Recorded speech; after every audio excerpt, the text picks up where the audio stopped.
folks, how you doing? Well, here we go then. Are you up? Or are you having a dream? Am I having a dream?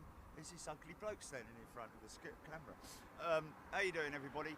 We are here at RAF Lakenheath. As you can see, crazy amount of people here. Isn't it amazing how much the public like to get out here to see these military jets? Obviously the F15s are going to be going out at some point, and we don't know whether. I don't think they're on night exercises. Some fella who lives just literally down the road here saying he doesn't know. They're not on night exercises, so they're going to be going out that way. So we're going to get the F15s, hearing some engines start up, which are not the familiar sound that you are used to hearing with the F15s. So, you know, that howling startup noise. So I'm wondering whether it might be the F22 Raptors. From what squadron they are from, I have no idea. I'm sure that all you guys will come on here, all you military folks will come on here and give me some information. So let's get on with the show. One thing I will say is please forgive me. We've got road noise, obviously, is our main issue today. Bless you. Because me getting up at 4:30 this morning and leaving at stupid o'clock, honestly, actually no, sorry, I was up at 3:30 this morning, straight in the van, down to McDonald's, fill the flask up with coffee, and off we go. But I'm probably the last one here. So that shows how keen all this lot are. But we've got a different perspective, a different view, kind of straight down the runway. Nice C-70. That's perfectly fine. Stand by. Oh yeah, stand by. Here we go.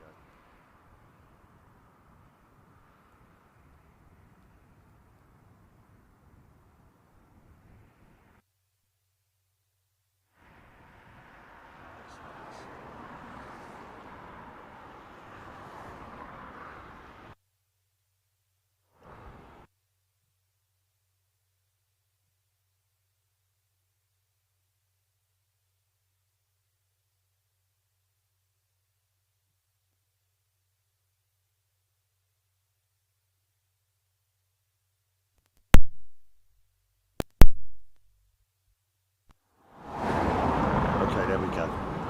Full volume. Okay, there we go. Sorry about that, folks. You know, from time to time, these microphones, technology has a mind of its own. Whilst you're asleep at night, the little gremlins come out and go, woohoo! Let's turn the volume down on his microphone, so that he's got no idea that it's going to happen when he wakes up in the morning.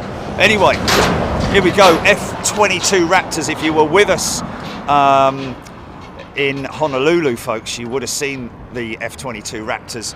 Just a pair of them going out every day, and we were very fortunate enough also to have the Hang 10 unrestricted departures with those guys as well. So that was obviously with the United States Air Force mixing in with the RIMPAC exercises.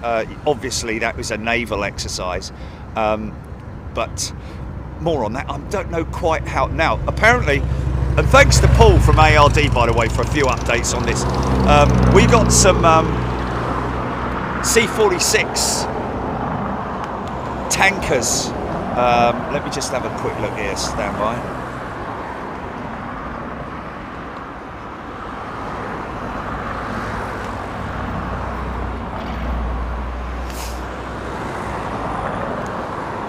Sorry, we've got the KC-46 is which, to the unfamiliar of the military variant, this is the KC-46 is the 767 refueler. So those guys will be lining up at Mildenhall as well. Maybe you folks can give me an update as to what's going on there, because as soon as those guys come on radar, then you bet your bottom dollar that these guys will come on radar, because obviously they're deploying out to somewhere Middle East, I'm imagining, but but in order to do that, they're going long range. Let me just put that on here. They're going long range, so they will need the tankers, but also flipping heck, mate, really? Okay, why does that afternoon session come up on my show about? Okay, right. That's gonna, yeah. So these guys may be carrying drop tanks with them. We don't know that yet. Oh look, there's another one there. Look, a couple of them in here. Okay, so do we have any information on which Air Force base or squadron or whatever it is? So I've got a couple of them in. Now, whether those C-40, those C-17s are in support of these F-22s, I'm not sure. You just never know, do you? It's all very sort of like hush-hush, as much as they can keep it hush-hush. The stores are open in terms of the guys and girls who do the final checks before the aircraft come out. I did hear some engines starting up, but I'm sort of like struggling to hear it over the flipping road noise, man. It will probably die down a little bit, I would imagine. Yeah, it's definitely, you can definitely hear some engines starting up over there. Mancred, never been down here before. Jace Ward, they had drop tanks when they landed. Okay, Jace, there we go. So they will have long range extended drop tanks. Okay, Blues at Mildenhall. Blues at Mildenhall, is that what you said? Blues at Mildenhall. Okay, so we have engine start with, I'm guessing that means the KC-46s. Of course, these things can be mistaken for F-35s if you're not really into your military stuff, and they are from Elmendorf, are they? They're heading from Elmendorf, or they've come in from Elmendorf. That's Anchorage, isn't it? That's Anchorage, wow. Bandit F22 confirmed engine start. Two engines on the F22 Raptor. She's got sort of like a splayed vertical stabilizer, or what would you call it? You'd call it elevons, I believe. And two Pratt & Whitney F119 turbo fans. £35,000 a side. Doesn't sound like a lot, does it? That's sort of like, you know, less than a Pratt & Whitney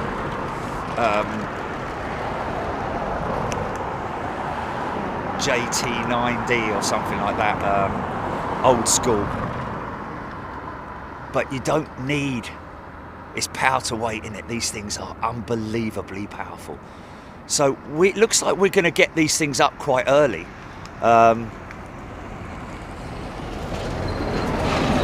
Ferry range 1,850 miles. So where did they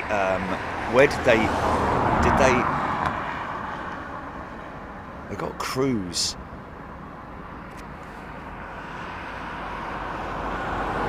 Super cruise capability is what I'm reading here, with 2 external wing fuel tanks. And of course, wow, we're hearing that it's a 7 a.m. departure. Thanks everybody for the updates, appreciate it. Sunwing tankers engine start. So to the Raptors expecting 0700 departure. Thank you, Sunwing. Cedric Condor was not expecting a stream at 1 a.m. in the morning. These will not be unrestricted departures. They'll probably, I'd imagine, turn right after departure. I'm imagining that, but I might be wrong. And of course, being over at this side, you're able to see the, and I don't know also I don't think, I might be wrong, hopefully I am wrong, but I don't think that I'm going to be, we're going to see any afterburners on these F22s.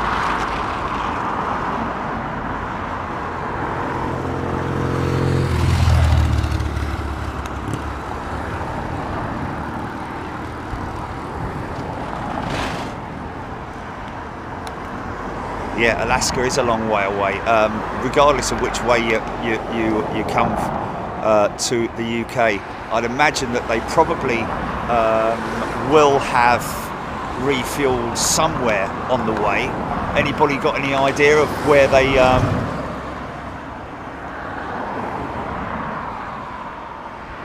Gold call sign for tankers, Bandit 99.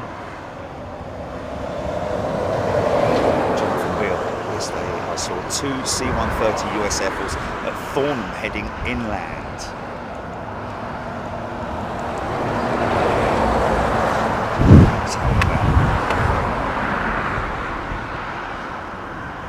Yeah, it's true.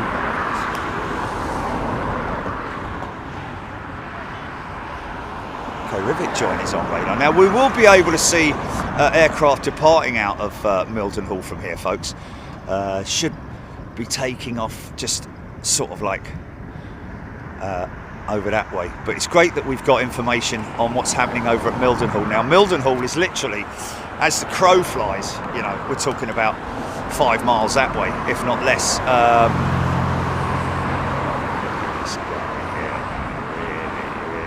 Really, are you serious? Wow. That's how you get yourself in trouble, isn't it? Look at this geezer here. Look. Okay, so 6 tankers have escorted these fighters. Wow, man.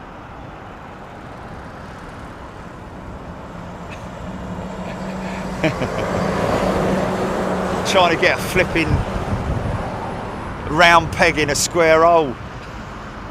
Not going to work, is it, mate?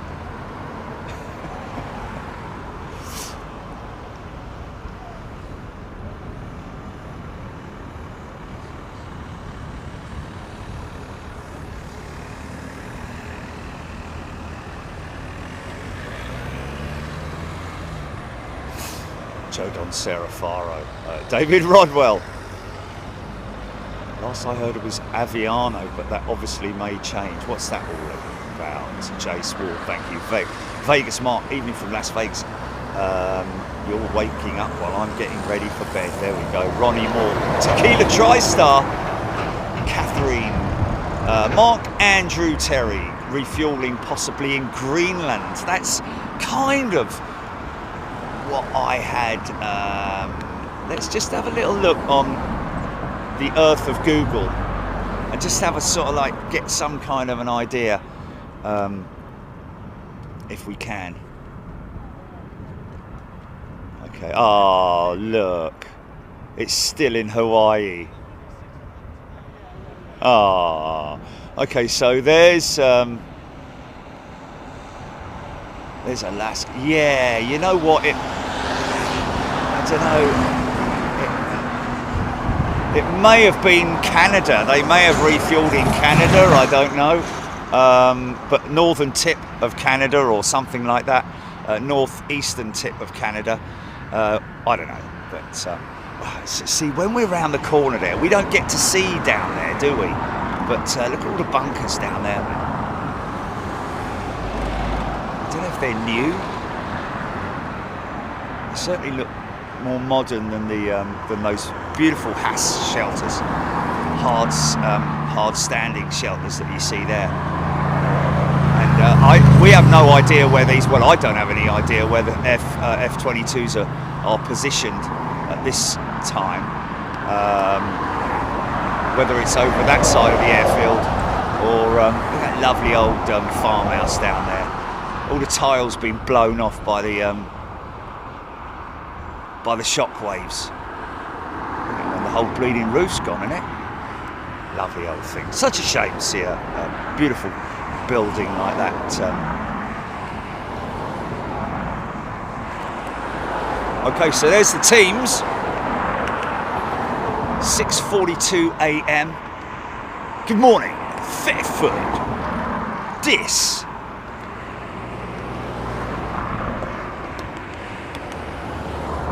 Why is he carrying a set of step ladders, I hear you ask? Well, that's standard equipment for when they're carrying out their pre-flight inspections. Oh, they came over with the 6 tankers non-stop. They refueled in the air. Thank you to Neil for that. Nick Moore, stunning morning for it. Rick Freeman, think they are F35 bunkers. There we go. Yeah, of course, with the deployment of F35s here. I think that. Oh, okay, Nick Blacko. F22s are carrying external tanks, and blue is the call sign for the tankers. There we go. Up here in Norfolk, seen a lot of F15s this week, including night operations, Tom Iron saying. Jimmy G 61. Okay, interesting. Jimmy G, it will kick off. It will happen. We are guaranteed to see the F22 Raptors on this fine sunny morn. 2 C-17s in a place. I don't know if that's in support of anything. I don't think it is. I think it's completely unrelated. But maybe just supplies, maybe spare parts. You know, these F-15s are getting on a bit, aren't they? So they may be carrying spare engines, all sorts of crazy stuff. Now that aircraft that you see there, folks, is sort of the same type of design with the T-tail.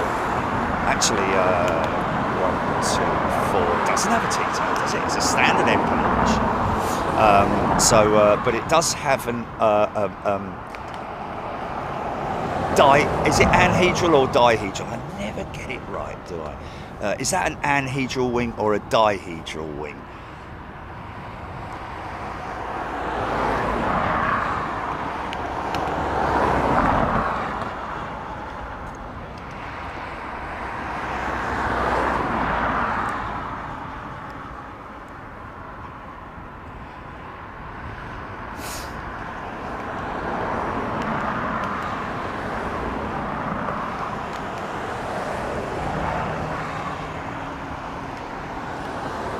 So I'm wondering whether there are going to be any F15 exercises today at all, or whether, I mean, when I came past the base, the entrance to the base, it was very, very busy. A lot of these vehicles that are going past us now are actually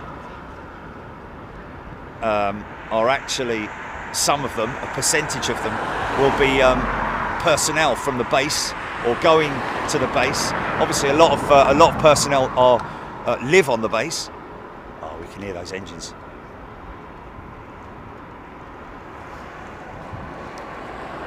Oh, it's anhedral. Thank you, Martin Pete Lloyd Bell. Anhedral points down Neil Beatty. Okay, thank you. So dihedral for your sort of like standard commercial aircraft, other than sort of like the ATR 42 and Q400s, that sort of stuff. Thank you, Michael Lashington. A quick half hour before work. Good morning. Hopefully we'll get them out before you go to work, Tony. Alex Hilton. Yes, Alex. Funnily enough, I did actually mention to Jilly before yesterday's show that I might just, as soon as I get home, go straight up to Lakenheath and just sleep in the van. In hindsight, maybe I should have done that, but I can imagine that there were probably quite a few people here who've travelled up last night. But it is what it is. That's more like it.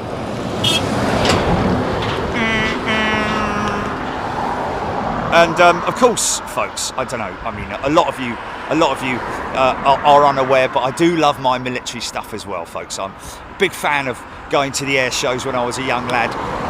My dear old mum, God bless her, she she drove me all over the country going to these air shows. I think she enjoyed it as well. I mean,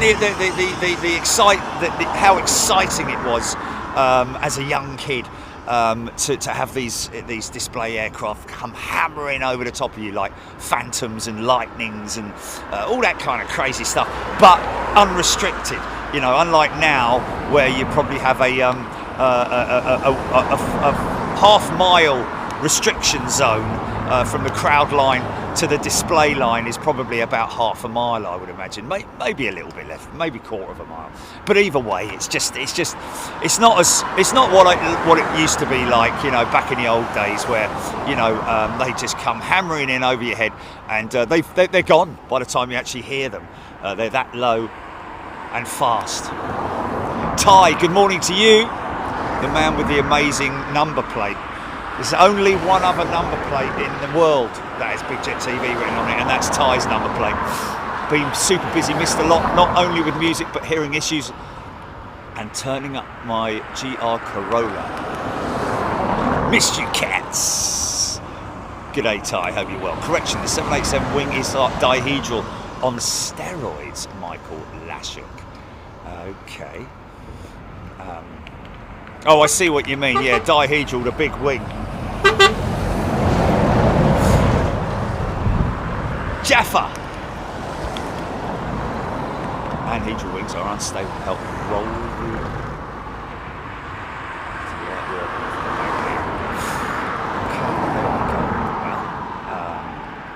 Interesting information coming there. Mank Red, Scropey, Roger Hubbard. Good morning. Fingers crossed for some high octane noise before heading to bed after a long night shift. Well, this one might keep you awake, mate. This ringing through your ears. Like I said, I just from what we've experienced in the past, and the fact that these guys are positioning.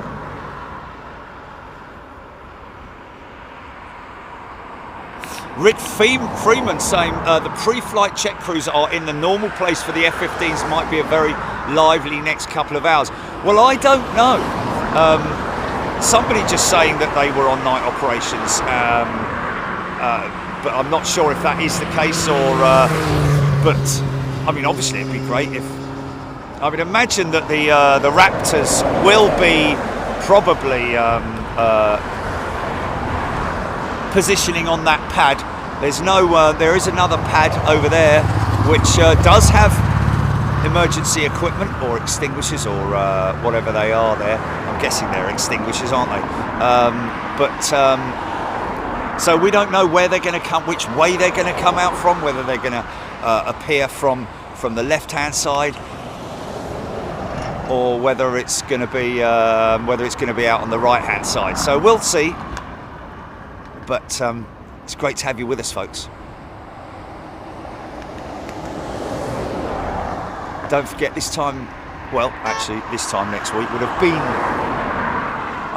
waking up from having. Actually, this time next week, I may well be getting up early to head to an undisclosed location at this stage for an AN124 operation with our good friends at Antonov.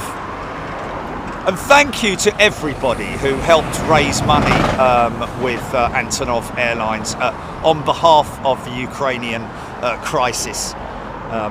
Because I know that we, on the day, raised around about $6,000, and that has risen to about $13,000. So it just goes to show what a lovely bunch of people, you are. Debbie Bruce, good morning. Tuning in from Adelaide, South Australia. Joined last week. You are much watch viewing for us. Debbie, good morning to you. Thank you. Scott Thompson, Sarah Farrow, Amanda Robson. Morning, loving the military shows. Conisby is on nights this week. There we go. That's all it is. Raptor time, Mark Bloodworth. What a great surname, Bloodworth. Mr. Bloodworth. Oh.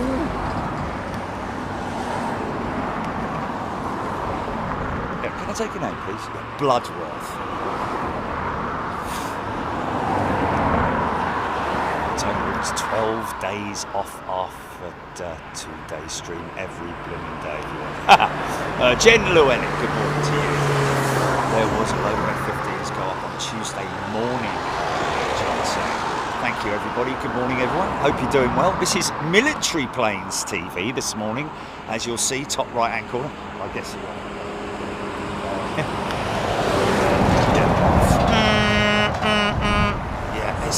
It's just one of those things that we're going to have to live with the traffic. Thursday morning, folks. We're nearly there. It's nearly Friday. So I get that little sort of like element of excitement as the week heads downhill towards the weekend. Avio 380 are going to Faro Algarve on August 26th. I've made a rule of no plane spotting apart from the days I'm at the airport. There we go. Yeah. Well, you know, you might make a rule about it, but if you see something or hear something up in the sky, you're going to look up, aren't you? Of course you're going to look up. Doesn't matter what it is. Yeah, we definitely have engines running. I can, you know, from the short the break times that we have with and it's over that side as well. We've got a little break in the tree line. Oh, here we go. Aircraft moving. I can hear. That's definitely aircraft moving. Or is that F15 startups? That might be a howl.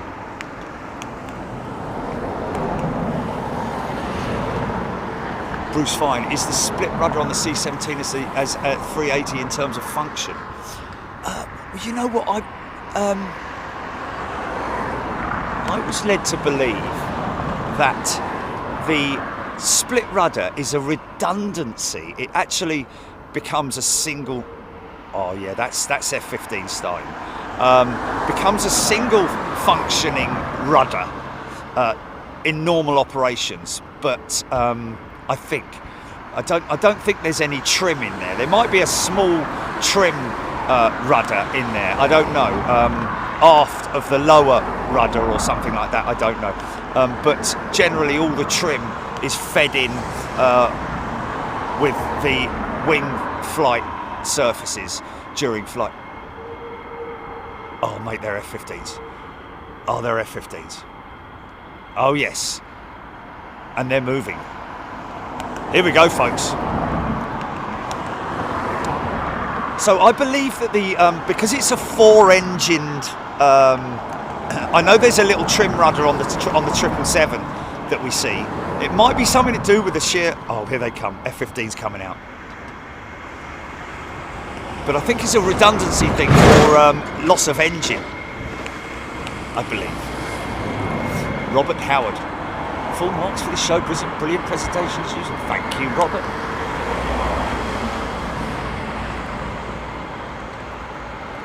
New perspective from where we are. So interesting that Ty's gifted 20 memberships. Thanks, mate.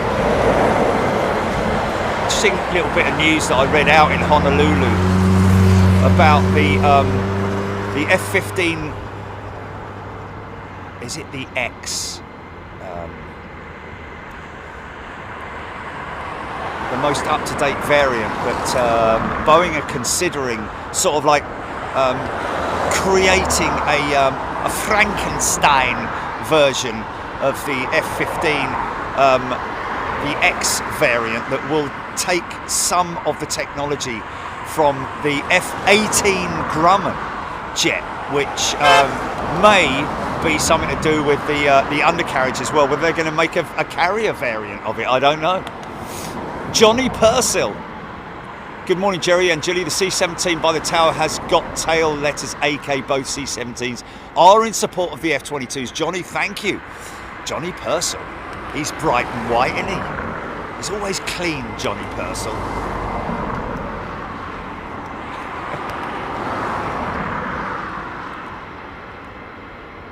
Thanks again, Ty. So yeah, okay, C-17's in support of the F-22s.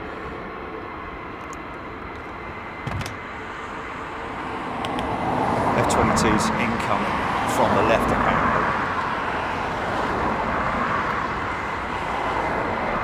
Oh yeah, here we go. Oh wow, so there's the drop tanks, folks. Give them longer range. Oh wow, look at this. Quality mobile video, thank you, gifting 5 channel memberships. Now you're going to get to see the difference between the design of the F15 and the F22s. These are the Raptors. Look how low they are, man. Wow. Look at the engine intakes as well, how angled they are. That's incredible. Oh, wow. That's a crazy looking aeroplane, isn't it? Wow, she's like 737.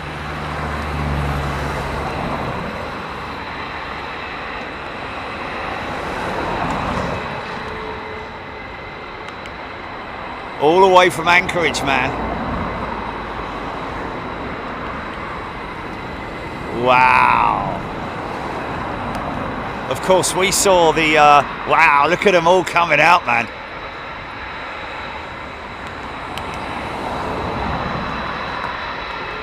Oh, this is absolutely awesome, folks. I love the way these things are finished in that sort of like dirty colouring. Just don't need any sort of like, you know, fancy camo or anything like that. That's the, oh man, look at that.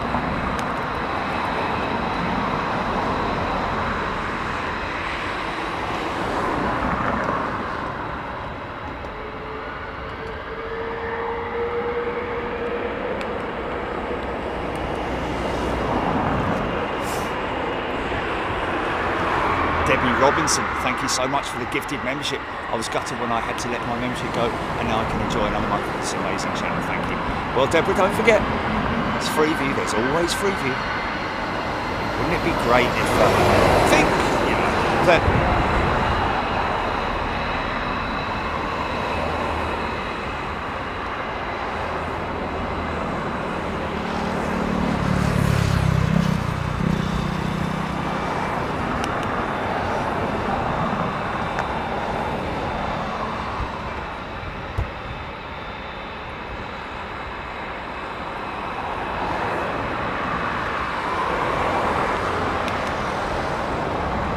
wow. Sorry, mate, we're full at the moment. It's full. So what we're waiting to see, KC-46 tankers taking off from Mildenhall, and I'm guessing that these C-17s are going to leave at some stage. Whether they're going to leave sometime after the Raptors have gone out. Right, we've got an F15 on the move.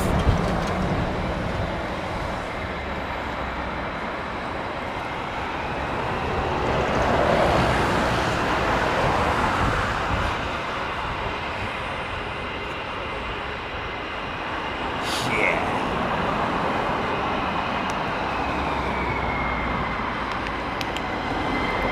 She's got drop tanks as well.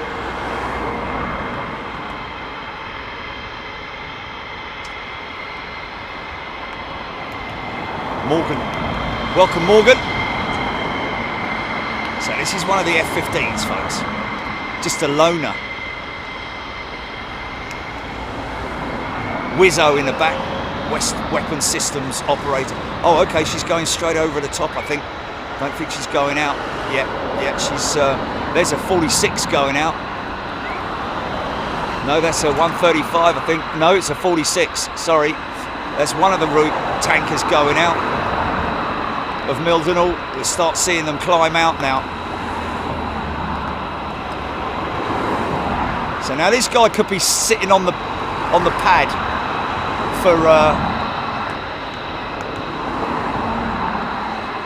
quite some time. Okay, Raptors on the move. It's a nutty looking jet fire in it, man. You wouldn't want to mess with that, mate. See the green head-up display. Crazy looking thing. scropy. No idea the angulation of the intakes. Obviously, due to the design of the aircraft, that's the way they're.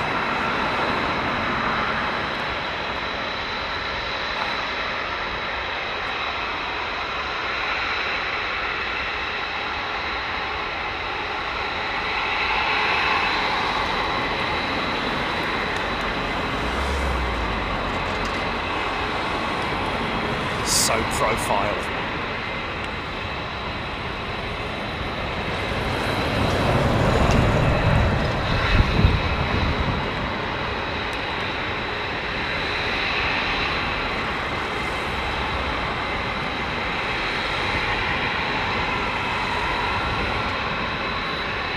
Let's see if we've got any movement on the C-17s yet.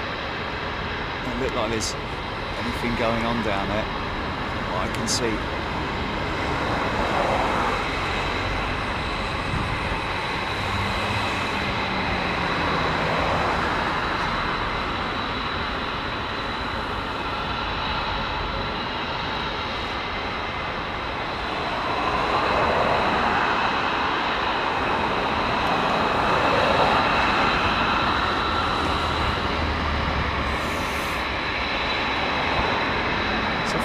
Can see, which is quite interesting, these Raptors, no one going through there. Obviously they've completed their pre-flight checks before they came out, probably got their own personnel here to do that, I'd imagine, or maybe not, I don't know, but certainly looks like all the tags and the pins have been removed before reaching the normal, this pad here, which is where the F15 teams will remove all the pins and arm any practice bombs and missiles and stuff like that.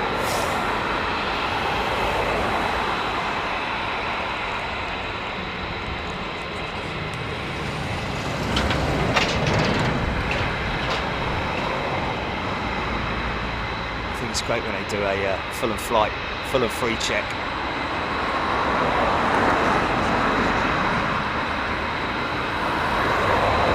See how unstable these aircraft are. They're so flimsy. The way we see like a 777 or a 767 with its back to us, and you see them doing their pre-flight checks of the elevators, all like nice and slow. These guys, it's just like stirring soup, literally. Aircraft are actually built unstable so that they can be highly efficient in any dogfight role. Turning circle of a London taxi.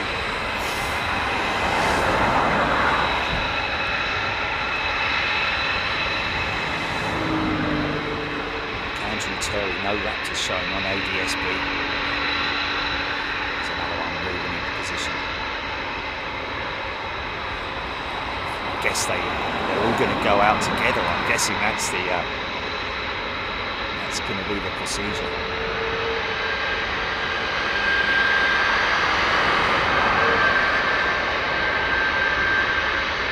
It's a 15 at the back.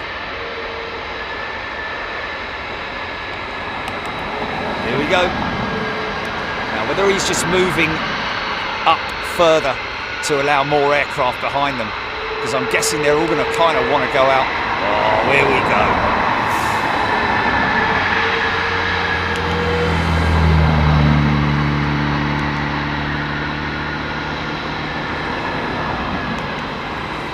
Don't expect, hopefully I'm wrong, but I wouldn't expect there to be any afterburner action from these Raptors, because it uses a significant, mind you, when they have the drop tanks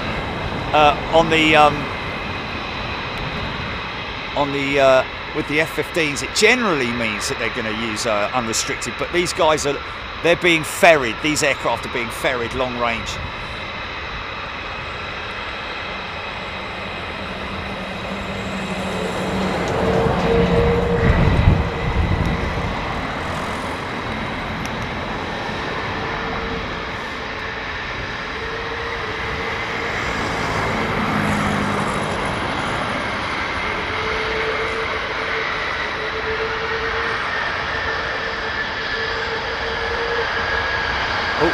they going to?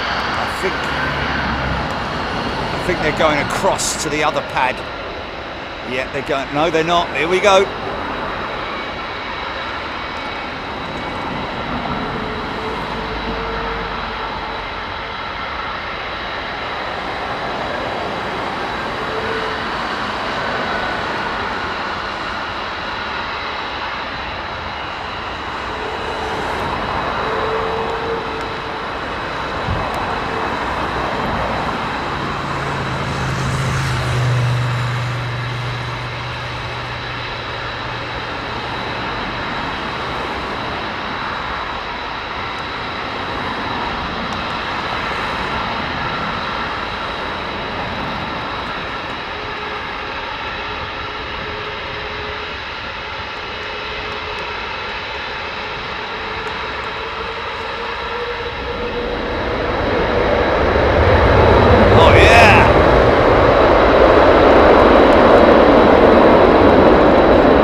Good luck, chaps.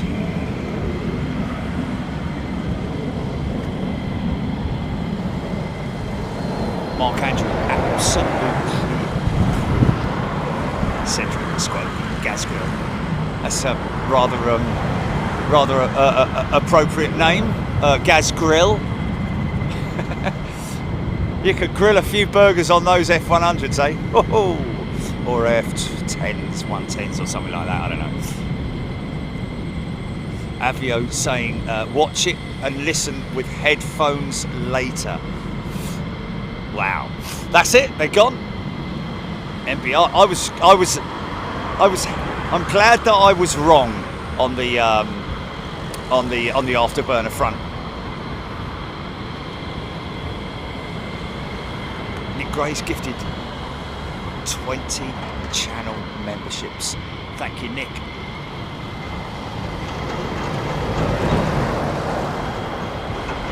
Chris Savage, I understand it's a stopover on the way to the Middle East.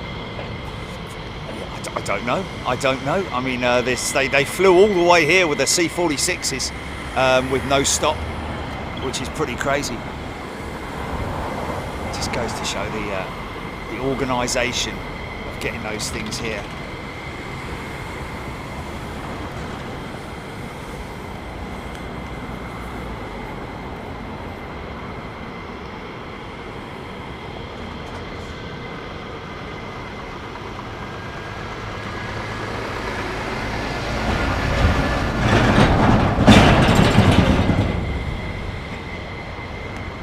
Oh, there is 12 of them, isn't there? Yeah.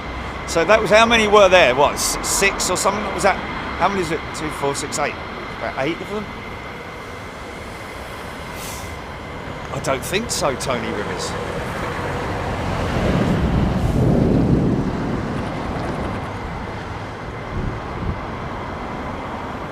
Electronics Guy 777, good morning to you. Big shout out to the local constabulary, by the way. I mean, you know, look at the. This is we are parked legally. The police have actually put out a notice to say it's okay if you park legally, and there are no stopping signs. There are only no stopping signs on the other side of the road. So we're all good where we are. So stop moaning, sit back and watch the show, or sod off. One of the two. Gold 23 tanker on the taxiway at Mildermill. Neil Beattie, thank you.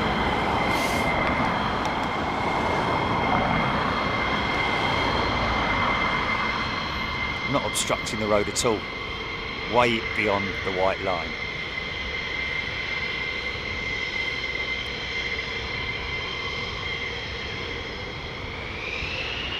Is he going over to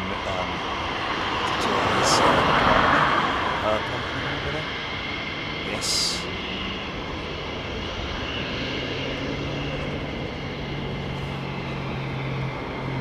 Yeah, thanks, Nick. Tired, Nick. See the air brake being tested there?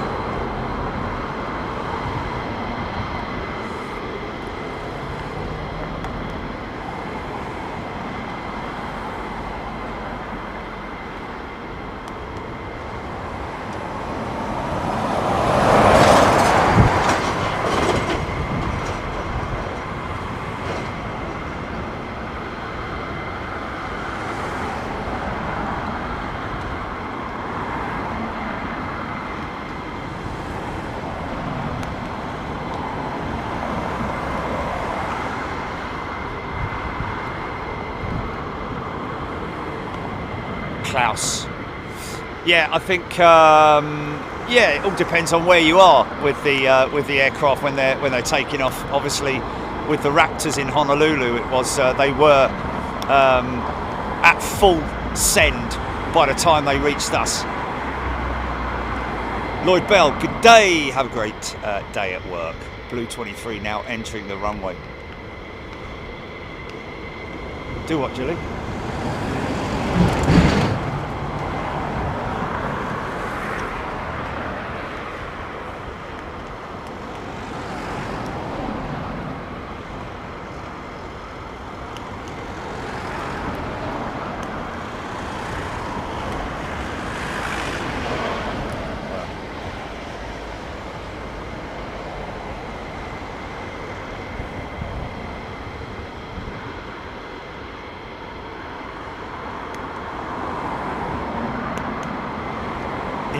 If you fly all the way from Anchorage non-stop in an F22, what happens about toilet breaks?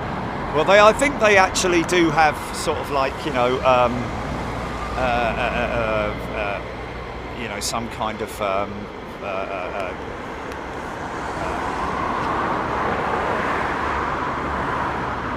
think they have an attachment, don't they? I believe, of some description.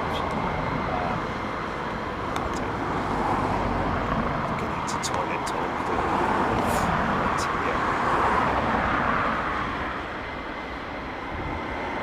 I guess the I guess would they take electrolytes? Is that the right word to say in terms of their for hydration, or take some type of tablet for hydration? Can hear more F15s starting up. Might be Raptors.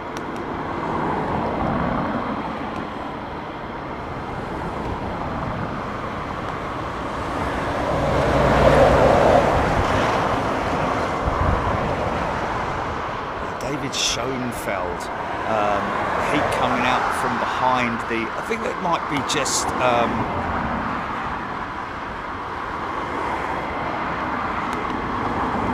not sure if that's because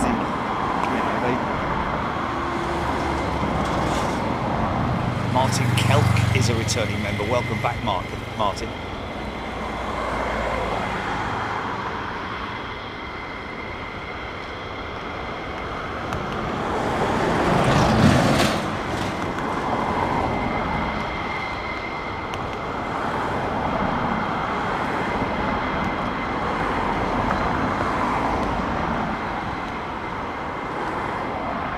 So there is a jet fuel starter on the equivalent, I'm guessing, of an auxiliary power unit. But there is a jet fuel starter normally fitted between the two engines. So I'm guessing that is what you're seeing there, that heat haze. But obviously the jet fuel starter now has no doubt been deactivated.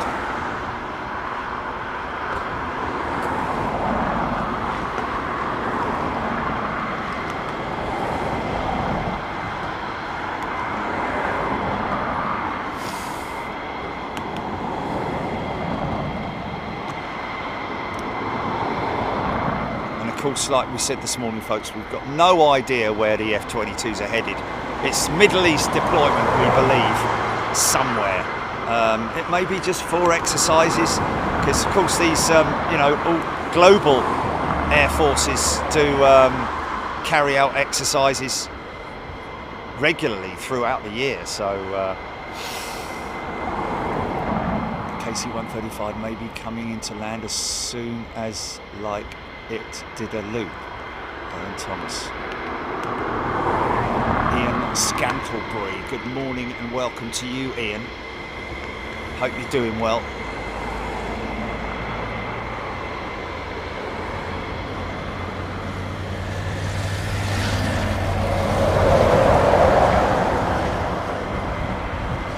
Hello, mate. Environmental control systems exhaust. Every modern jet has it.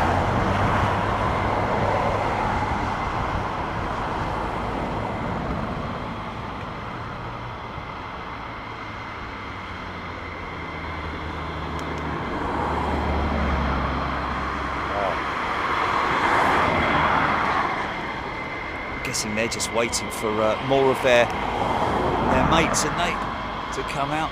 These guys are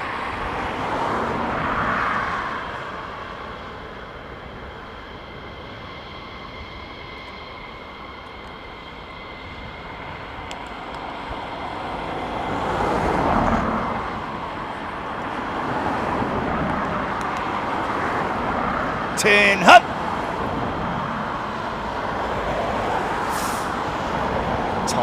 If you notice the bulge on the side of the intakes, those are called fast tanks, long-range additional fuel tanks.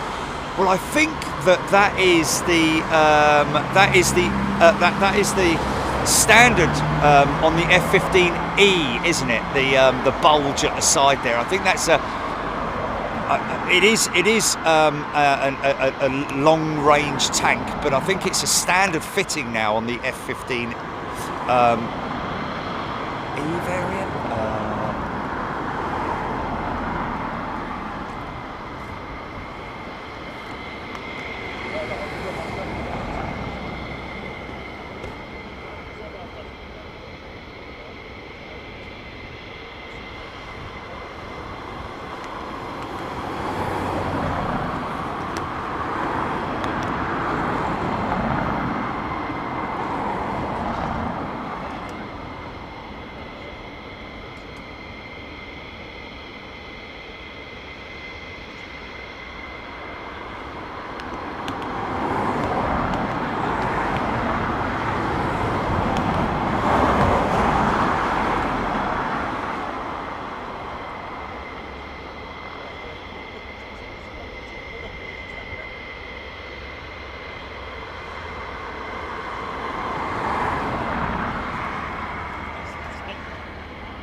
Doesn't look like they're going anywhere anytime soon, does it?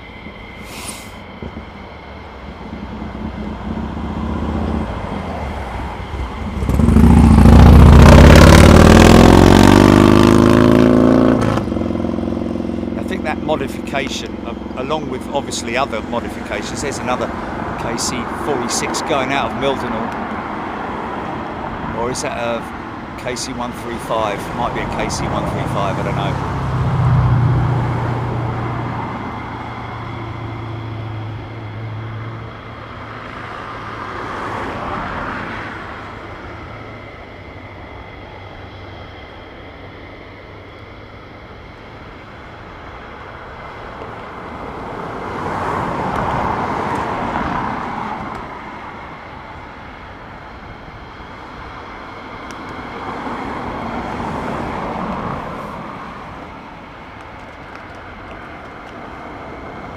That's okay, Ty. It's all right, mate. That's just one of the noticeable differences between the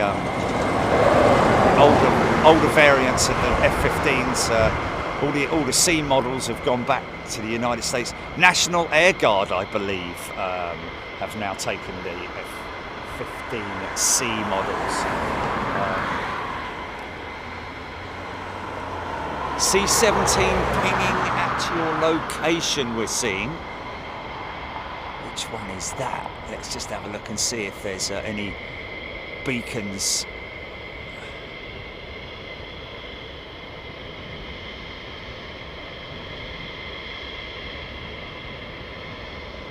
Oh, I see heat coming from that one. That's definitely live, isn't it?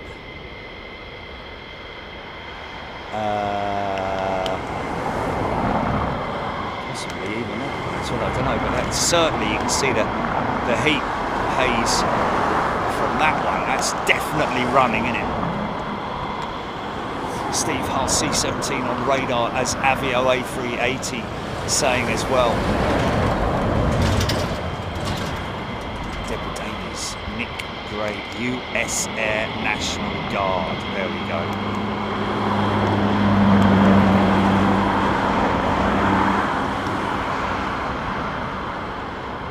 Bruce Fine, C-17 personnel did board earlier. There we go, Ewan Weech. So we will see at least one of these C-17s going out by the look of it, in support of the Raptors, we're hearing. So I'm guessing that's, you know, technical backup, technical support.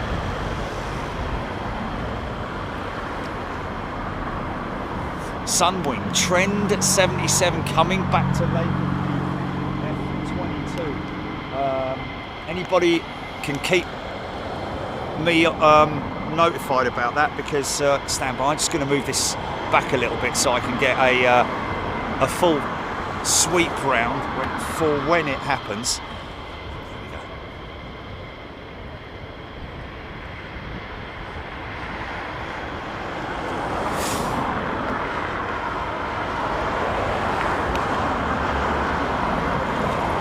So C-17 out of Elmendorf, which is over Scotland at the moment. Southbound, is it southbound? Alex Hilton, F22 coming back. Thank you, Alex. Well, we've got a full shot of the here for when it does, and we'll get it. That should be good. Different angle, a little bit more challenging, which is pretty cool. I like a challenge.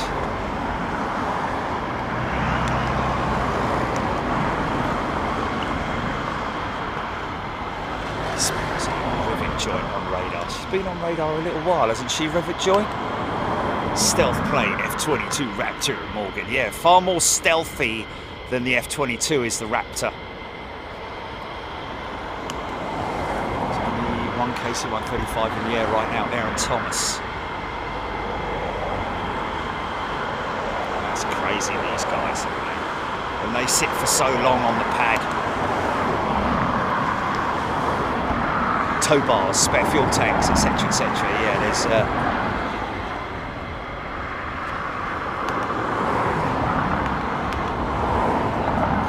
the operator in the back, weapons systems operator, the WSO or the WISO, as some call it.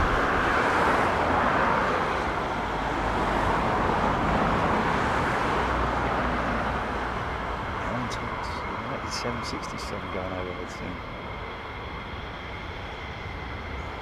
If I can get it, I'll get it.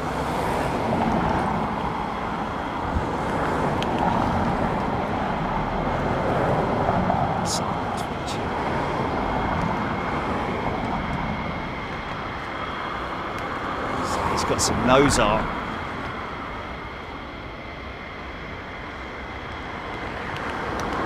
So number of oh, here we go.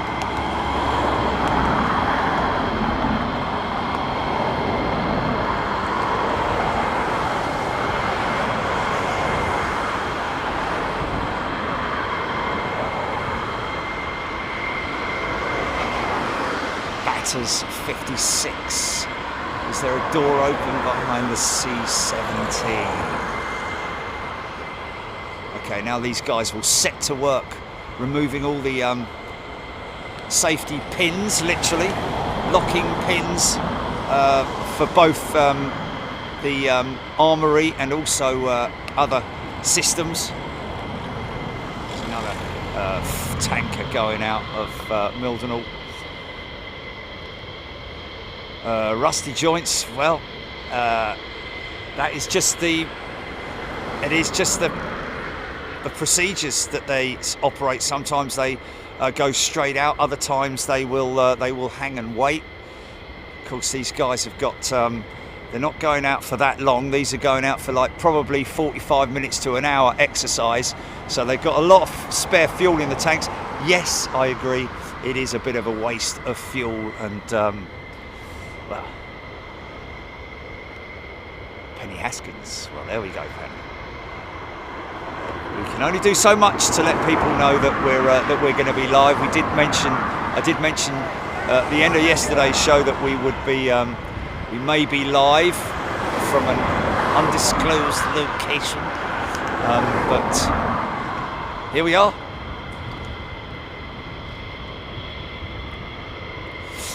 Obviously, we didn't put out the usual notification.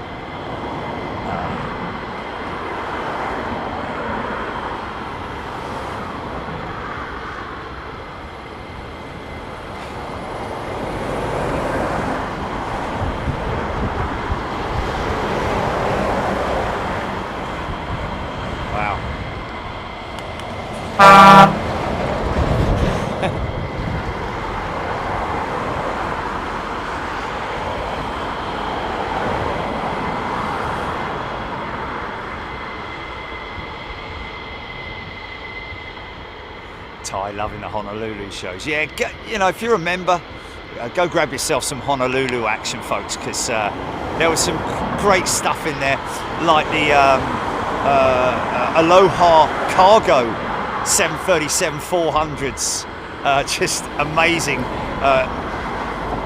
At least one time we had the pilot, the captain, slide the window open, big wave out of the window, and acknowledging us. The Honu jets, of course, I think we've got all three of the Honu jets, the 380s, along with all the other stuff, C-17s, KC-135s, the Raptors, F-18 Grumman jets, just lots and lots of really cool action. And those crazy United 777s, which I must put one of those up, because we'll probably get quite a lot of backlash for that, I think. What's that, mate? Can't go any way further, mate. What about him?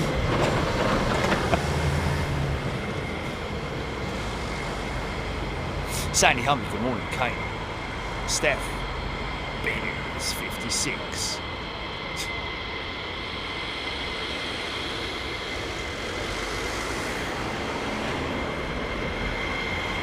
Stuart saying that he saw people people rocking up at 4 o'clock in the morning this morning. Wow, that's insane.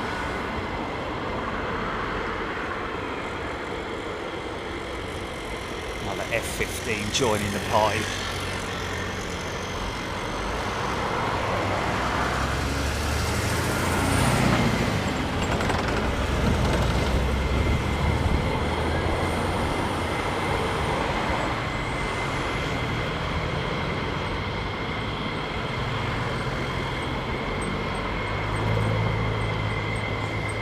Could get a bit noisy, folks.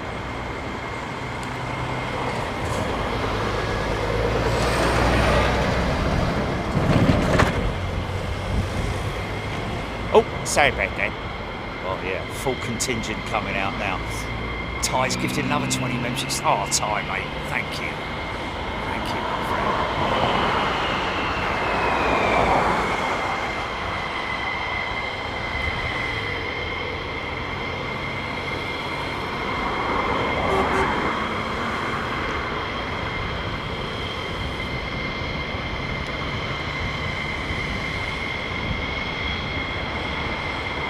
Oh, nice!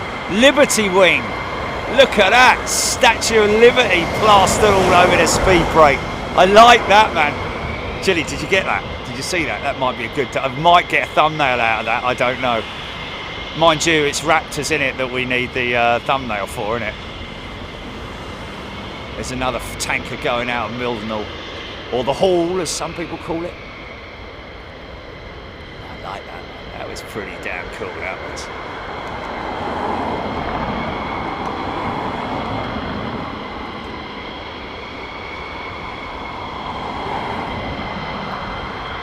Bandit 99 C-17 showing as an 0800 departure.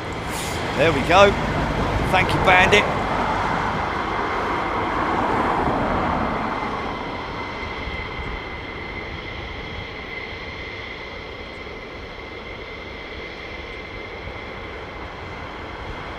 Wow. It's a good old lick of jets going out there. C-17 over Darlington, Aaron Thomas saying. So we're keeping track of that C-17 that's potentially inbound to either Lakenheath or Mildenhall, I'm guessing. One of the two.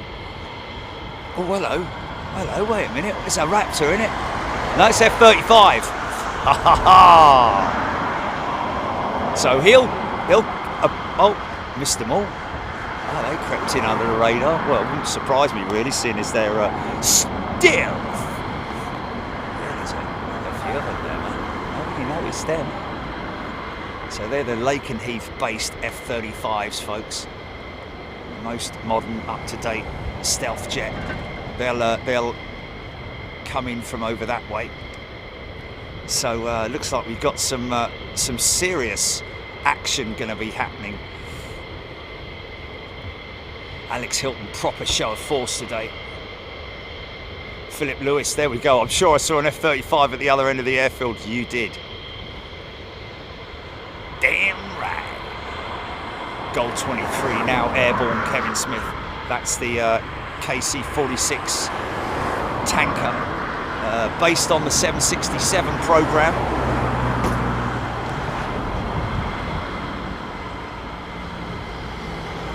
Rick Freeman told you it was going to get lively. Might be some unrestricted climb outs as well. Well, we'll have some of that. Look, it's so flipping busy. There's a queue. It's having to hold position. Hold it right there, Shim Shan.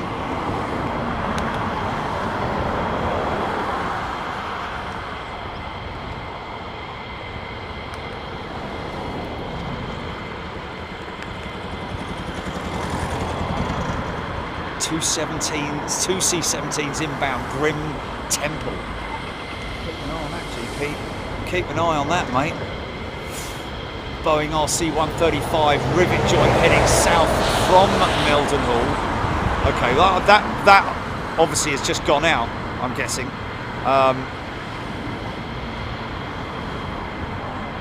Aidan Campbell, Boeing KC-46 Pegasus number 5 on flight radar 24.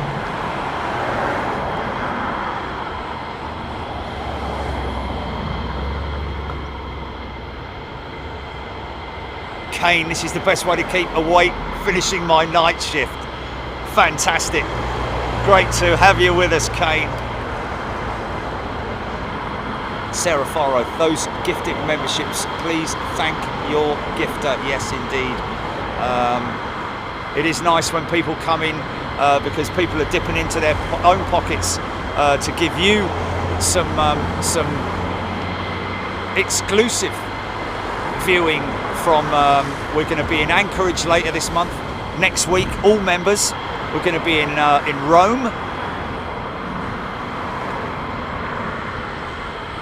So, as always, just continuing on with our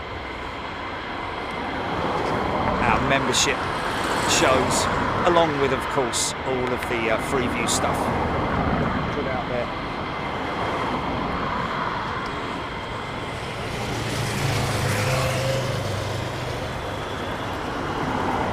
Okay, here we go.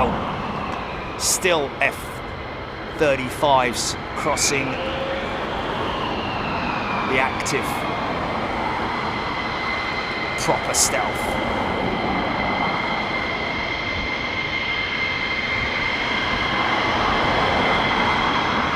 Oh yeah, what a shot, man.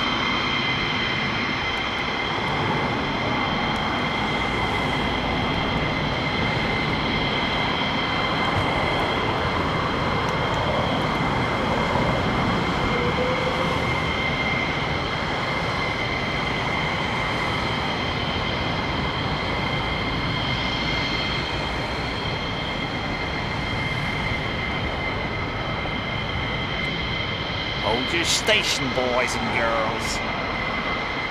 It's gonna get lively.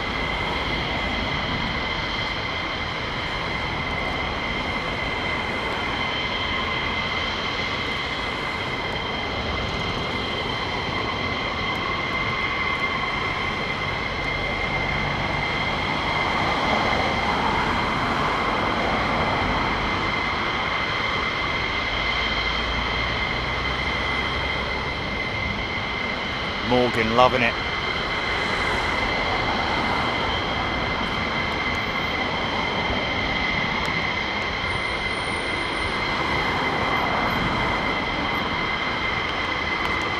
Jackie Davids gifted a membership. Thank you, Jackie. And Kiro Burner has been gifted.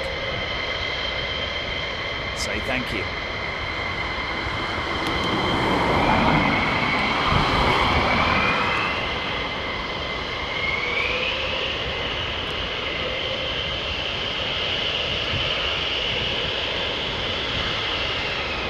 No messing.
sitting in wait.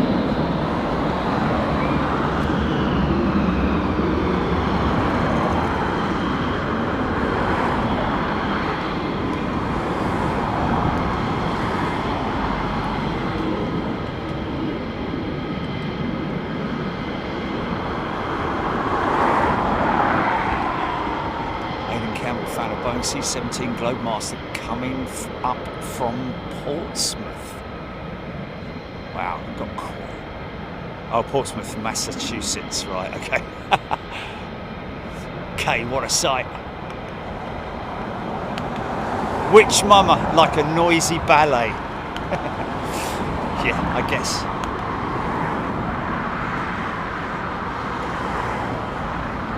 Well orchestrated ballet. What's that, GP? 2 F35s.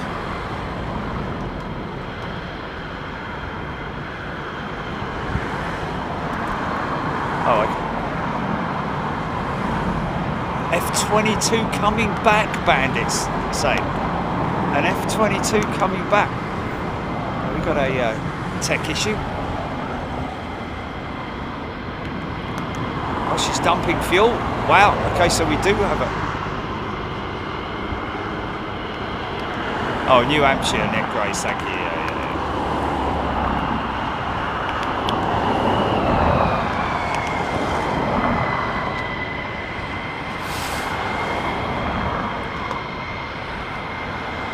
Roger Ward, what a wake-up call.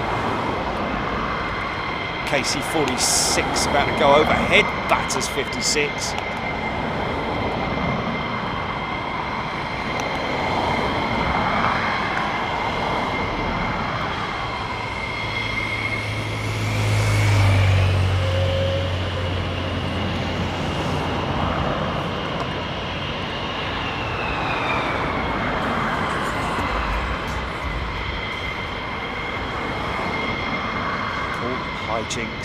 Paul's hijinks of 35, not F22s.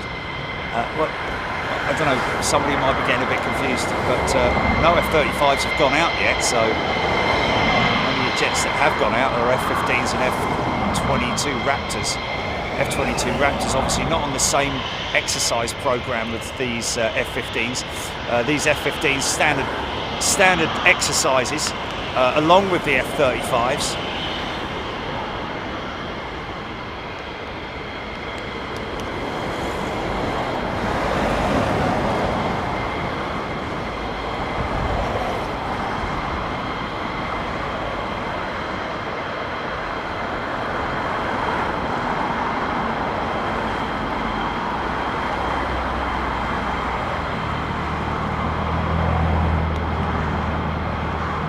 Wade Perry. Notice the last F22 to take off its right afterburner was not, it didn't fire up. Okay.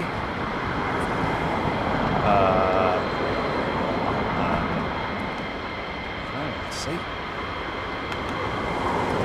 More F15s coming out. Crazy. Yeah, I think it was about 6 or 7 of the Raptors that went out. Not all of them have gone out yet, so obviously spacing them out a little bit. On that, Alex Hilton, F6 F22 still at base.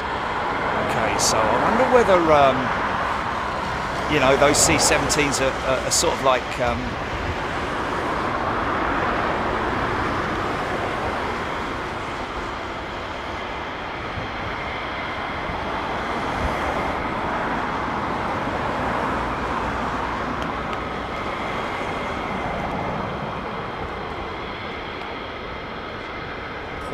Paul's hijinks. I know there's F22s in Germany.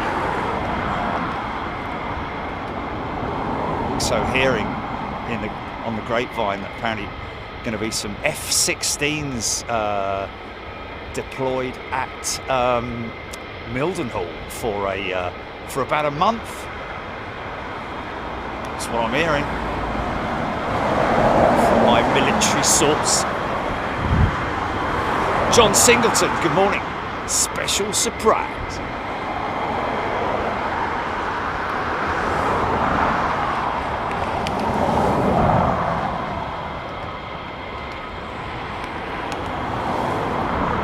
Tom Palmer busy at 10:25.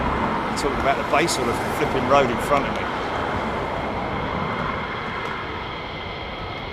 Hector Ruiz. They do look badass, don't they? Bad bottom.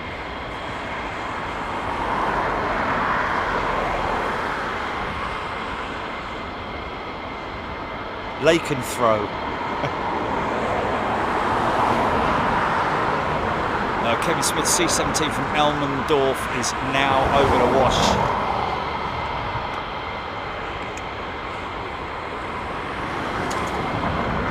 Avro Arrow, we believe 12 F22s deployed here.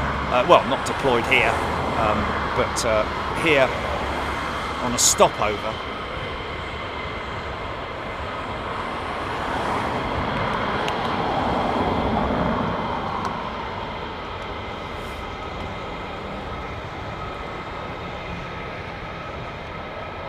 You can hear the 35s, man.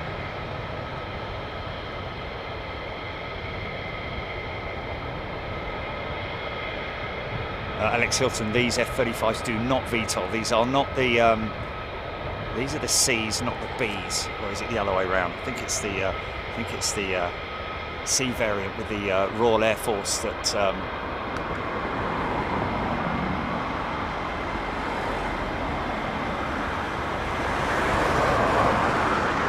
Yeah, it's the B variant that is the vertical takeoff and landing. Or VTOL. This is, and that is because they are carrier based as well, or they have, they are able to deploy them on carriers.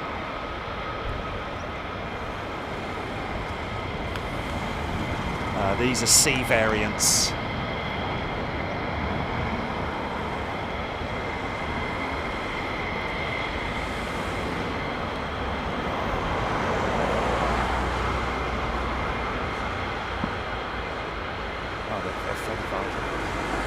Sorry, A's. My apologies.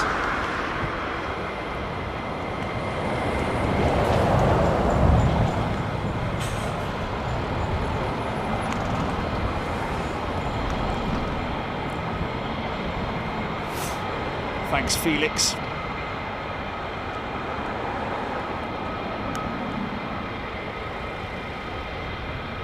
Thomas, C-17 flying over Rome.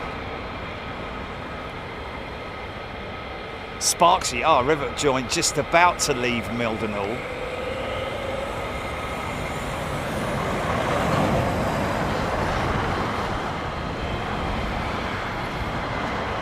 This is a great shot here.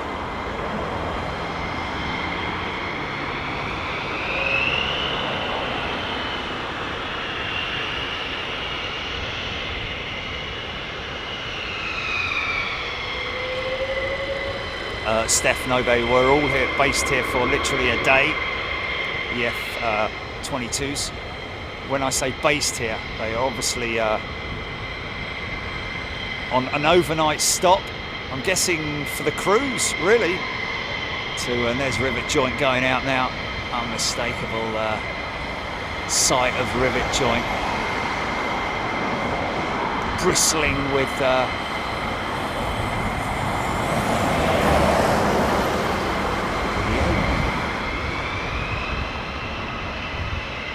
sonars and detection, radars and all kinds of crazy stuff on rivet joint. Okay, an airborne war room, I guess you could describe it.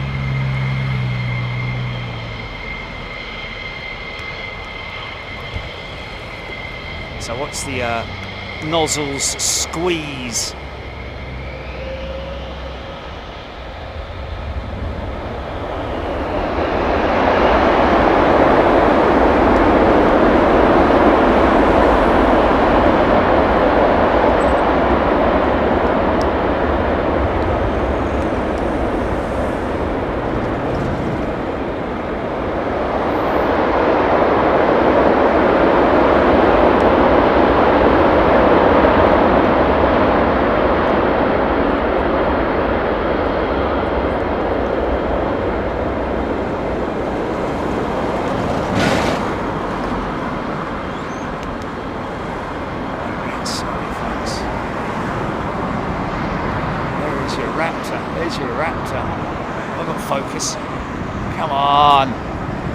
Come on!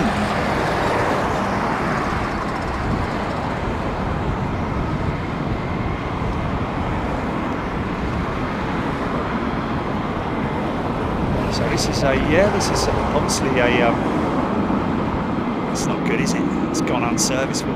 That's why they have the C-17s, the backup for maintenance and spare everything they've got, literally.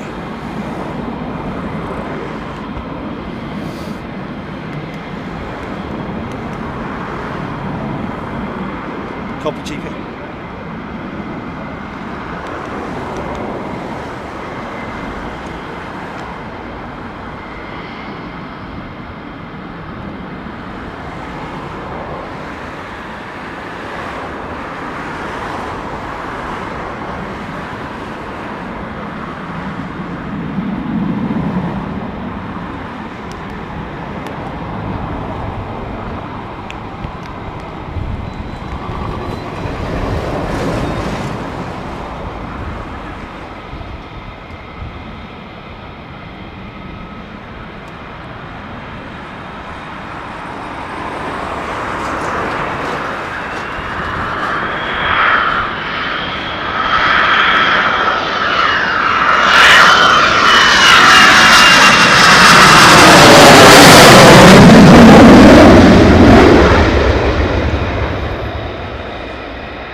Engine note of those single-engined F35s, man.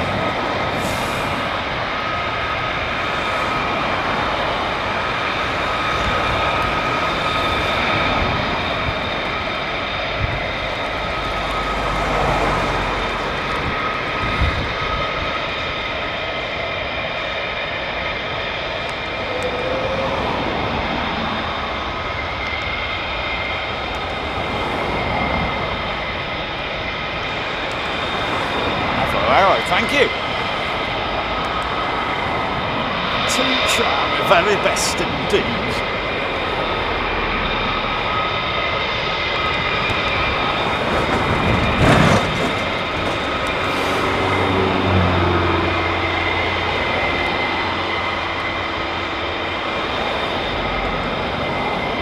So I think they may be just waiting for that Raptor to. I think he's off the runway. Is he off the runway? Yep, fire it up.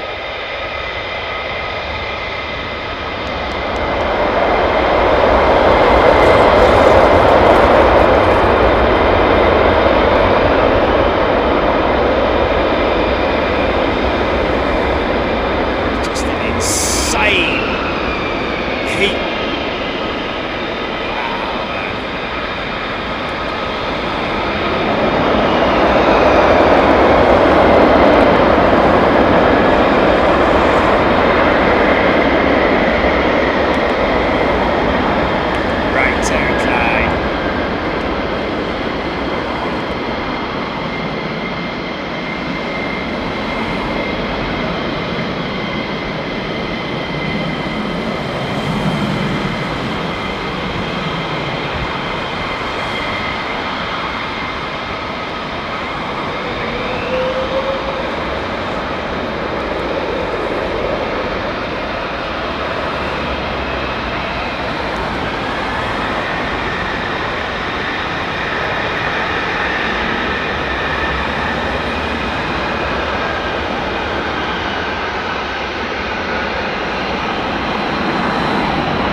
It's insane. It's like liquid.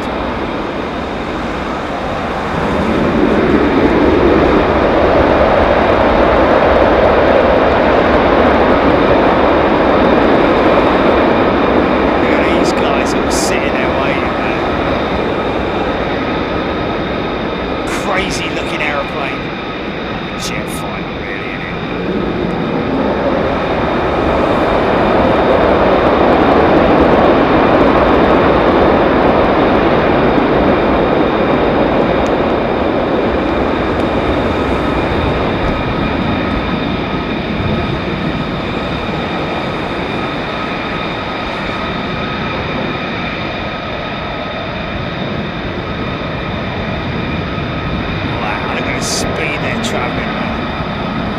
Look at that.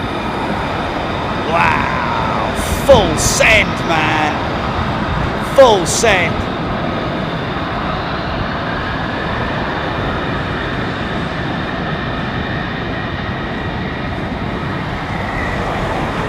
Okay. Wow.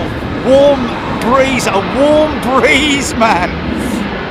Insane. Right, single engine this time.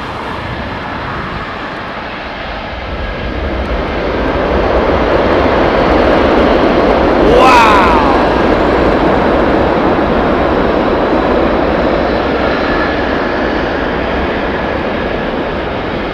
Ceramic lined inner lining.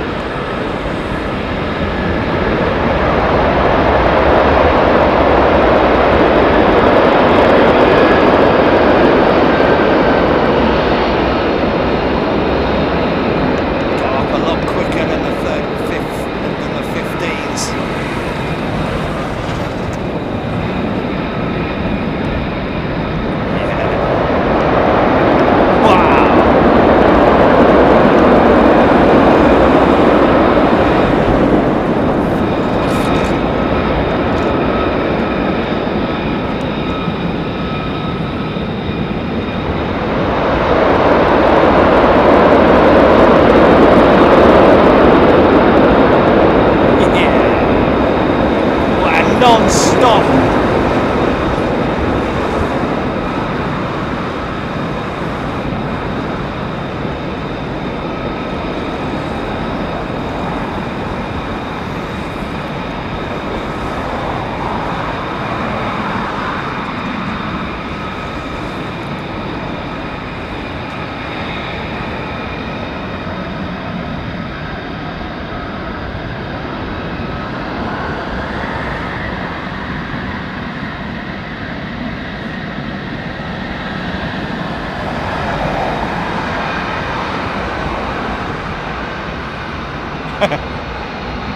Rotation at 25 metres.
It's unreal. Look at that speed.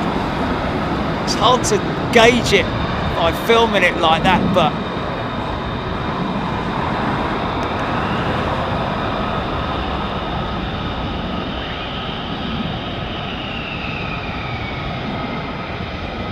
wow.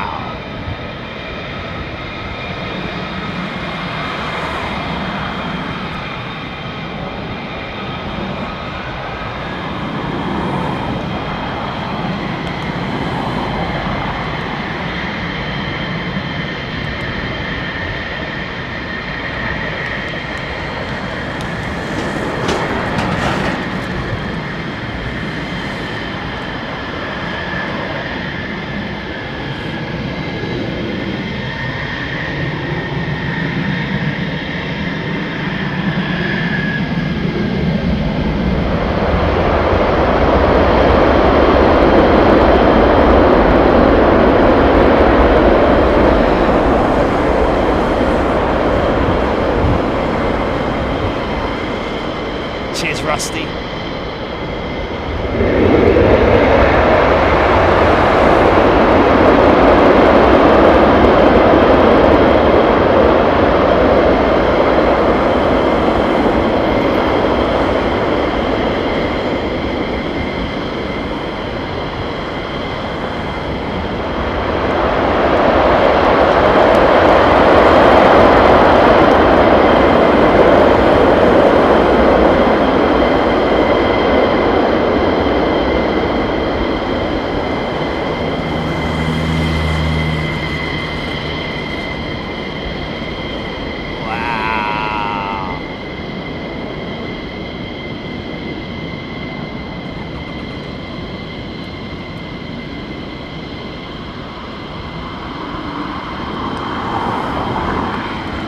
Nuts, mate. Total nuts.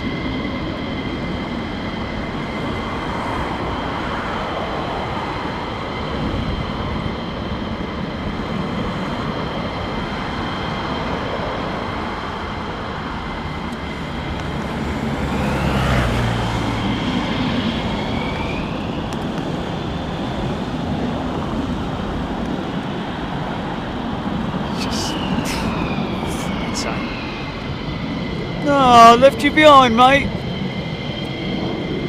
That's it.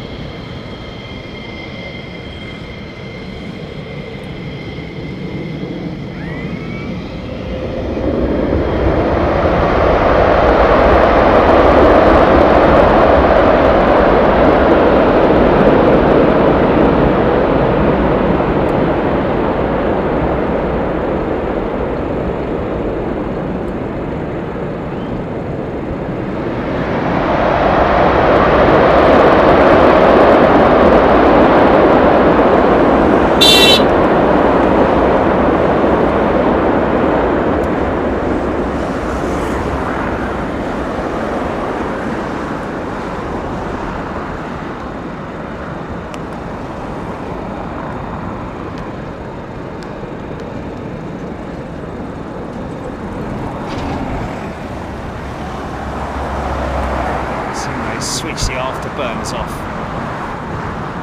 Big plume of black smoke.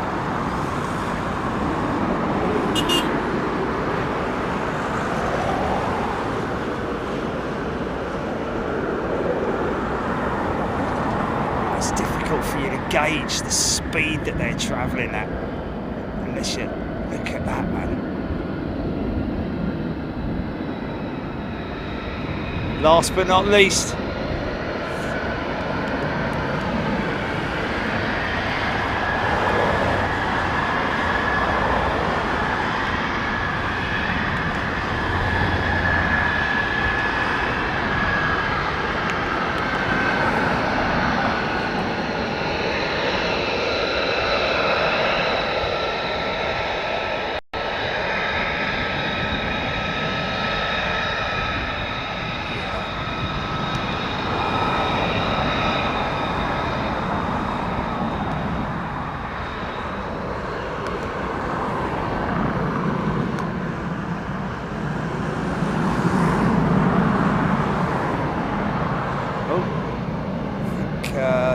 going back to the shed. Some kind of a technical issue, whether it's mechanical or radar, or who knows.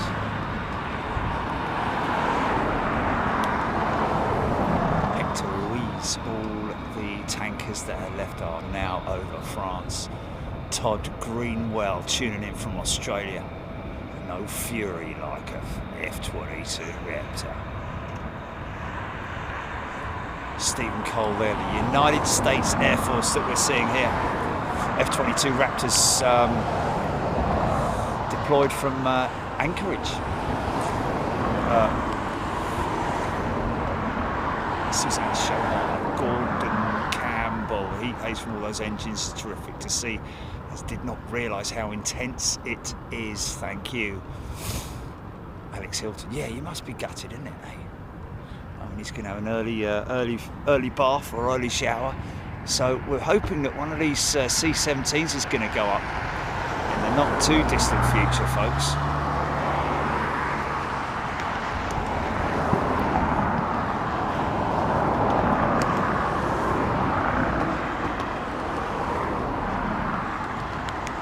Sorry.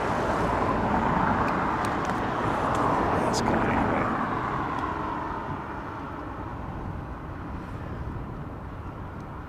Mark Andrew Terry coffee break. Sounds like a good idea. I've got a big flask of. Okay, so what's going on here?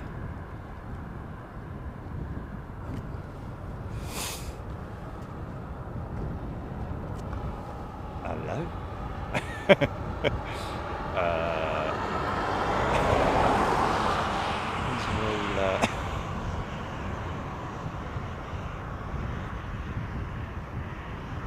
Marching, aren't they? It's a very lazy march if it is. I don't know what's going on. Where the hell are we going? Back to the cars, back to the cars.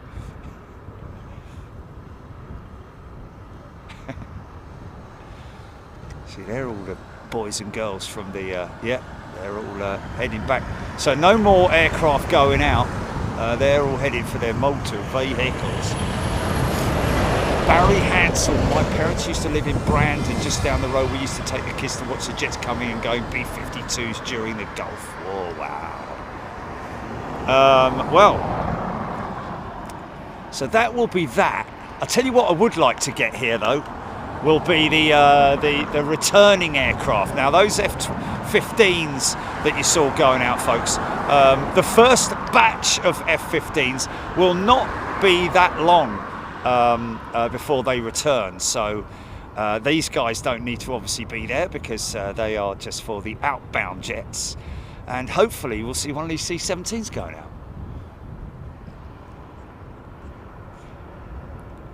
River Flame. Aviation 4K.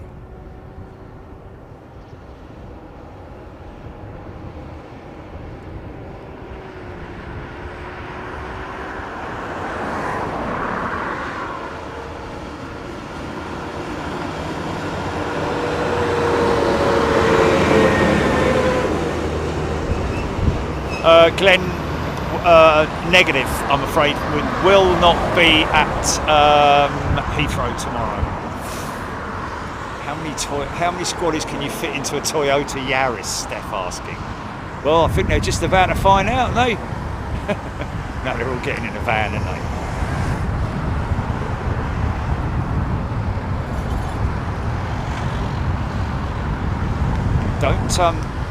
Don't go too soon, folks. We're going to stick around for a bit, even though it was for the F22s.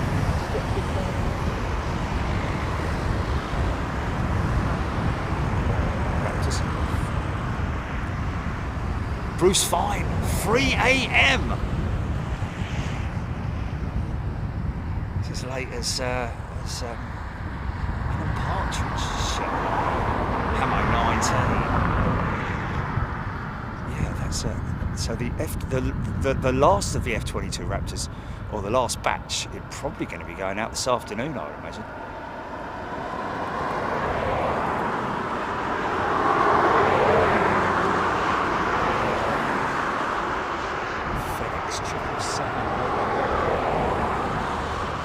Grinham DC8 Jet has upgraded his membership to first class. Nice one, Jono.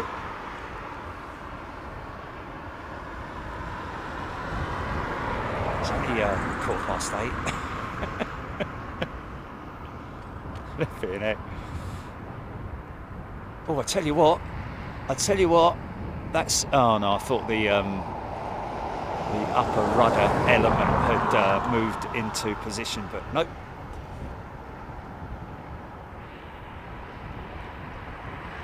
Raskas, thank you. Lakenheath conditions, 17 degrees, wind from 230 at 11. So just off the nose. John Grinham, DC8 Jet.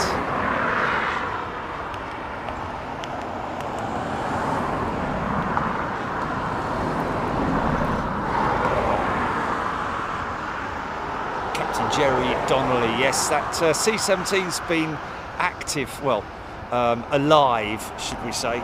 APU has been running for quite some time now, more or less the whole show so far, so, you know, who knows when it's going to go out. The other one, I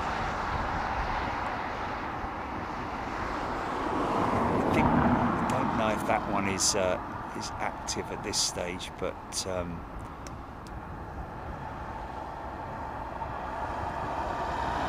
certainly. What's me? Hey, what?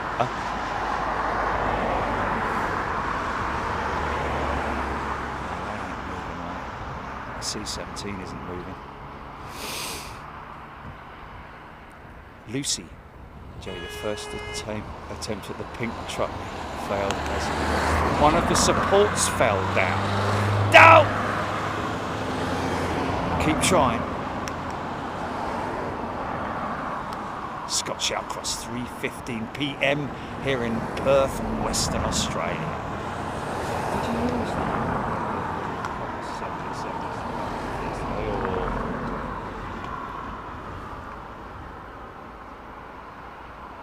Chris Pym, not yet.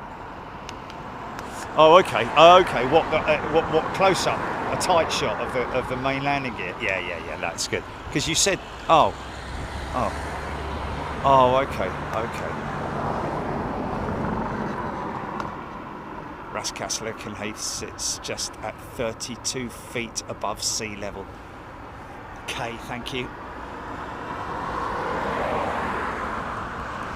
John Grinham on the F15's return overhead. Looking forward to that. Yeah, that's why I'm sticking around, folks. I'm going to wait for the F15s to return. And if in the meantime one of those C-17s decides to move, then we'll get that as well.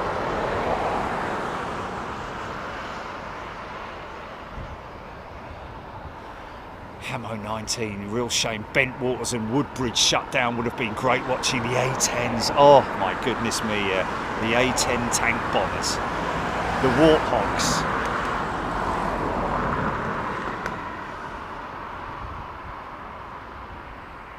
Philip Jones seen a few C-17s reverse at Northolt. There you go.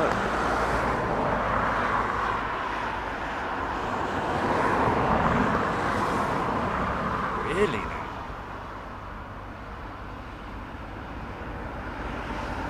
Oh, Simon twitching. That's a lovely thing to say. Thank you. Can you read that one, Julie? Fair play to you, Simon. Thank you so much. F15 Falcon. What?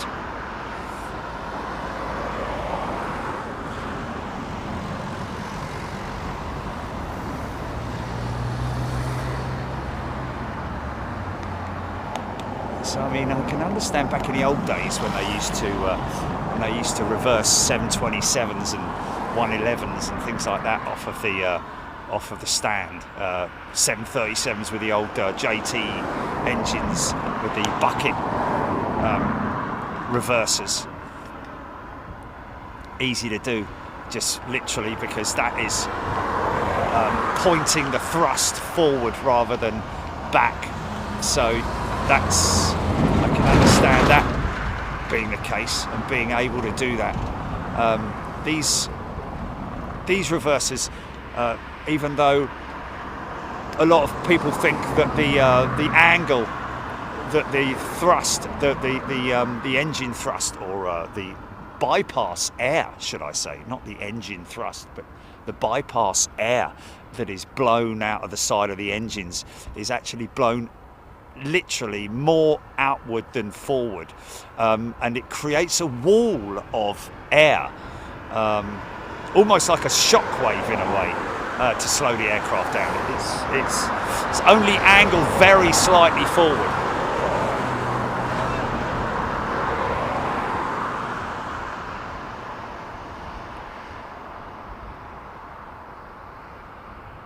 Phil Eagle, those Raptors from Anchorage, they may have been ones you saw when you were out there. Hang on, they're not following. Oh, yeah.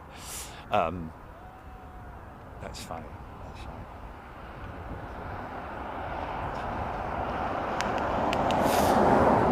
Aidan Campbell, despite operating on UK territory, these bases are firmly under American control. Indeed they are. RAF Lakenheath, it's Ministry of Defence land, but that's about as far as it goes, really. Everything goes American style over that fence.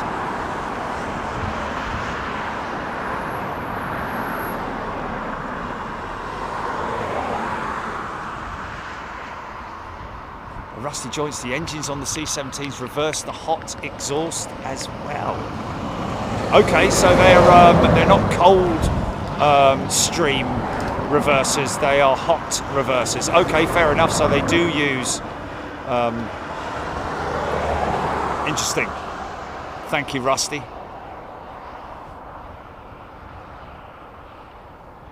Paul Hijinks did like the C-17, though I don't know why, but I always tend to look more at the A400M. Yeah, basically the two are in, you know, more or less the same in terms of their capabilities. Just the Airbus is, this is the Boeing variant, and of course the C-17, the A400 is the. A lot of operators have used it as a replacement for the C-130 and other variants of the Hercules. C-17 engines are basically the same engines as 757. Are they CF6s or?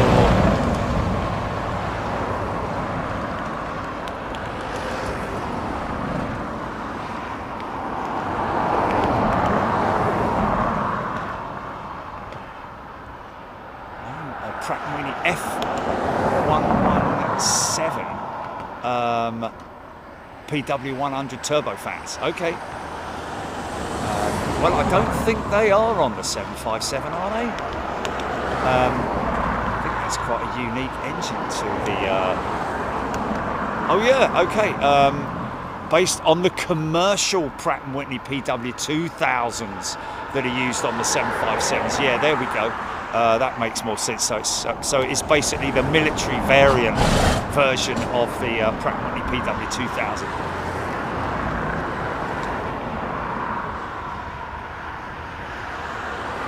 Paul's Hijinks, they are making an extended version of the A400. An extended as in longer version? Not extended range, but an extended like a longer... Oh, that's quite interesting.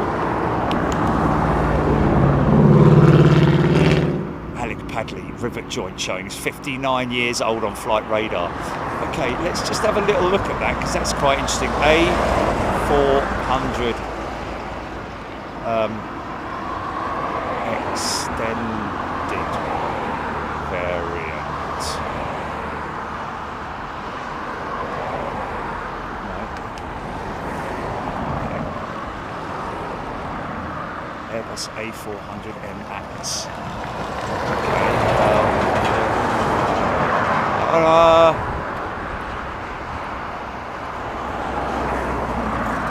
I'm not seeing anything about an extended version of it. A400M extended variant price.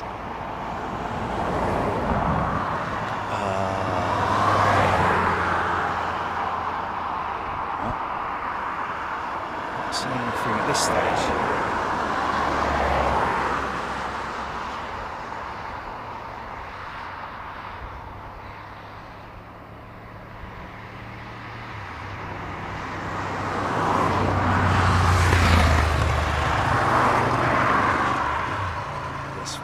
Choices on the 757 was the Pratt & Whitney 2000s, along with the Rolls-Royce RB211s as well.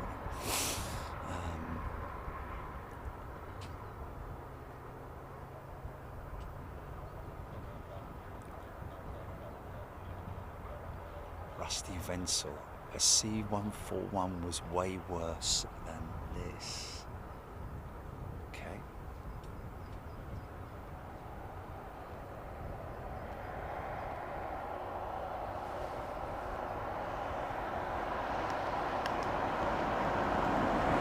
Karina Corbett is a returning member. Welcome back, Karina.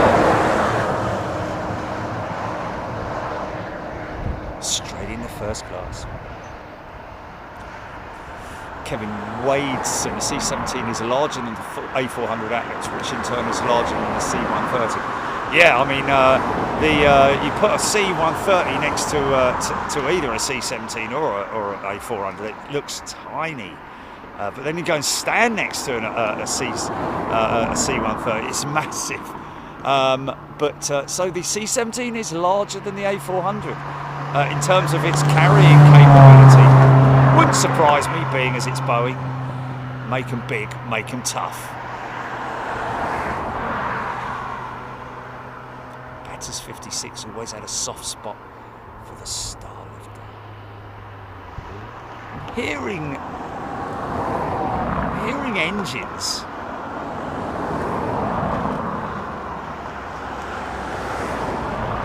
Alex Hilton. Absolute pleasure, Alex. It's all part of the service.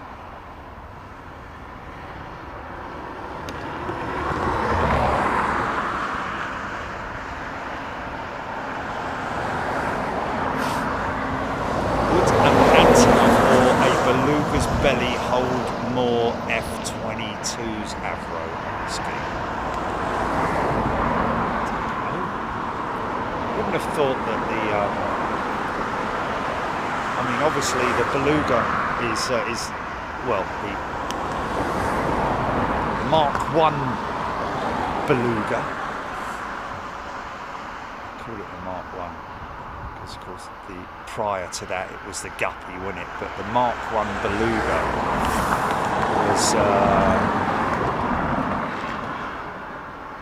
is now being used for oversized freight as a service that Airbus are now offering, Airbus Freight Services or something like that. Although it does require specialist equipment for loading.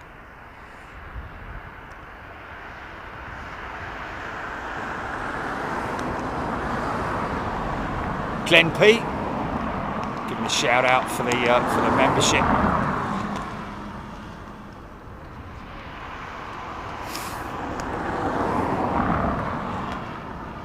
Martin Saxton, yeah, this is not our normal position at Lakenheath, obviously, because I had absolutely no idea that it was going to be as busy as what it is. It's incredible the amount of people that turn up for these things. It's almost like an air show type mob. I mean, look at the people lining the fence down there, man. It's just incredible. All sorts of contraptions and steps and vans and stuff like that. And of course, over on the other side, the viewing area is also ram-packed as well. Cars and vehicles. Got this fella down here, look. Oh, it's a bit precarious, isn't it? Oh, mate, I wouldn't like to do that. Good luck to you, fella. This looks very unsafe. Health and safety have a bleeding field day down here, wouldn't they? But there you go. I've got all the railings on my truck, and I'm within the white lines as well. So I'm parked legally, albeit quite close to the road edge, which not always happy with, but it is what it is. Got to deal with it. This was actually my sort of last call option this morning when I turned up. I was literally on my way to go back home before seeing this position up on the bank, and I thought, up on the side of the road, thought, well, everyone else is doing it, so we might as well park here for the time being.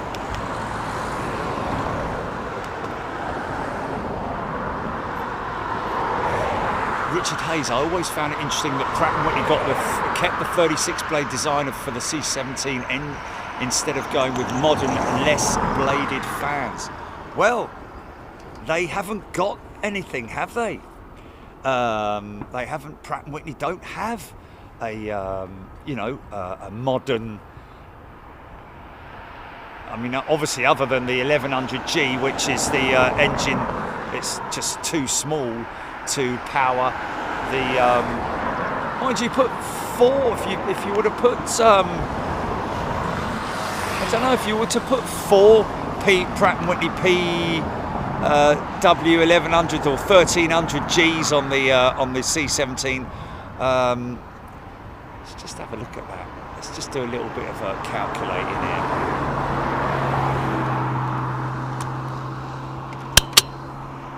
Let's do a bit of calculating.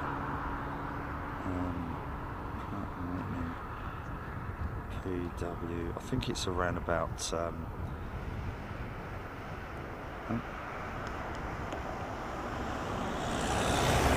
Let's just see the 1300 G thrust rating.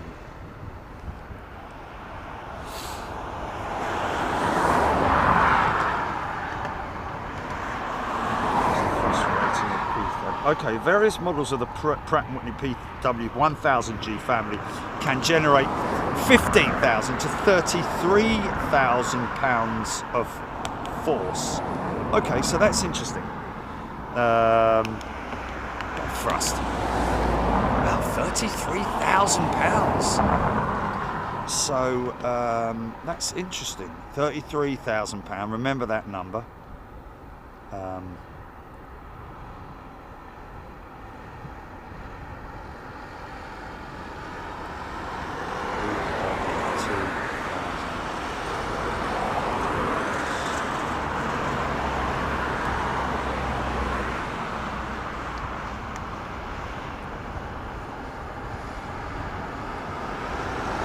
So 37 to 43.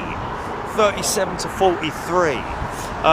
So the lower thrust rating of the Pratt & Whitney PW2000 is still obviously more than the Pratt & Whitney PW 1000, whichever variant it might be.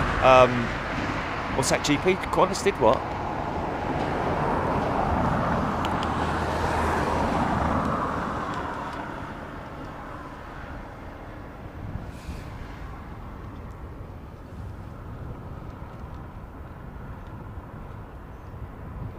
Yeah, they did do rerouting, didn't they? They did reroute it, and now they've obviously realised that it's not viable, I'm guessing, in terms of its fuel costs. No. Oh, sorry. The Perth Direct is no longer. Going by Singapore. They were doing that though, weren't they? I thought that, like you just said, I thought they had already announced that ages ago.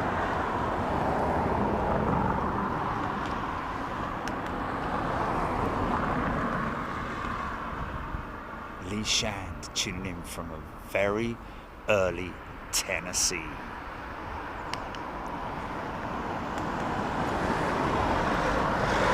Phil Eagle, it may be something to do with the operational capabilities of the engines and conditions where they think the plane will operate, like Emirates not going with the 350-1000 because of the engine performance. Yeah. But it is amazing, isn't it, that the Pratt & Whitney 2000 powers the 767, is that right? The KC-46 and all the 767 freighters that they still operate.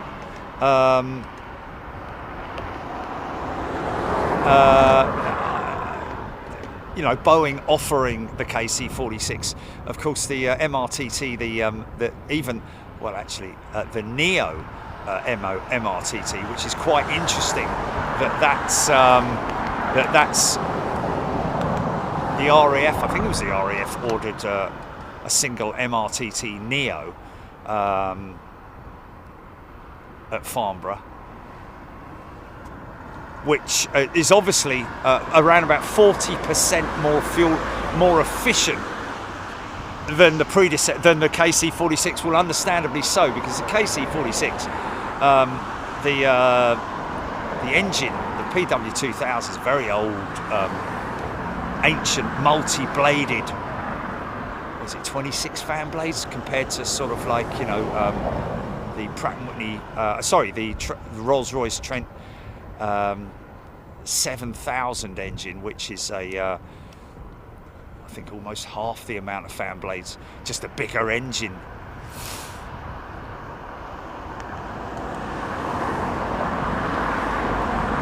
Nick Carter, yeah, we believe that the APU is running on that C-17 to our left, has been for quite some time. I'm expecting somebody soon to say that they can see F15s returning back to Lakenheath.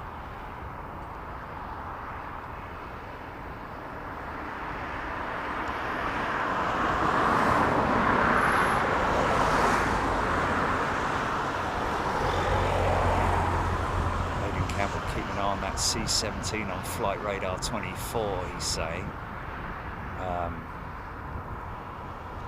I mean, she is active, isn't she? She's alive.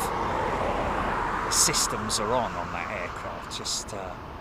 Just how close she is to going out, I don't know.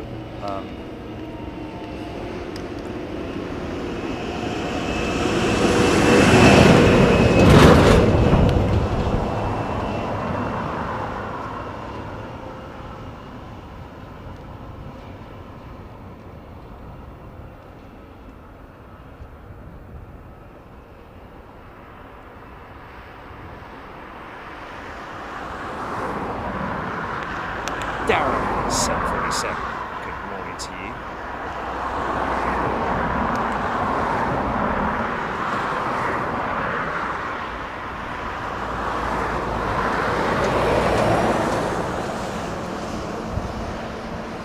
So what will they do with that single F22, I'm guessing?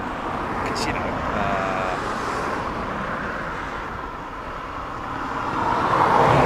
standalone jet, logistically getting it from here to its deployment base, difficulty there would obviously be,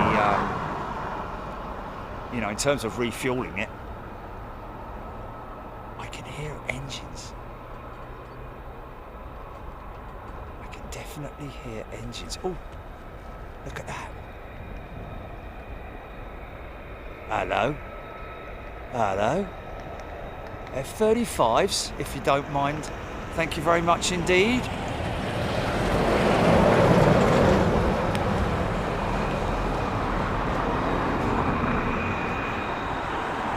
Definitely looks like that one of the Haas shelters has got an aircraft fired up inside it.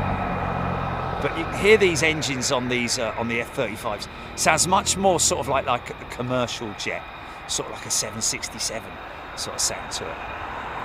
It's a loner. Oh, is this the guy that was that went tech possibly?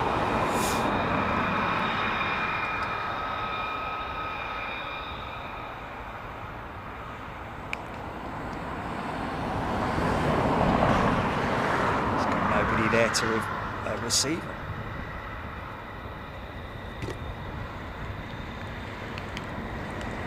See the ceramic lining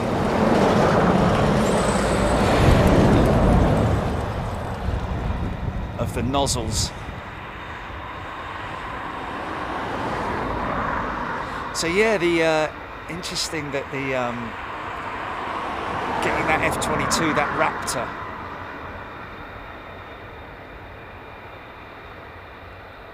because obviously these KC-46s have already gone and been deployed, unless they might have to bring one of them back, or yeah, might have to bring one of them back, or fuel it up over there and get it to meet them halfway or something. I don't know. Look at those elevons, man. Huge flight surfaces, man.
Yeah, of course, yeah.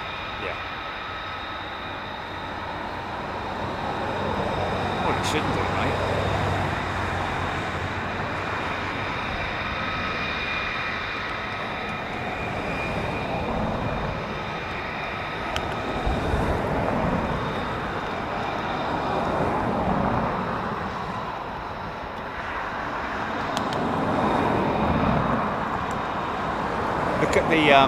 Look at the leading edge of the undercarriage doors. Even that is stealthy, isn't it?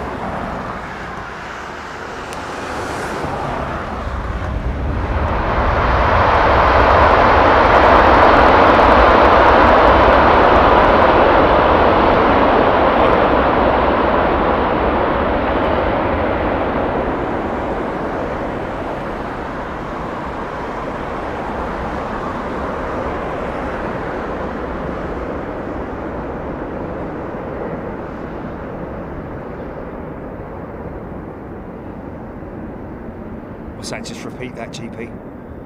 Didn't hear any of that.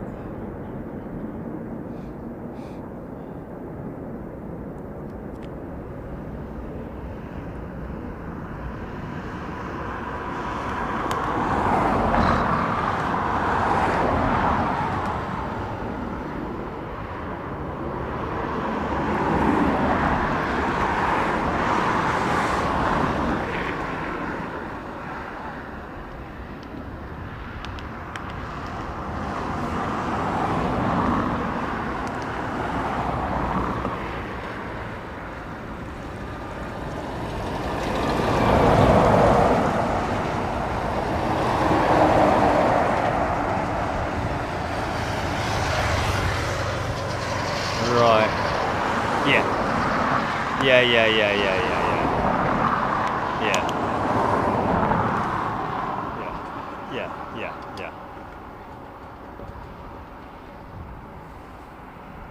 Raskas, he's amazing. Yeah. No, it's not. Gary Goodchild.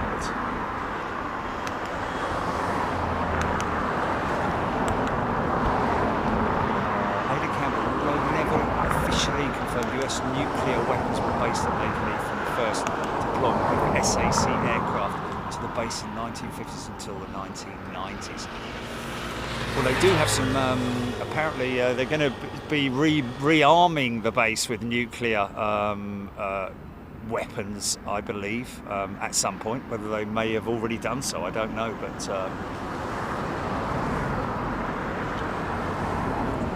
that's what we did here, now, didn't we?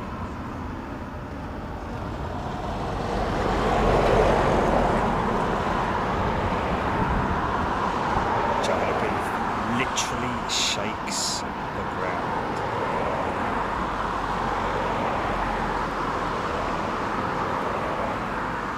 Maritime RC1 KC.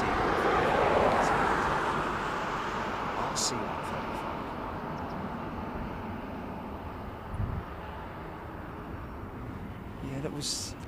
Yeah, that's what we were discussing last time we were here, wasn't it? Those what look like mobile ablutions, but there's definitely some kind of I don't know. We discussed it last time we were here, didn't we? John Sully, good morning.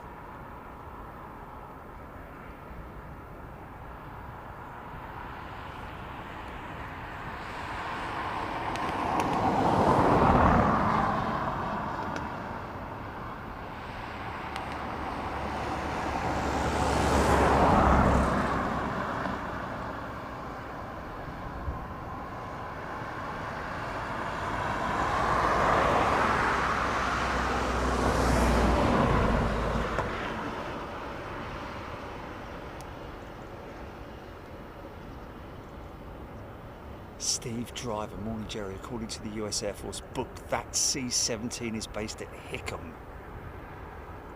Oh, do I hear more jets?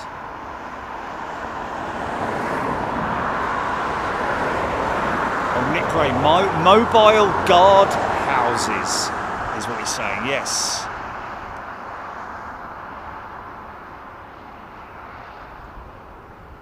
Next batch of F22s currently talking to ops, Glenn P saying.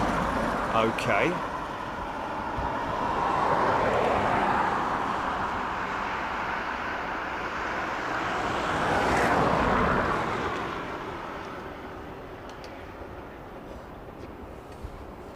Honestly, what's that?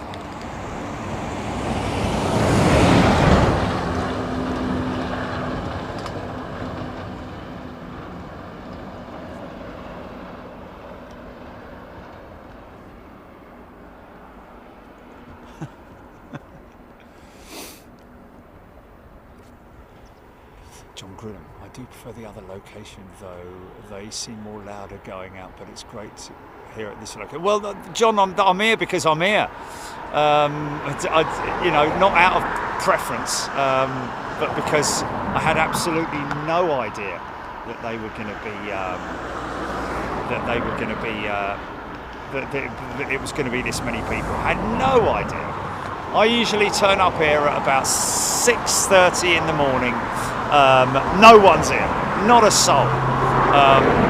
But obviously, with these, I guess the same is going to happen when the F16s go into Mildenhall. We've got a good friend there at Mildenhall, at the campsite there. So that's where we will be stationed. Lee Shanders, CIA are here in their Learjet. Alex Hilton, that was an Embraer, okay, thank you. Fenno, something like that. Phil W.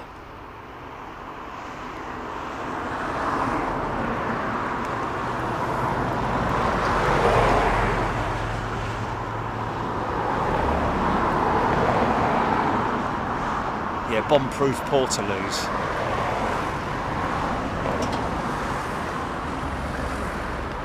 What's the Raptors? Oh, of course it is. Oh God, yeah, yeah. There'll never be this many people here on a normal operations day. Which Paul Glover, good morning. Robbo.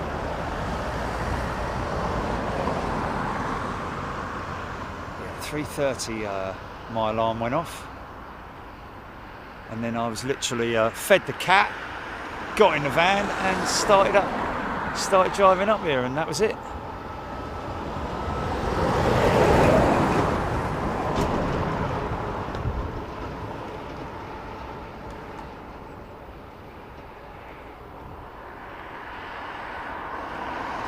Got a new Pope.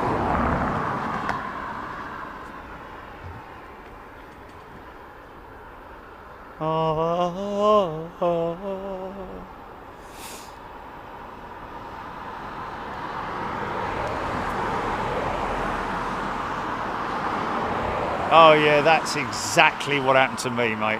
11:23. I was like,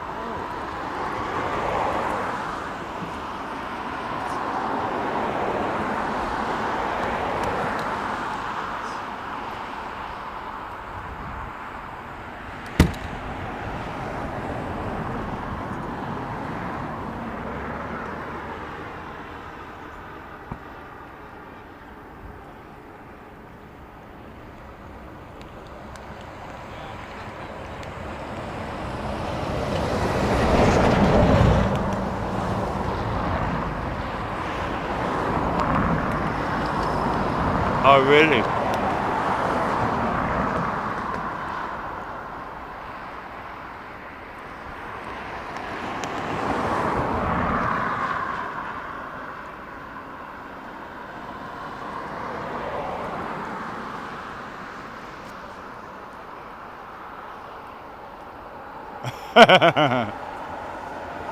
That's funny, Raskas. Yeah.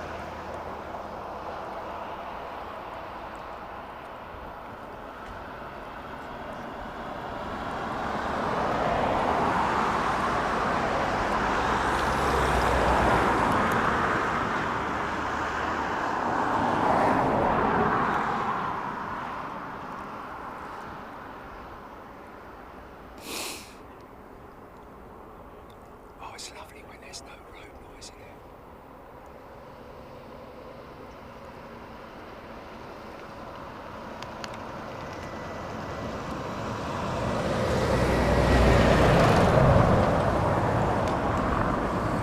Okay.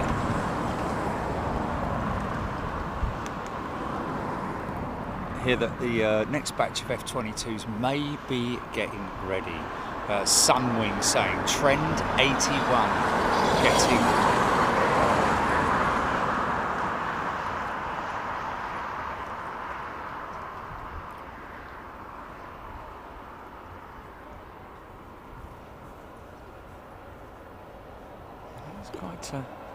it's quite fiery, isn't it? It's something we've not seen before.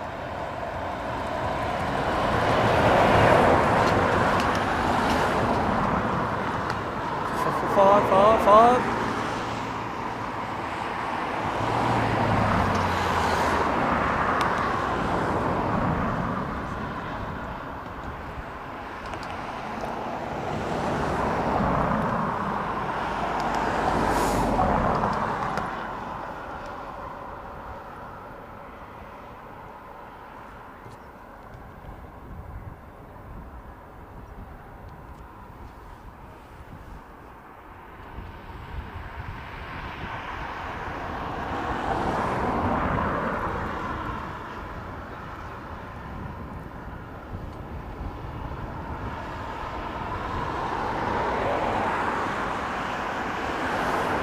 Okay, where's he stayed? Which oh, Frankfurt, yeah. Fair play. Producer Jay has from San Francisco has come and stayed, or gone and stayed at the B Mine in Frankfurt. Next time we're at the B Mine, may I wonder if they'll fix that other Raptor in time, the tech one.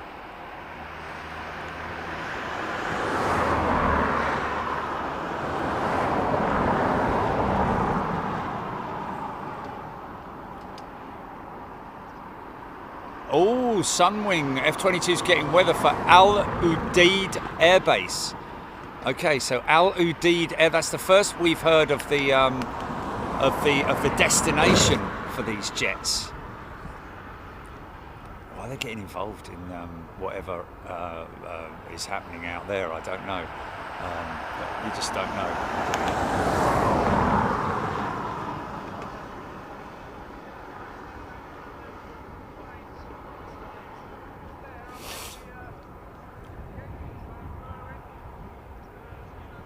Gina Graham, good morning. Speak up, mate, speak up.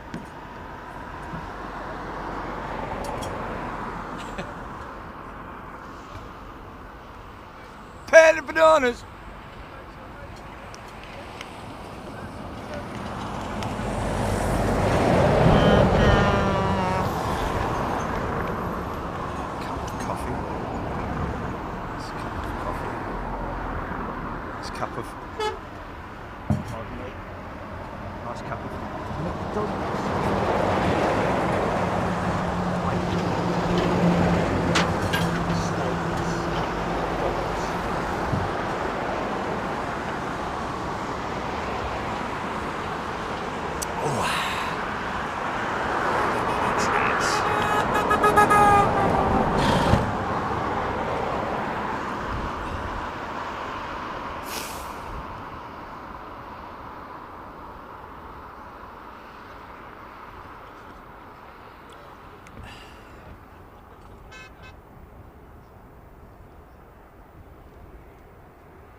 Lishan, that's what was reported in the United States.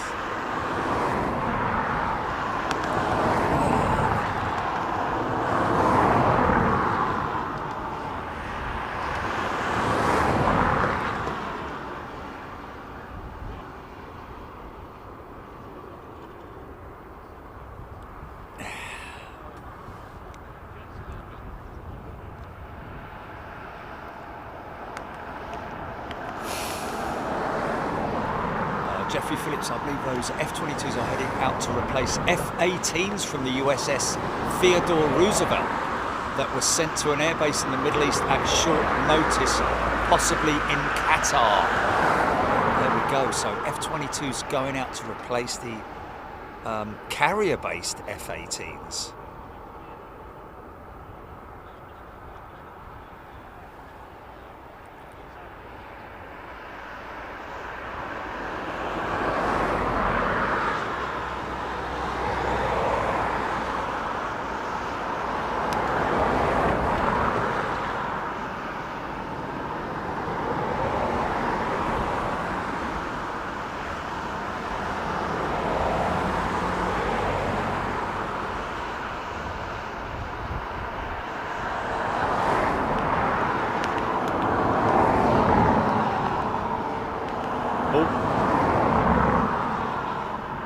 Engine start.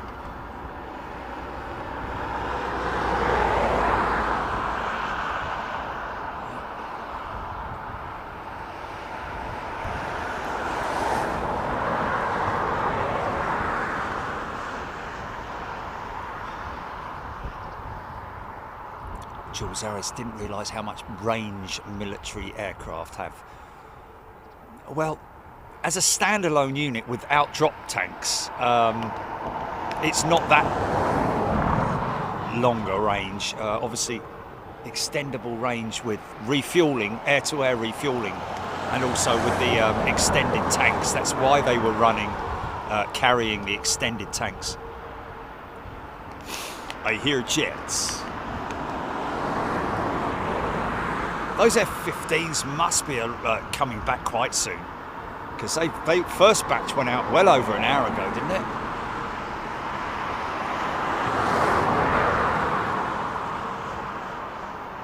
What, the F-15s? Oh.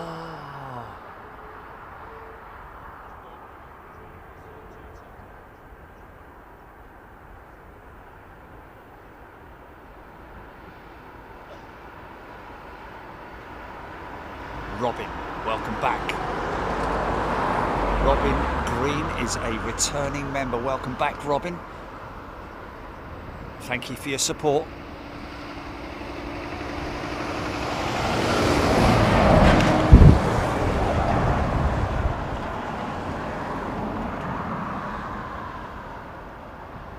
Okay, we've got a batch of F20. Well, the last batch of F22s coming out. I wonder if they've done a possible quick fix.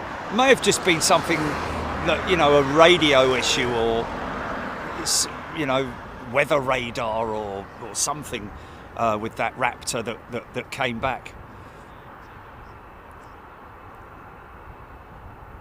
Lishan, 2 F15s were over Germany.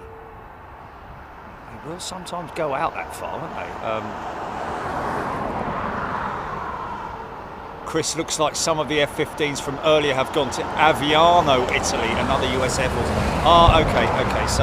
So deploying, because I know that a high number of F15s or F35s went out. Was it yesterday or a day before that went down to Italy?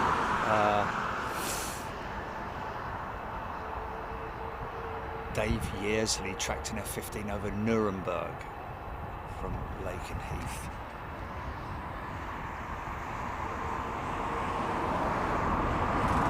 I think we're going to see Raptors any moment, folks.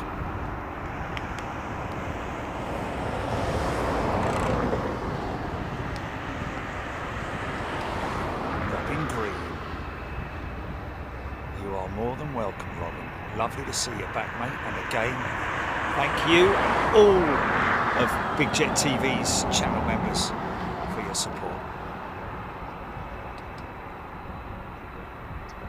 Here they come.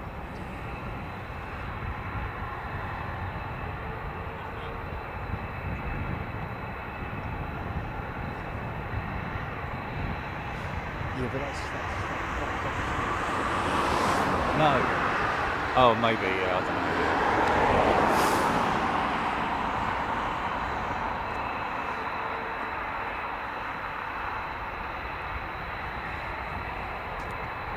know. See the underwing drop tanks there, folks. When I say drop tanks, it's what they used to be called. Well, it's sort of like standard name for them. Back in the old days, they were drop tanks because they literally would drop the tanks. Once they'd emptied them, they were no good.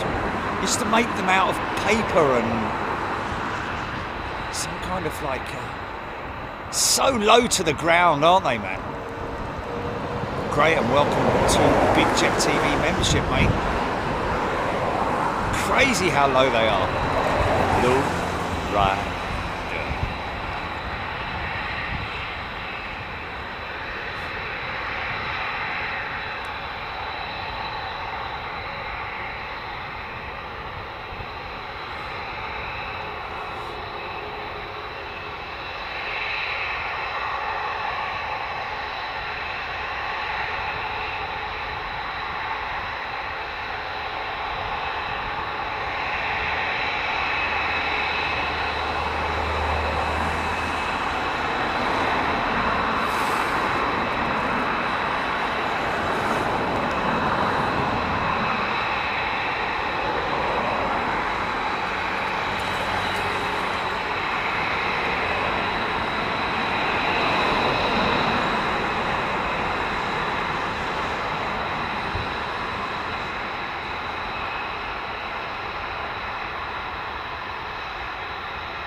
So that's 6 of them. Wow,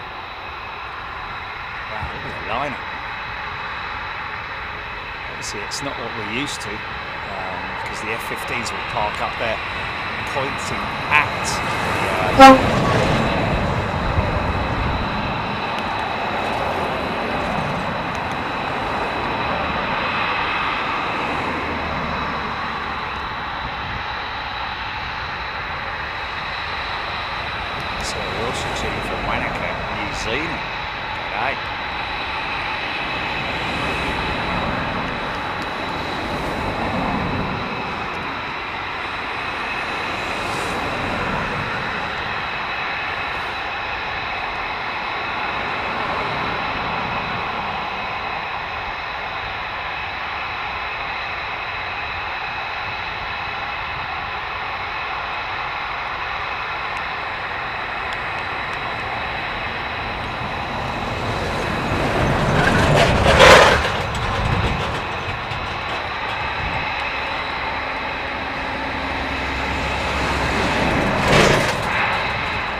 Yeah, it does. Well, without the undercarriage and without the drop tanks, it would be a much cleaner profile. But yeah, when she's in the air, she looks a lot less clumsy. Li Shan, $50,000 per hour per aircraft. Crazy.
Wages of the pilot, is it?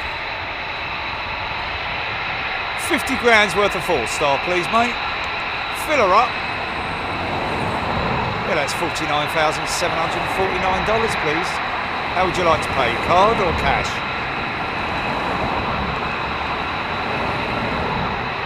Pump number?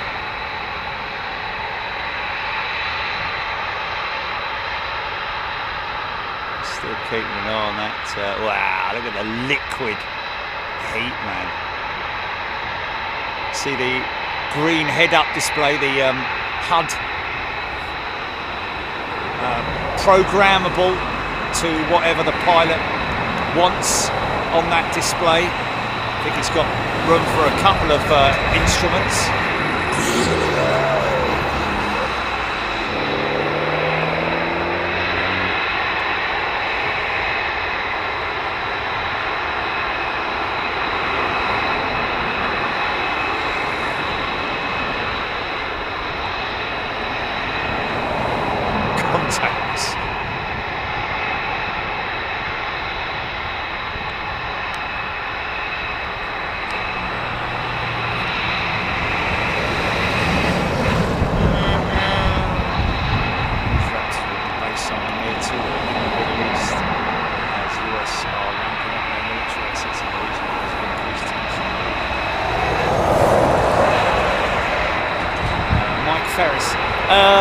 Negative, Mike. I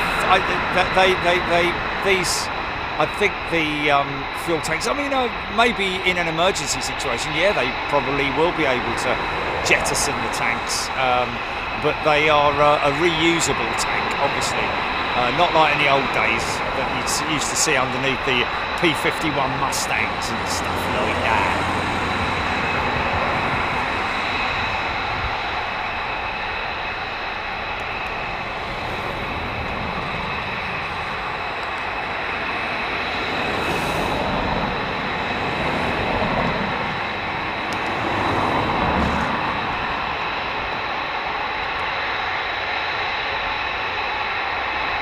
The operational cost of $50,000 an hour, isn't it? Not the fuel costs. I think it's the operational costs. Probably the flight crew and all that kind of thing. Yeah, I mean, there's not much. I don't know how much. Let's have a little look, see.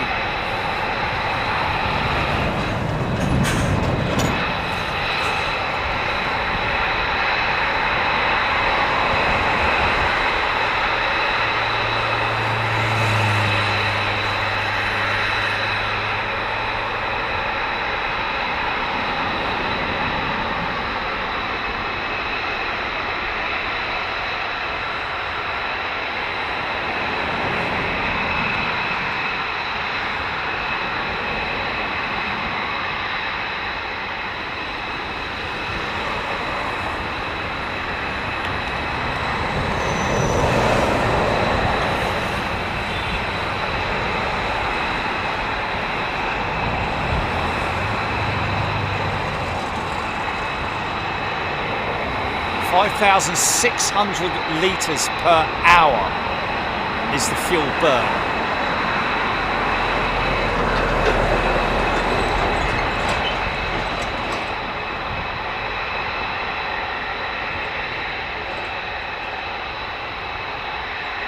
So £18,000 or 8 tonnes of fuel is usually the full load on that aircraft, plus your drop tanks. So 8 tonnes of internal fuel and an additional 3.6 tonnes in 2 600-gallon external tanks. 8,165 kilos is 8.16 tonnes, isn't it? Has a ferry range of 1,600 nautical miles. These are ferrying these jets, although the flight crew are obviously going out with them. And this is the Lockheed Martin. And that is, I think, the original Lockheed that we're used to from back in the days with the L1011 TriStar. And I believe, you know, it's their military arm that they obviously, I think, merged with Martin, maybe.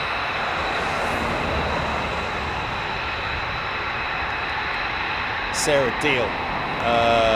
In comparison, 380s cost over $20,000 an hour for fuel. Of course, Emirates fly long distance, so a flight of 11 hours can be quite expensive. Wait for it.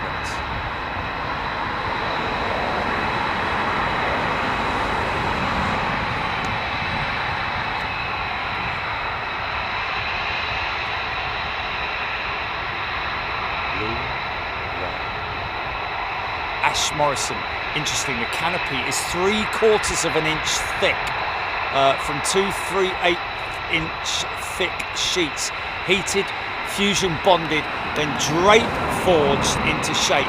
Canopy can withstand the impact of a 4-pound bird at 350 knots. Wow.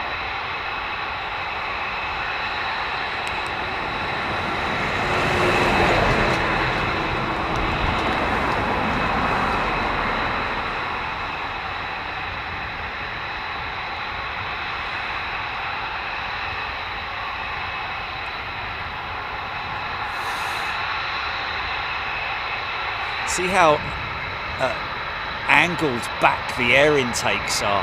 It's obviously, you know, based on the design. Maybe that's a stealth design to reduce the heat signature.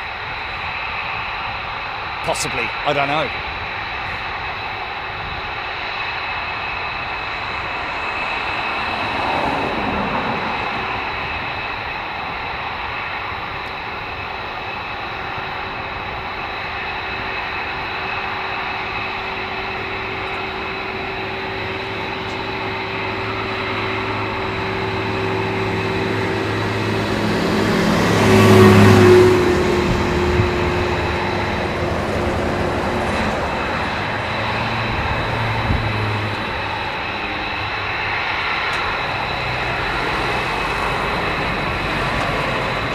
Mark Andrew Terry, the F22 possesses a sophisticated sensor suite allowing the pilot to track, identify, shoot and kill air-to-air threats before being detected.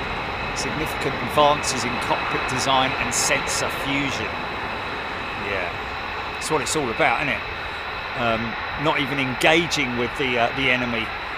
They don't even know you're around before it's too late. And they are destroyed.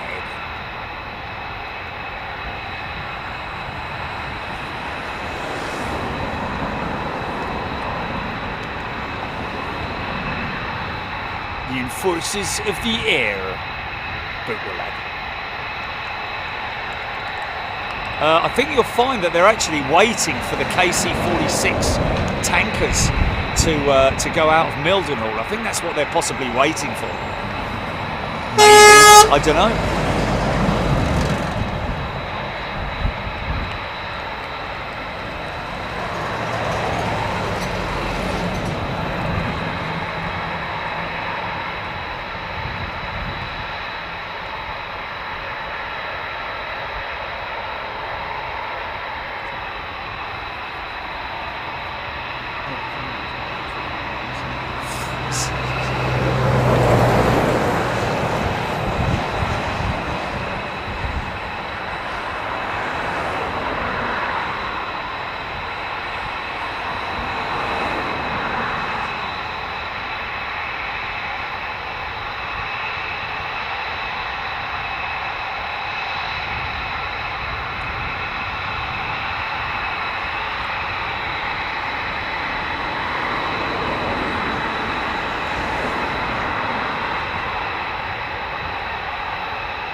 There we go, yeah.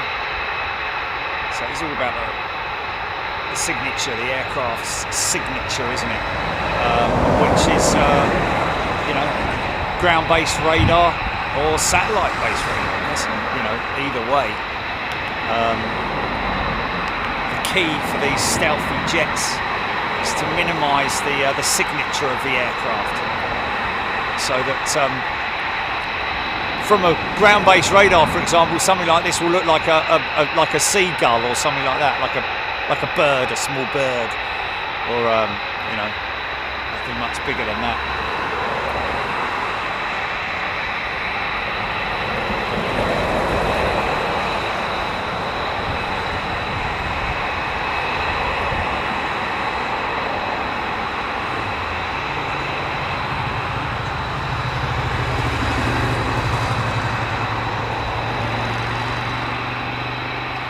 Big Snack 100.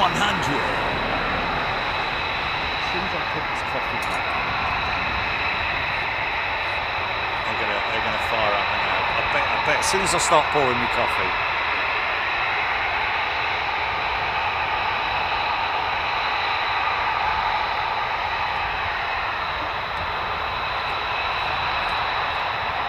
oh really? Tanker issue.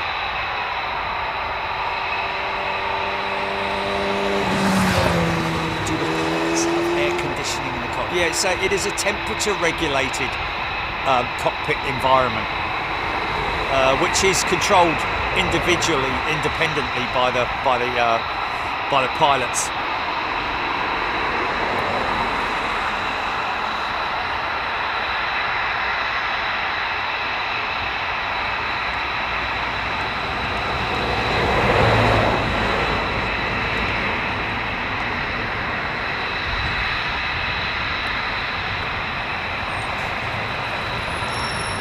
What's that, GP?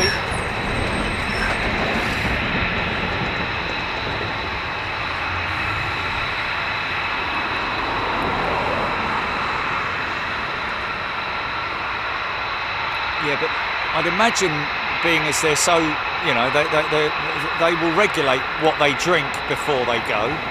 They're not going to drink 5 litres of water before they go, are they? They'll probably have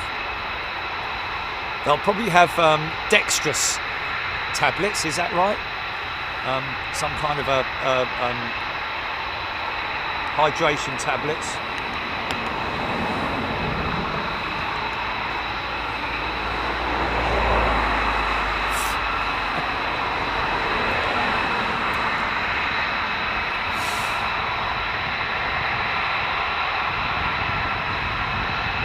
Oh dear. Compressor Man's obviously happy to be watching. Bloody Teddy bear.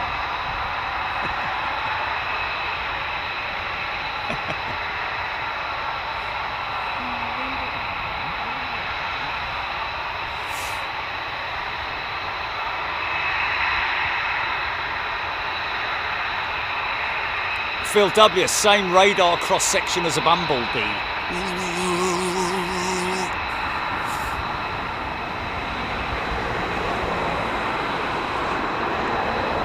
Christian McDonald, that's the first message I've seen of yours, my friend. I can see what you got to say, mate. Radar cross section of a B-52 is 100 square meters. F15 is about 25 square meters. 22 is about 0.001 square meters for comparison. Wow. Well, what about the F35 then, Nick? Sarah Deal, they can be in Rome in about 7 minutes. Huh, I should catch a flight with one of them, shouldn't I? Next week. Drop us off here, mate, will you? Thanks very much for the ride. What's that?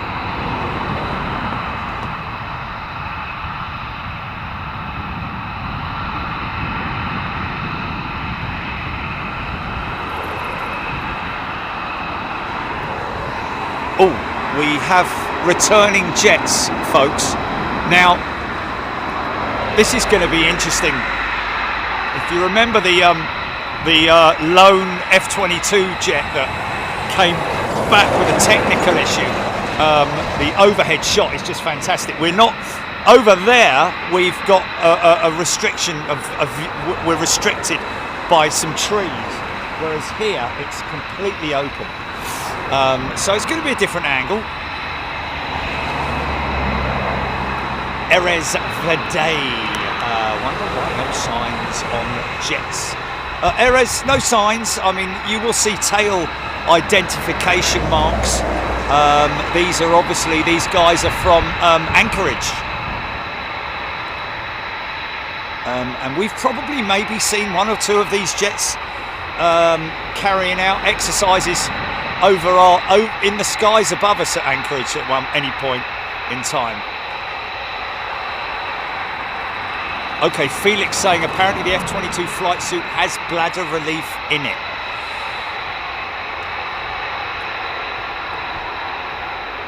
Glenn P. Some F-15s are returning to base and will be with you shortly. Awesome. Well, they should appear from our right. What's going on there? What's that then? Hercules. Wow. He's coming his way, isn't he? C-130. It's a tanker. It's a tanker.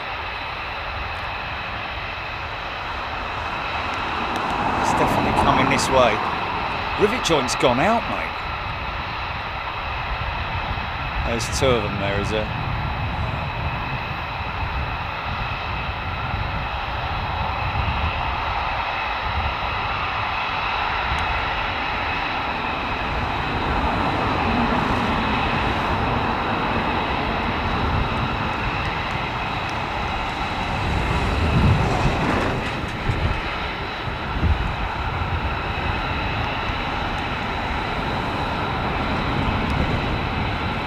Beautifully synchronized engines, man. Look at that.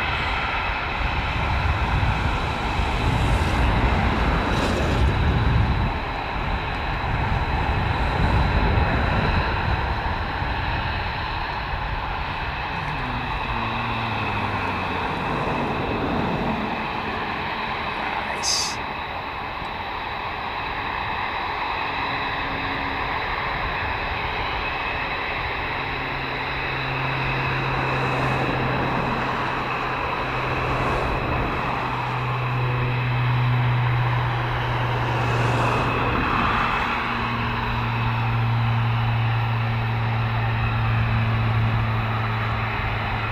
Very high, isn't he? Circling over the airfield, man. Unless he's just sort of like vectoring over Lakenheath and Mildenhall for heading off somewhere else, or I don't know. It's very high.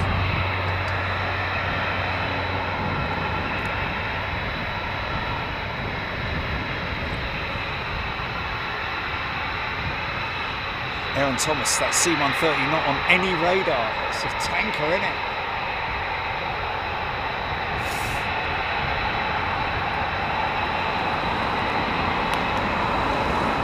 Roberto.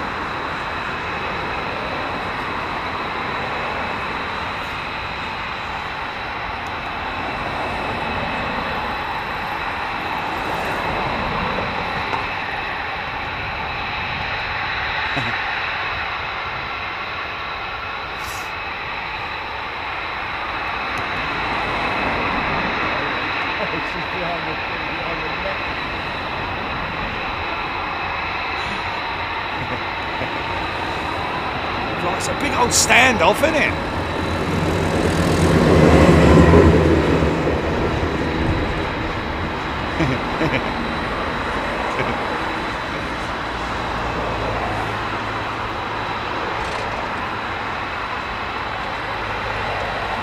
That unusual manoeuvre. Yeah, she's just gone. It's obviously, vectoring over the base, but apart from that, it's just gone.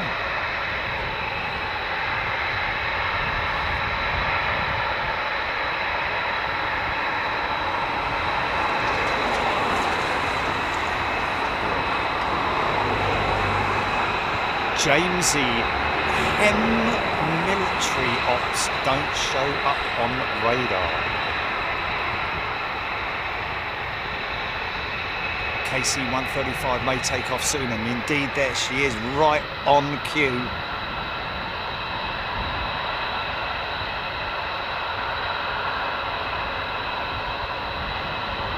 Blimey, it's half a ton of fuel just sitting there on idle, isn't it? Crazy.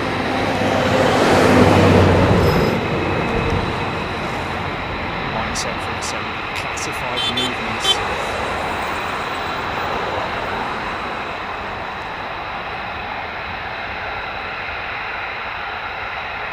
AP, that's hilarious. Been watching live aviation channel for a while. How have I missed this one? Amazing. AP, welcome. I see a new viewer and a new subscriber.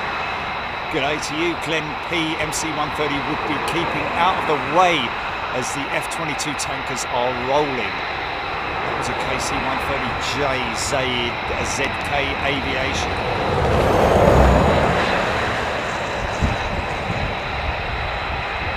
Uncle Pat!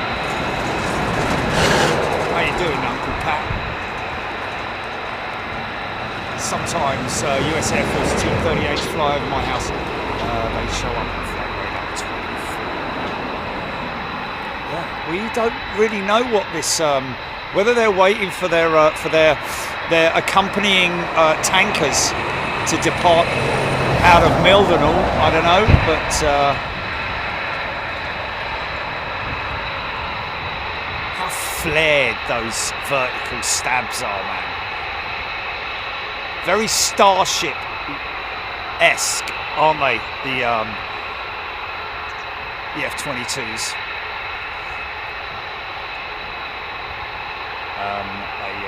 More like starfighters.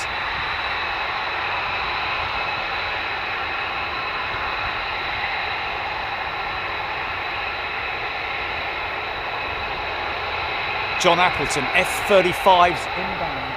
Okay, so they'll appear from my right. We'll get the full turn as they line up for the runway as well, so should be pretty good to watch the F-35s, and hopefully I'm pretty sure that we'll have some sort of like some fly past action as well. MC-130 off to Germany, Glenn saying.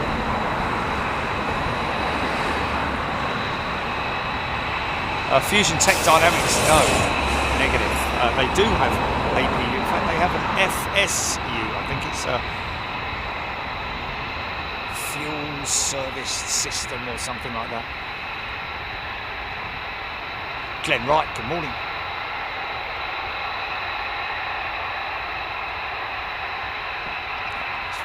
Sleep better.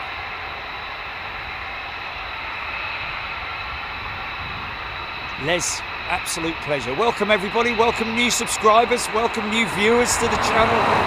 Of course, I do like to delve into my military stuff from time to time. We are primarily a commercial aviation channel. However, because of my my love for military aviation, which stems from many years ago, 50 years ago, plus really, of going to air shows with me dear old mum, and watching some of the classic old jet fighters of the Cold War era, or even before that, you know, Lightning, etc., Phantoms. So yeah, I do love my military stuff, historical stuff as well. I've got a, oh, here we go.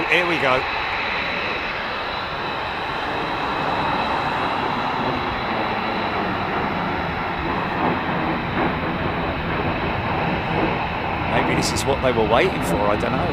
Wow, look at that. Turn left, why don't you? Get coming down. Now this could get pretty hot, folks. Four ship. Got another two over the top.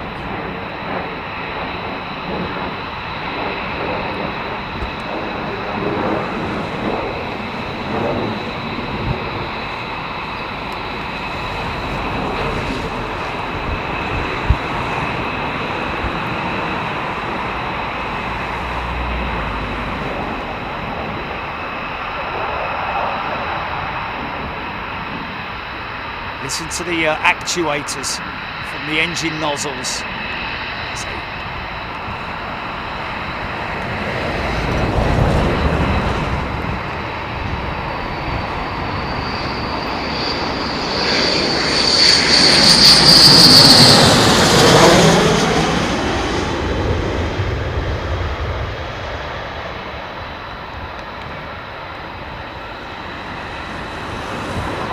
Nice.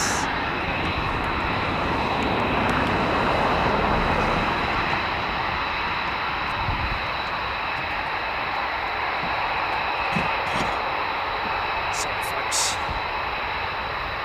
We got it.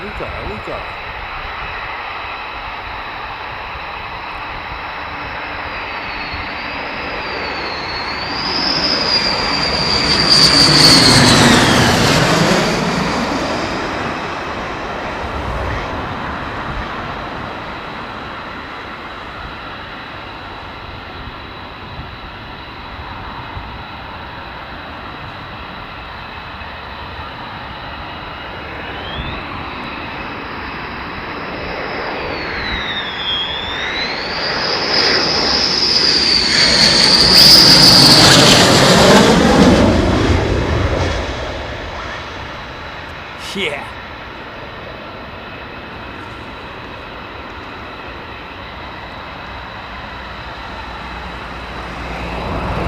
Wow, this guy's low, man.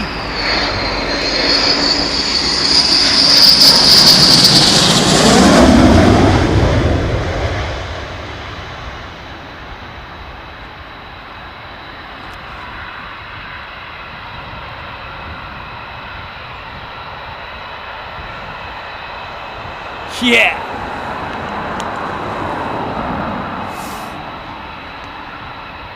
Rascas, this will be manual. Everything you're seeing here is manual. Wow. We even got a stack shot.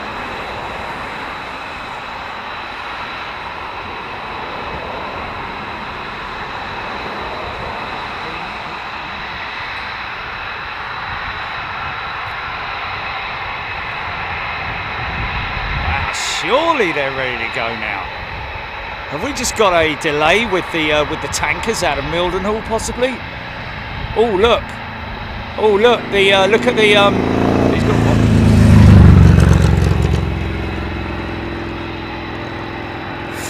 Look at the rudder, the upper element of the rudder on that C-17. It's now gone to the neutral position, so that means that the engines may have been started on that C-17.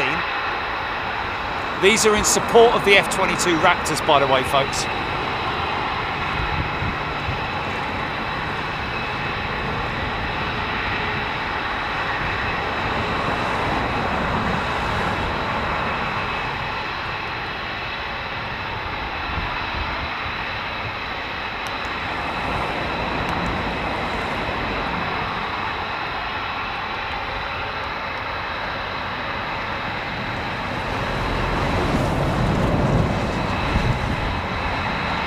Moving.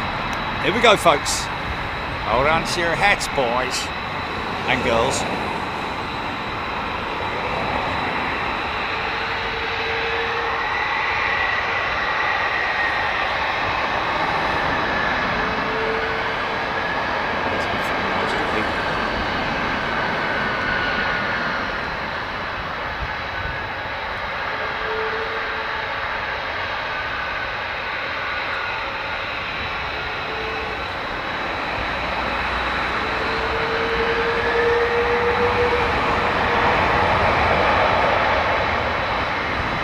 Going to be getting liquefied any moment now, folks.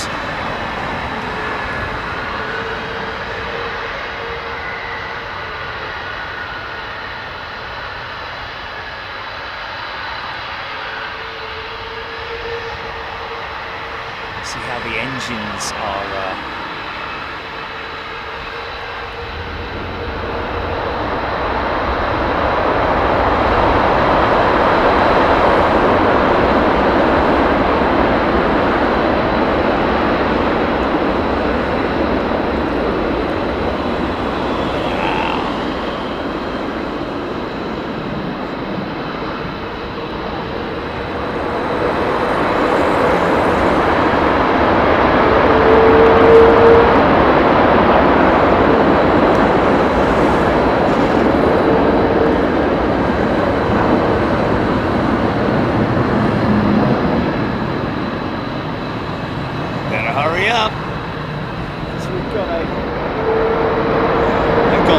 the F35s. Wow.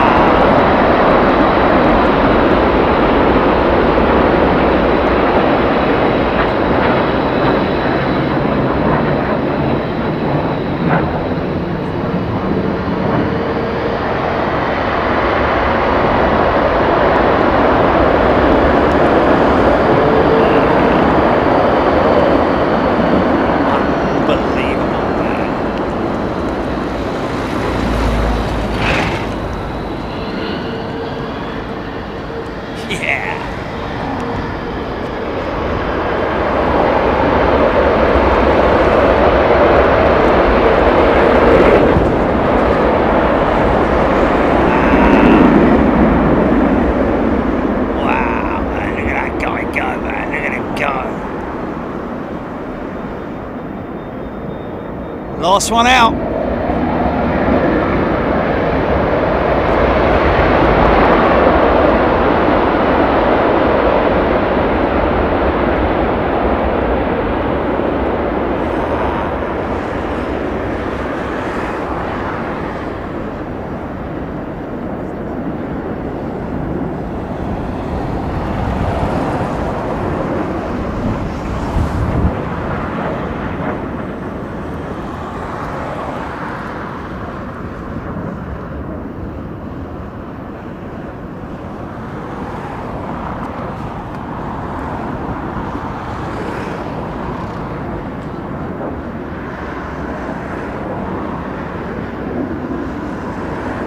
Nice.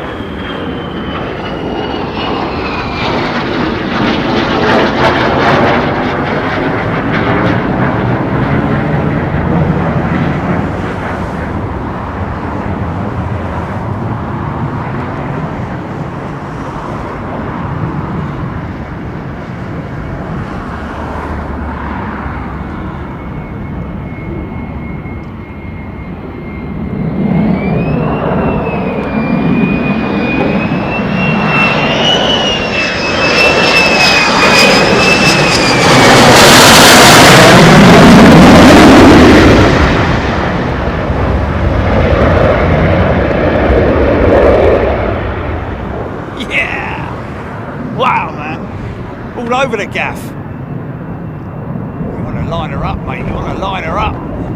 Here we go. He knows what he's doing, son.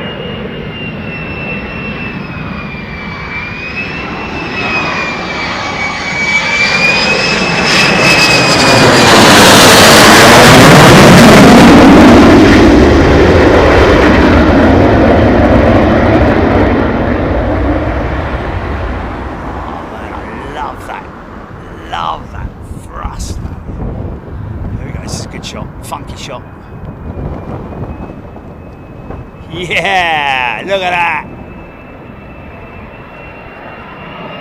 United States Air Force.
F15 after this.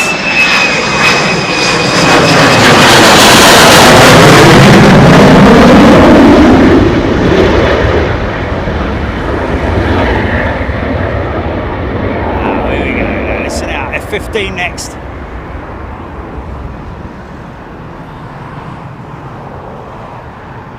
Going to get funky.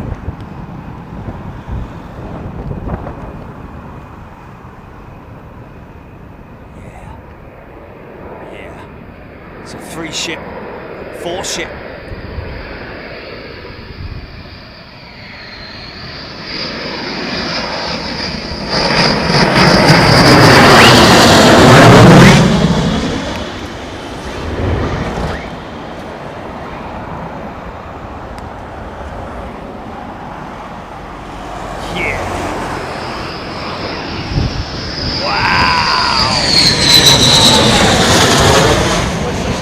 Over the top, man.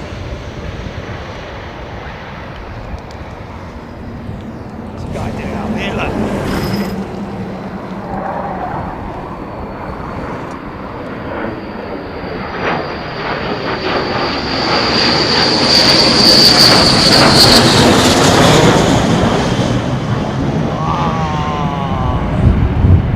Oh. Sorry, folks. Oh, he had a big turn on him and everything, man.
two ship right up there though. A35s. I think they're 35s. And they, wow, can't even get them, man. They're so high up there. Am I getting anything there? I don't know. Let me check my focus because these guys are sky high, man. Hear them.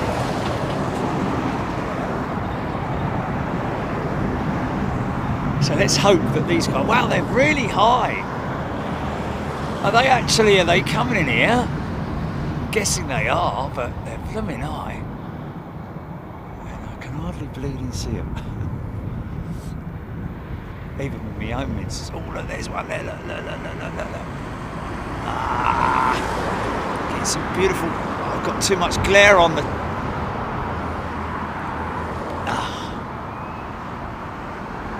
wow.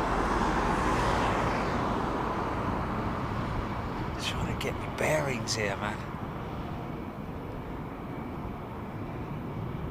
Oh, it's so high.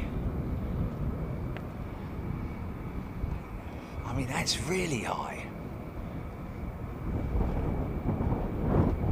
10, something like that.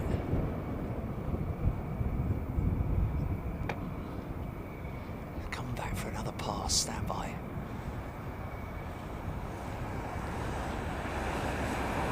Oh.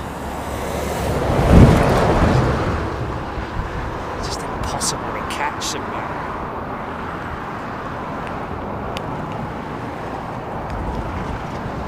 Right up over the top. I don't know if you're seeing anything there, folks. It's pointless me trying to, with the glare that I'm getting. Right over the top, looks like an F35. I don't know, it might be a 15. There's three of them. It's a three ship. And then, out of nowhere,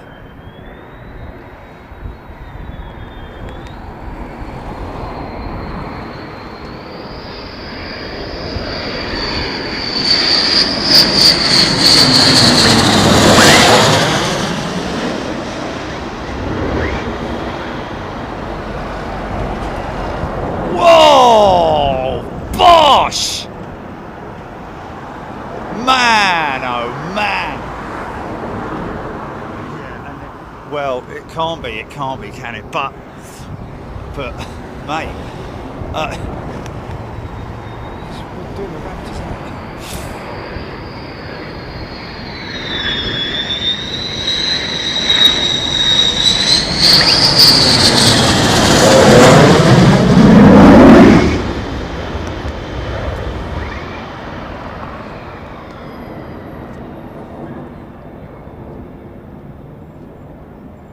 Thomas 767, KC 46 just departed Mildenhall.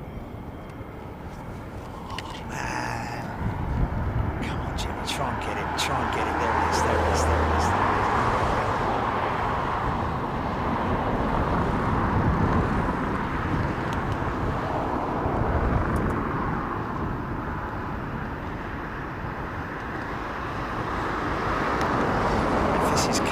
It's going to be a rapid descent, man.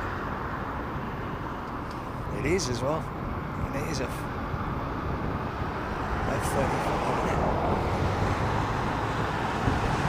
Kind of very noticeable. Well, the whole profile is noticeable, isn't it? Whoa, wait a minute. Where's this one coming in from?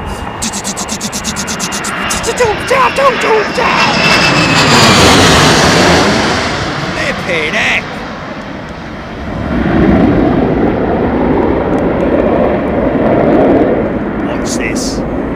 Watch this. This is hard to track, man. Ah, turn, mate. Hurry up and turn. Yeah!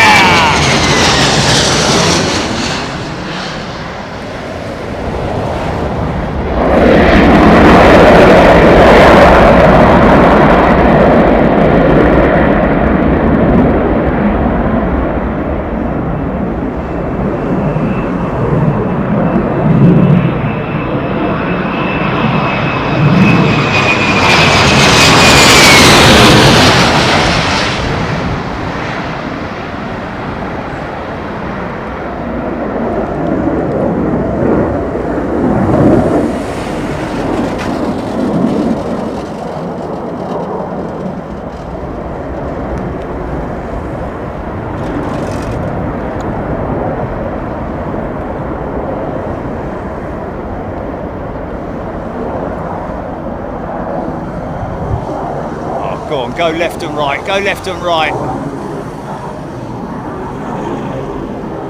No, all left.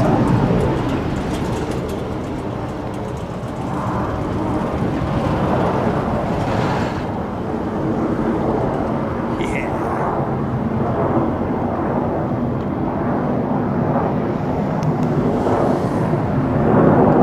I always wish for those passes, man. I always wish for them. Wow! Lots of activity over the top of me, man.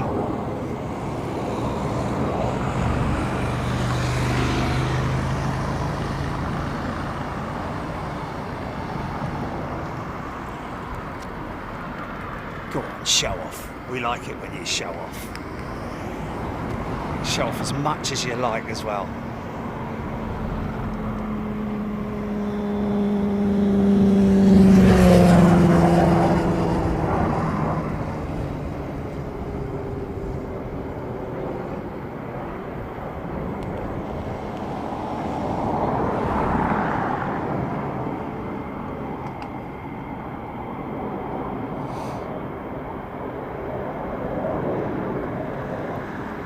It's a tight turn, man.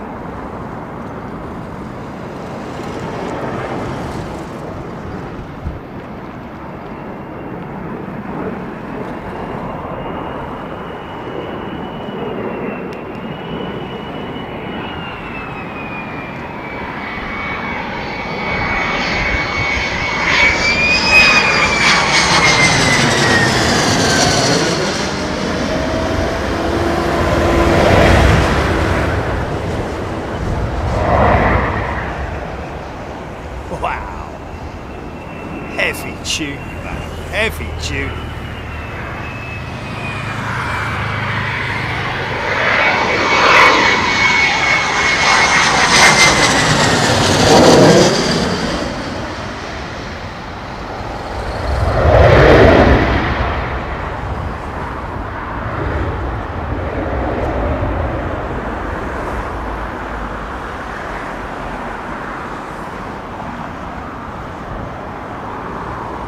Celtic Mel. Well, this is quite good. KC-46 departing Mildenhall in support of the F22s.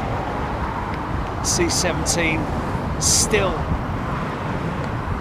we wait. Blimey, O'Reilly! He's coming straight at us! Hold your fire, hold your fire! Go on, Sam! He ain't landed, he ain't landed. Is he landed? No, he ain't landed.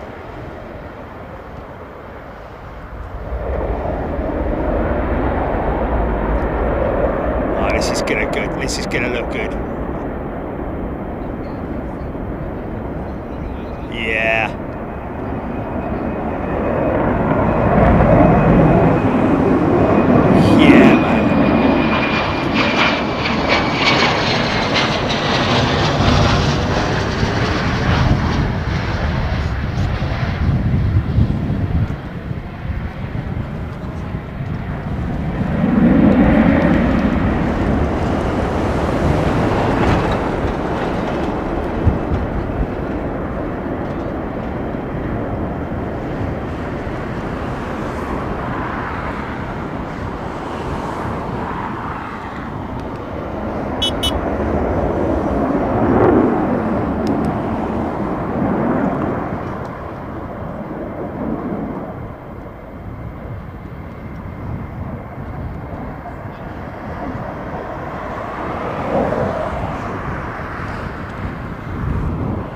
Coming at you.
Yeah.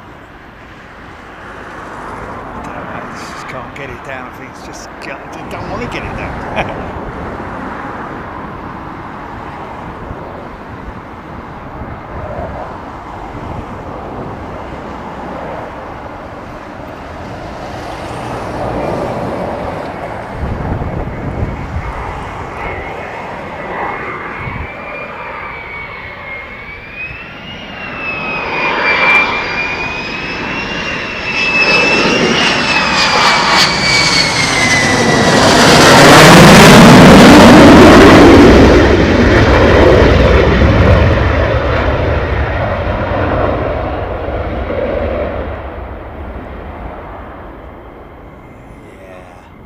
Wow, look at that. It's that C-130J again. This time doing some serious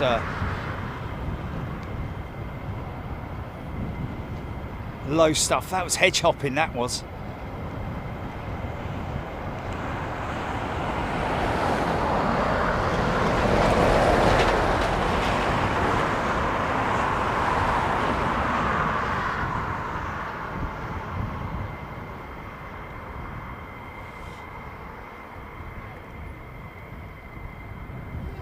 Well, still no, now those engines that you're hearing, I think they are the returning squadron or group that went out, because just over the other side there is the pad, and if you remember, I went airside with these guys. What an experience that was. One of our very highly viewed shows in our archives, folks. Go and check it out. Airside at Lakenheath or whatever it is.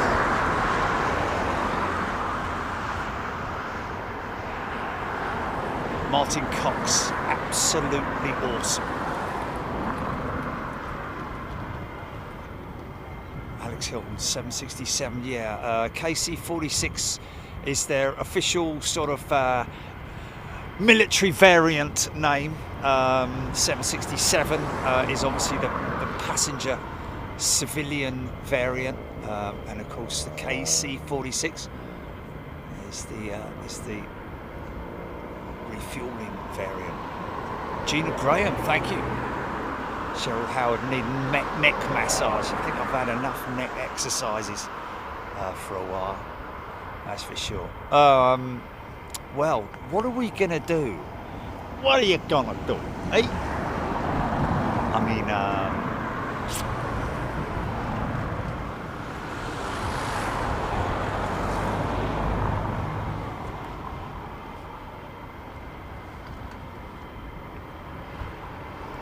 so I think that's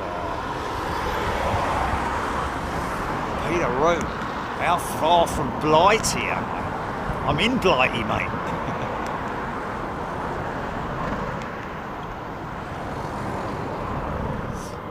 Carl Hannon 5 mils and all tankers over Sicily, with one possibly returning back after refueling.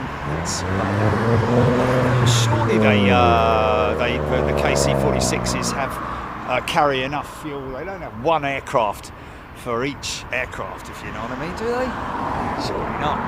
Surely you could refuel a good few F22 Raptors with the KC-46. Although I don't know if the KC-46, like the 135, they do have the option for internal sort of like fuselage fuel tanks. I don't know. Yeah, they're all shutting down the engines now.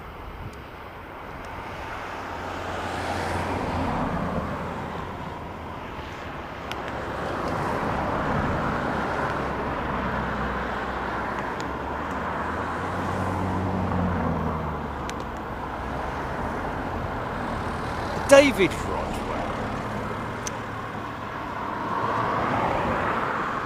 Yeah, it's fine. Yeah, but whatever. Oscar Coles, all the F22s have gone.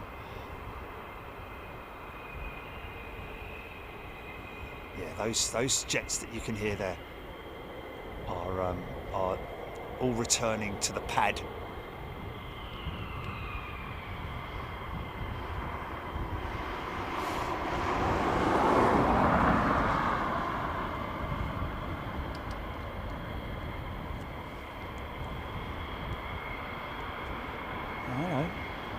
Yeah, I think they're. I don't think they're coming out, are they? Are they not coming out? Oh, hold on a minute. We do have some personnel on the. A lone F15.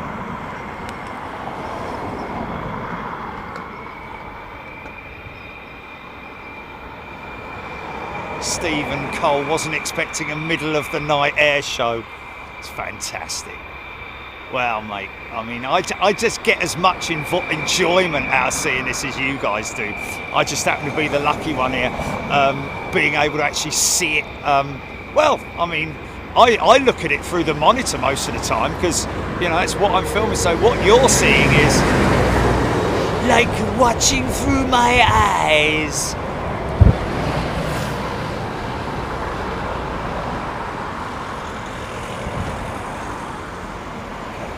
Step ladders out. Bring out the holy steps. What is your favorite color?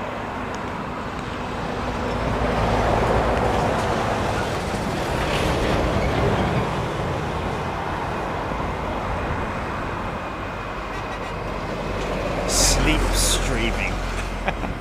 Never heard that one before. Sleep stream. Although I have dreamt in the past of being live or being somewhere where it's sort of like, you know, Big Jet TV related.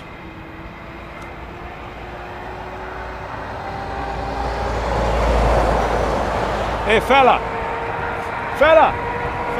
if you're going to cross the road, go right up there so you can see all the way down there, man. Don't cross right in front of my van. Be careful, yeah? Just be very, very careful. It's a very busy road, mate.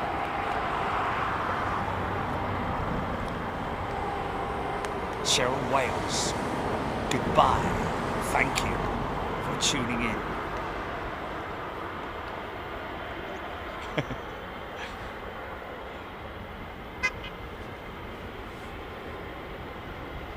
We got a hope from the boys and the girls.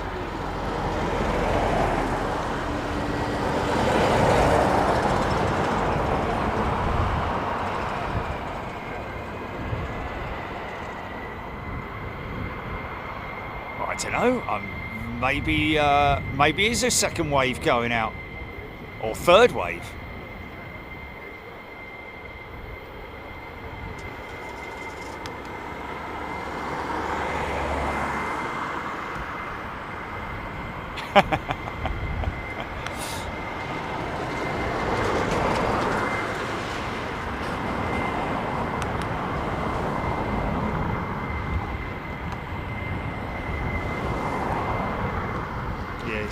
He's only about 15, and he's like, this makes me worry about that time when I was a kid and I ran straight out. I was watching the dustbin lorry. He's made it, he's done it. Ran straight out, didn't even look, wallop, bang, straight in, broken flipping collarbone and everything. What I remember is apparently the fella didn't stop. Stop that car!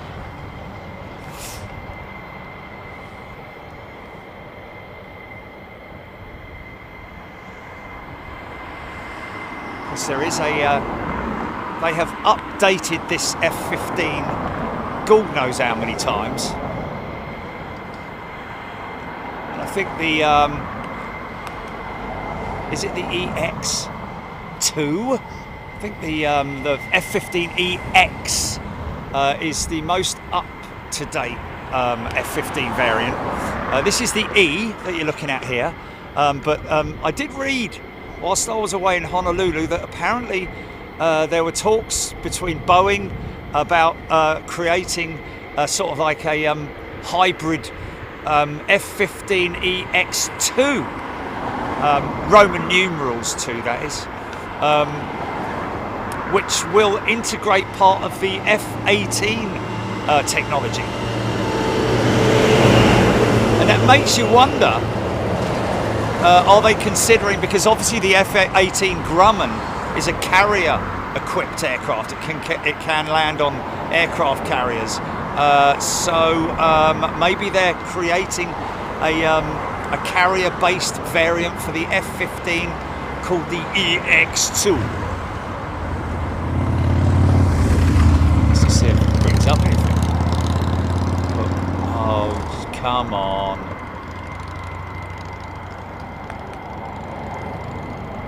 Oh, there we go. Okay. F15EX Eagle 2 changes. Which jet is better, the EX2 with its enhanced avionics system? Oh well, obviously, obviously I'm wrong there, then, aren't I? That the EX2 is already a. I thought the EX was the one that the most recent and up-to-date one. Obviously, I'm completely wrong.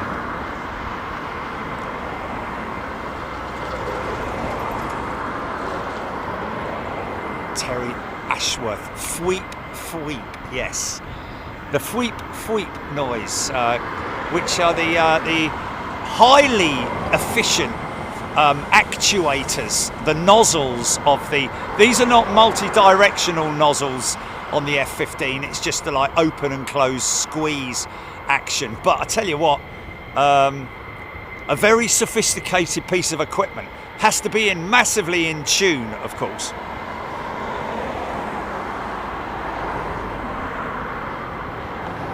Why would they feel the need to extend the life of the F15? Well, it's obviously a very, you know, Boeing. It's a tricky one, isn't it? Yeah. Lockheed Martin have really tied it down with the F35. I think the Raptor is the Raptor the most. Let's just have a little look at these.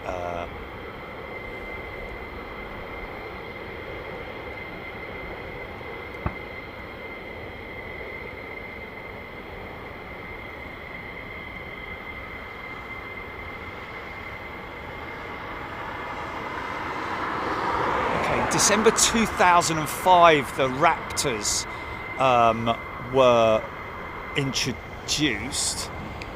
Let's just see the F35. First flew in 2006.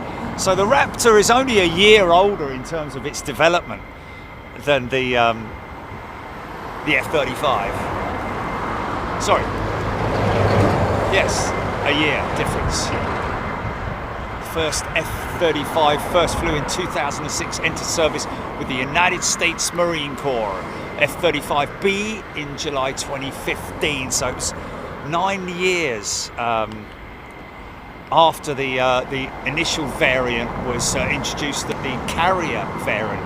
Wow, it's got a great picture there of it with the bomb doors open. Of course, that's the main feature of the F35 because of its stealthiness, and I'm guessing the F22 as well, is that the bombs or ordnance are actually inside the body of the jet rather than slung under the wings, because again your profile, your profile can easily be picked up the more things you have protruding from the wings. That's why the F35 has belly mounted ordnance. It can put hang ordnance under the wings. We've seen that before. Has quite a few connections under the wings to hang missiles and bombs.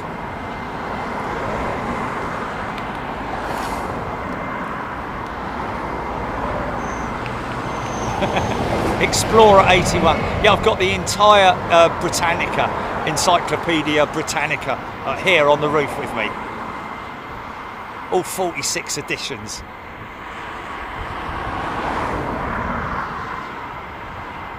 They're a bit dusty, and it takes a long time to put them up here, but they're always very handy.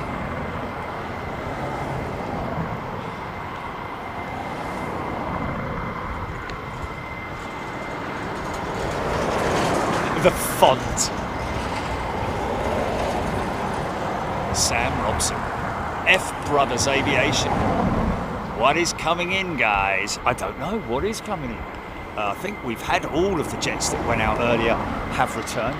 Maybe apart from that single, well, we had an F35 that returned to its station, didn't we? With a technical issue. What's going on? Hey there, George. Miss the shed effect. Well, we've got the whole of the winter season coming up, folks. High winds battering London, and we'll be out there in all weathers, folks. Don't you worry about it. I'm sure as we begin to approach autumn, we'll get into plenty of shows with shed effect. There we go, show more videos. Yes, windy season. Well, there isn't a windy season in the UK, really, is there? But it's more stormy during the winter months or autumn months. So usually around about. Is it around about November, October, November that we start getting the windy September, October, right? Okay, so the rudder on that C-17 has also gone to its neutral position. So I think that might be as ready to go as the other one. Maybe they are both going out together, I don't know.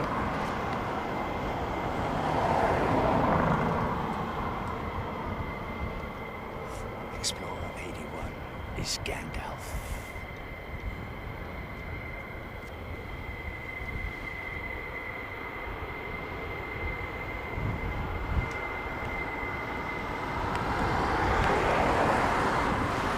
Steve Batty.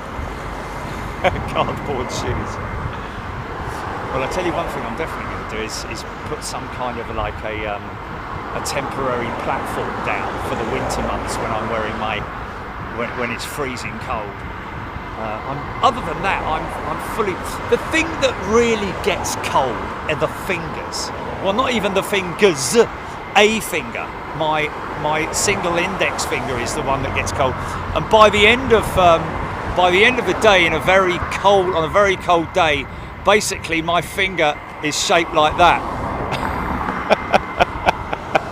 until I can get into a warm environment where I can defrost my fingers.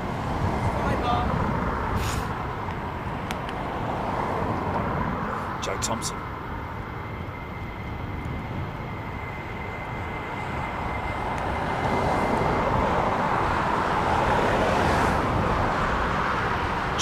Lenny tuning in from Orlando, Florida. And a great flight from New York, brand new Southwest Max 8. There we go.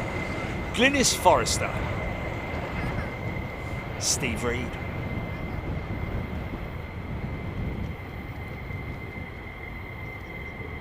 Brian Stewart, Skechers winter boots. Oh, I tell you what, I've got the comfiest. Well, not comfiest.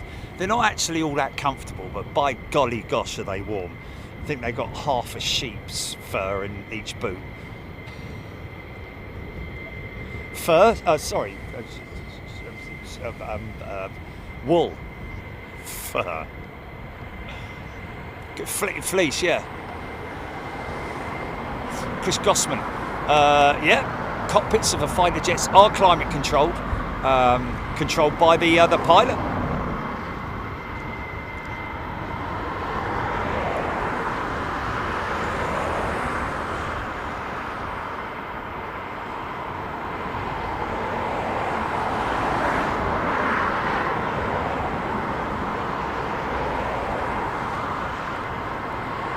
No, Sean. Never has been. Chili's never been in the van. I don't think Chili's even seen In the van, yeah, not in the back of the van. No.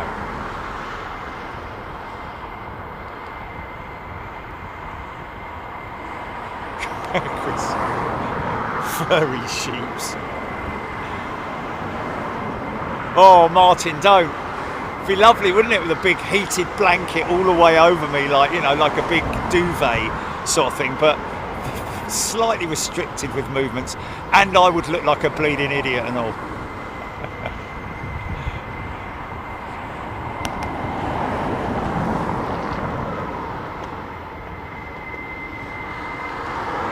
Maggie with a close-fitting surgical glove finger. Well, all jesting aside, they do say, don't they, that if you wear surgical gloves underneath gloves, it actually improves the heat retention. So yeah, who knows? Although I have kind of dialed it in now, where I've got these big fat-fingered woolly gloves for winter, and I am able to move the toggle left and right. I mean, that is literally all it is. It's not a sort of like, you know, a multi-directional toggle. It's just left and right for the zoom, and that's all I need. The biggest thing is for the index finger is being able to scroll the text on my phone, because obviously the phone is to my right of me, so I'm reading all your comments.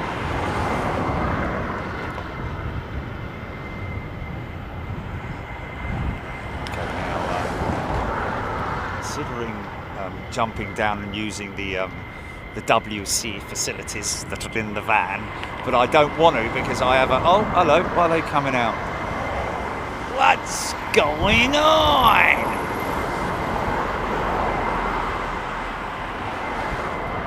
In your own time.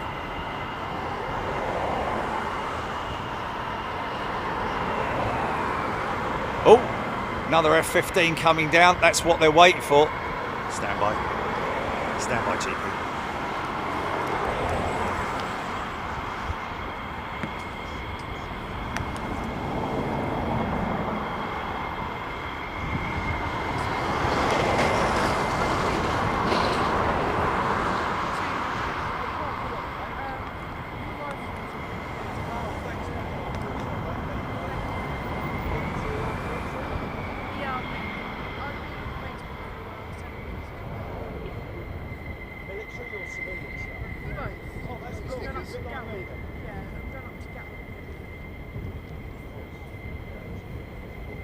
Right, you got any stickers for these? Yeah, there you go. Yeah, I'll just put in your message here to say hello to Jensen and Ryan.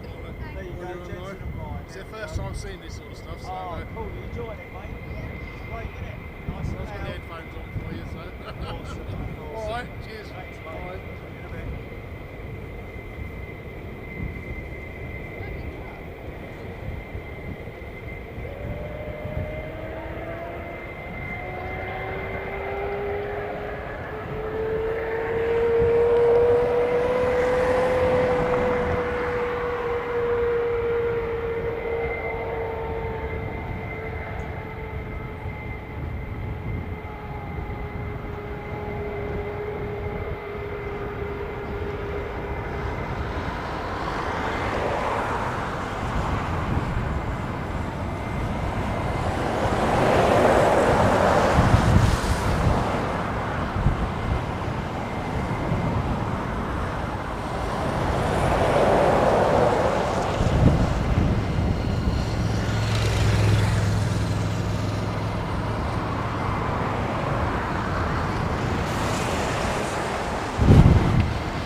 Okay, that's good. Managed to use the ablutions, say hello to a couple of fans, and get me sandwich.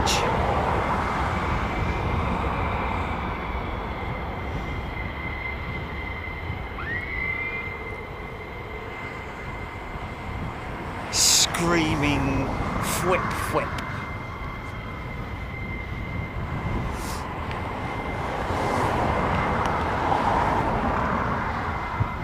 Martin, who checks the ladder.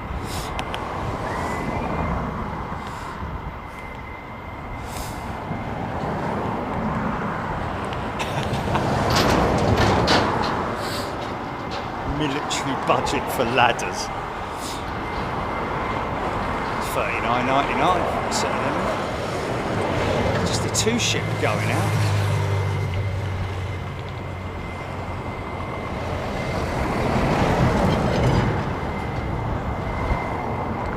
Ladder budget.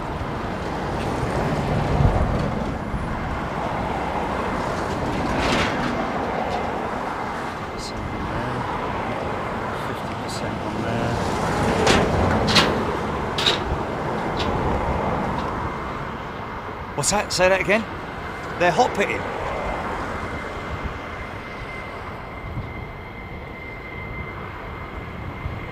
Okay, SPC guy with the ladder checks flaps, fuel lines, etc. are secured and not leaking after hot pitting. Oh, so these guys have been hot pitting, have they? Which basically means refueling with a single engine running. Oh well, I didn't see both the intakes, because if one of the intakes is down, that basically means that. So I heard just now what appeared to be the start-up of one of those engines. You will hear them. You hear the noise, which is the howl of over F100s.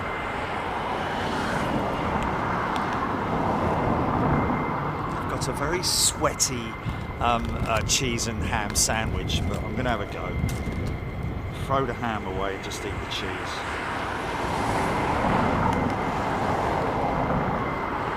Yeah, I don't mind.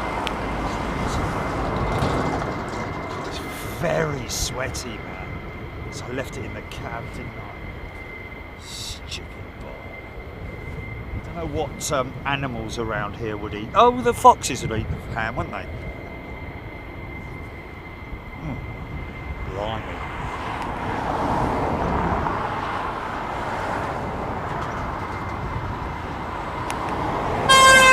More than that.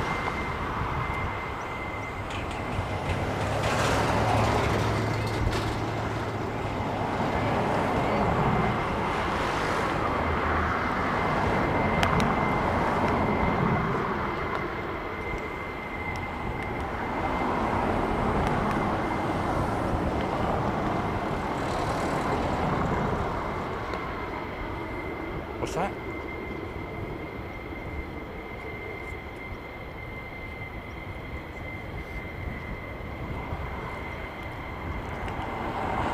Oh,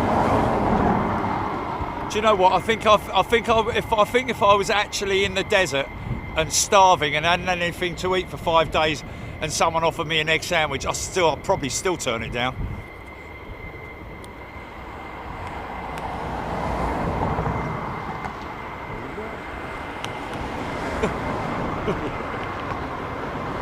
Mate, could have told me about that. Could have told me about that. That was right over the top. It's a bleeding 380 or what? It's more like a jumbo. Oh, is it Lufthansa? Atlas Air, wow.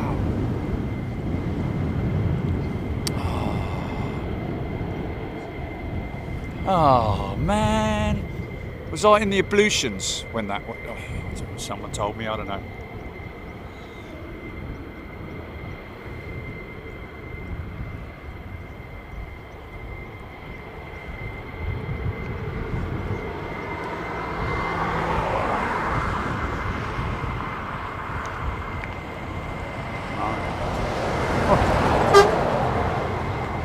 Pardon me.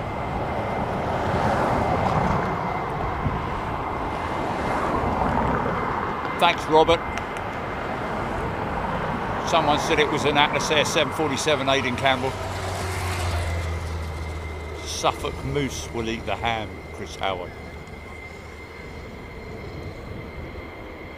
Raptor X, that was Atlas Air 747 400 off to Chicago.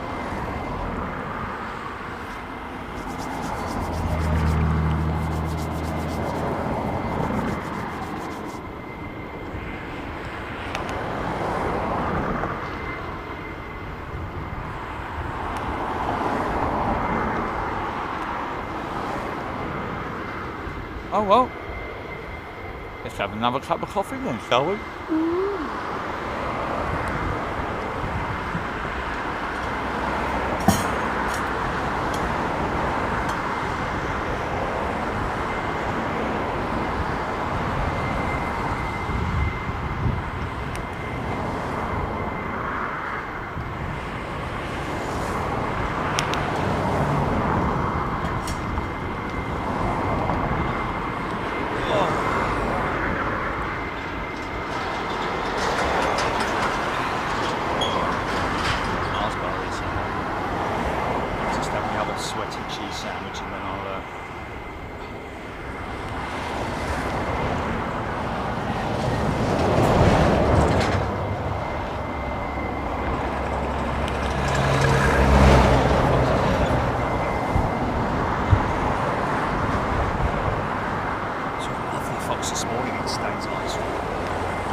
Graham, thank you.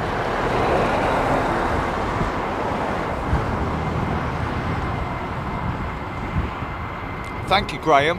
I think it might be the fellow that who came up and said hello this morning. I say this morning, it's still this morning, isn't it? Feels like about 1 o'clock in the afternoon, for God's sake. But Graham, apparently both C-70s are due out today. We're going to have to, at some point, make a decision on what we're going to do in terms of, like,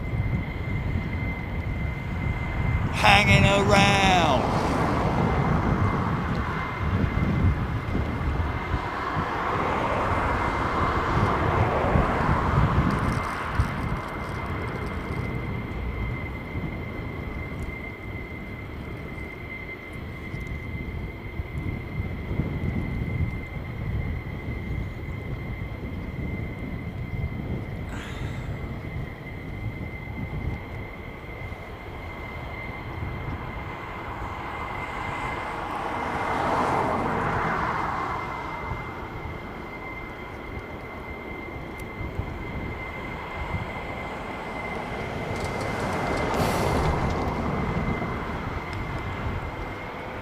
We go.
I still hear F15 engines. You can hear the whistle.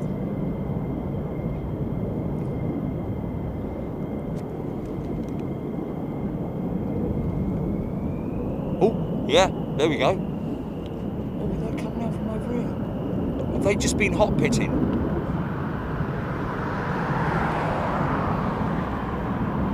I think they might be coming out from the right.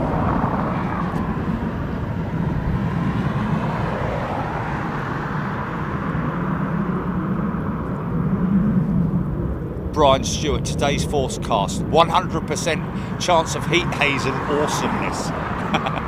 Brilliant, nice one, mate.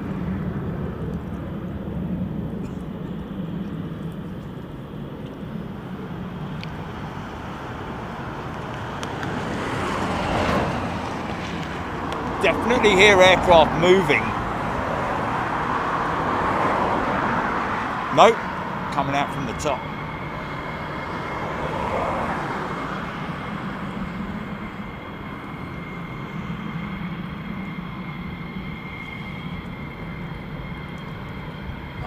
Now see the left-hand intake there. That means the right-hand intake. See the left-hand one in the up position, that one in the low position. That means that they're running on one engine.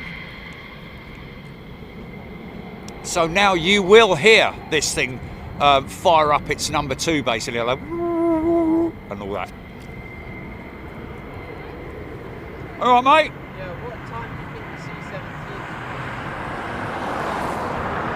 Nobody knows, man. Your guess is as good as mine. Stay away from the road, man. Be safe.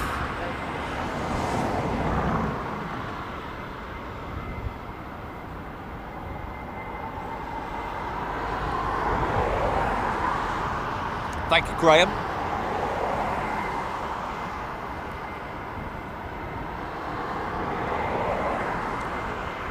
The Popo, the 5-0. Doing their rounds.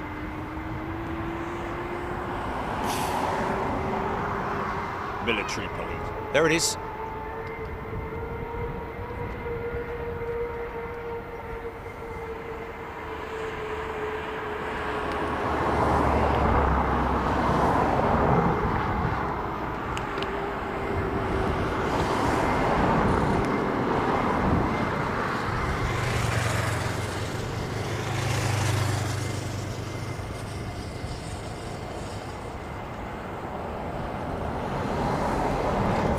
Boardman, cyclist, isn't he?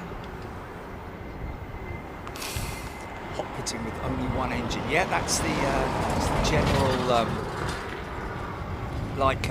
If they're out in a battlefield environment where they have to refuel very, very quickly, they'll leave one engine running and fuel the entire aircraft. I'm guessing it's quite a, dangerous sort of activity, but something that has to be done. Of course, the biggest thing you've got to watch for is sparks when attaching the nozzles or the hoses to the aircraft. I guess they use grounding tools, or probably have a composite fuel line or composite, very little metallic.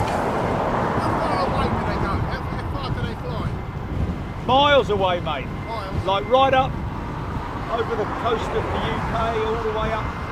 Really? Yeah, oh yeah. Out down to Wales. And, yeah, oh yeah.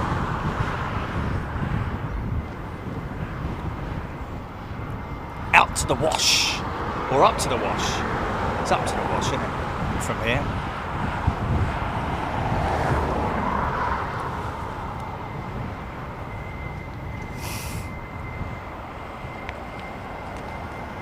So you heard it.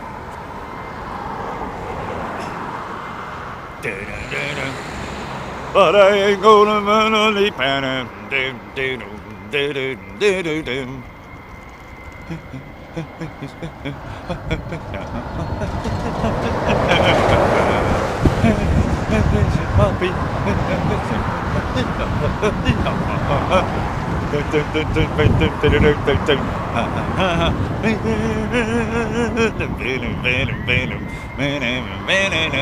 Sorry.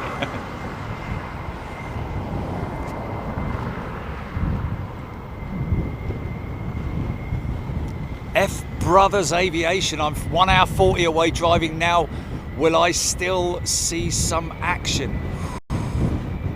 Well, yeah, the afternoon. You'll definitely see the afternoon stuff, mate. Get here as soon as you can, but drive safely and carefully. If you're not texting while you're driving, I hope you pulled over for that particular exercise.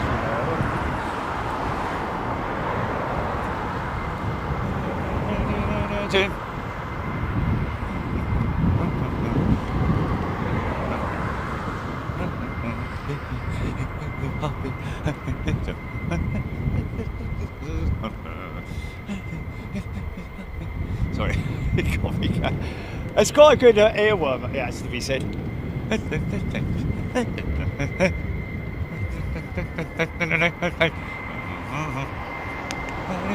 It's gonna leave. Come on, get a flipping move on, will ya? People who want to go to work or sleep or take the dog out or whatever. F Brothers, he's not driving. Oh, okay, is he with someone and they're driving? Okay, fair enough.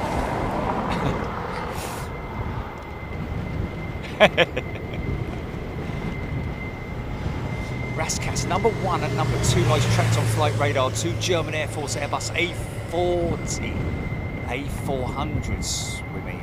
Atlas, yes. Interesting. Numbers 1 and 2 on flight radar, 2 German Air Force Atlas A400Ms.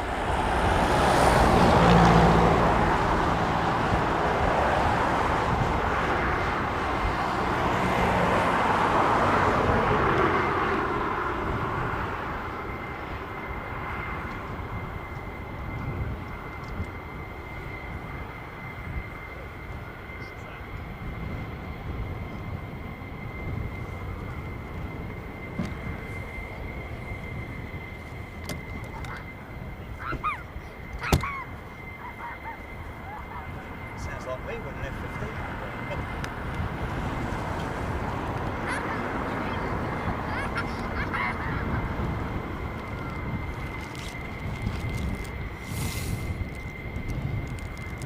F15. Aviation zone. Presume Jerry knows about the F16s that are supposedly due at 4 p.m. Well, I know that F16s are due into Mildenhall at some point, but no, Aviation Zone, that's the first I've heard about it. Come on, tell me more.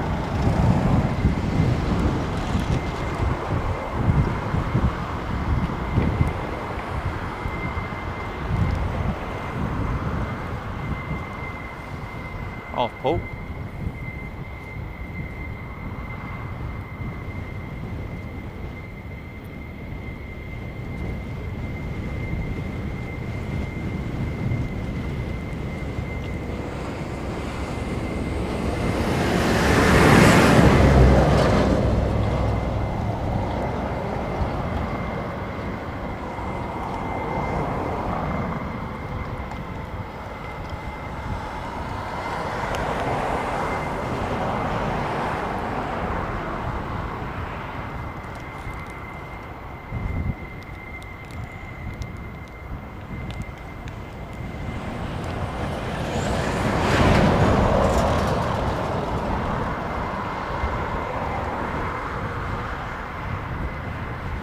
The ladder man using the ladder as a seat. He certainly is.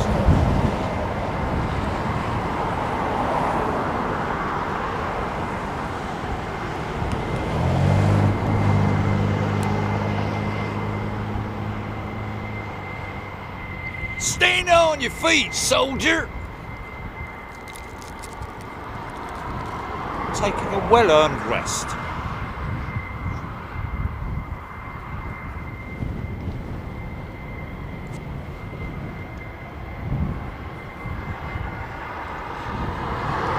Hodge has been watching from the Lucas Lounge.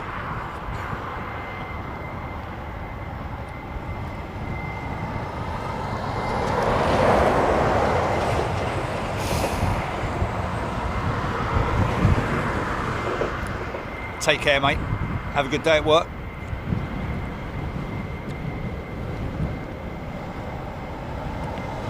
Glenn heard a rumour of 10 Aviano 116s due later as well.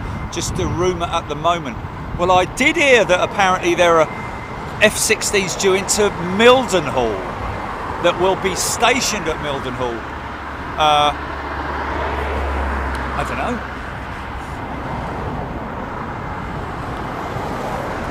Rab H busybody.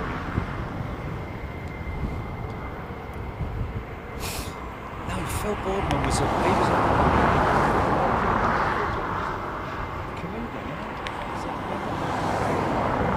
yeah? Oh, Stan Boardman, that's it. Yeah. Sorry, mate. Oh well.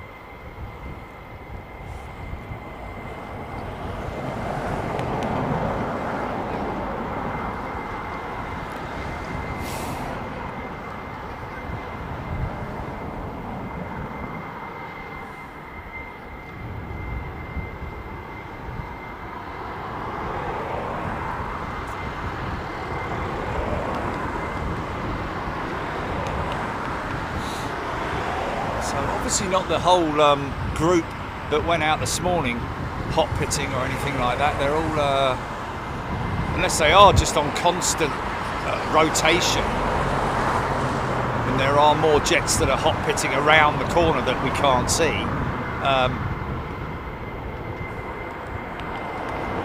Oh wow, right, okay. Graham's saying they're hot pitting till 2 o'clock.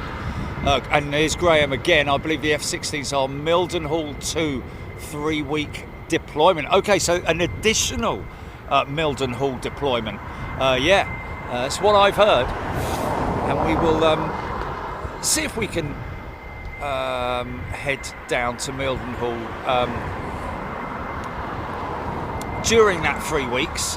Don't forget that we obviously have next week we've got Rome for the midweek show. And then on the Thursday, potentially, we have a special show to bring you guys, an airside deployment. And the following, well, not the following week, but probably not far off of it, the last week of this month, I'd imagine, is going to be Anchorage.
Excuse me, flipping it, where'd that come from?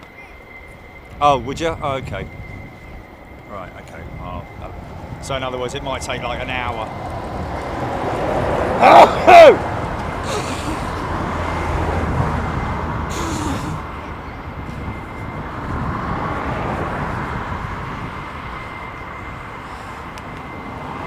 Sneeze to thrust ratio.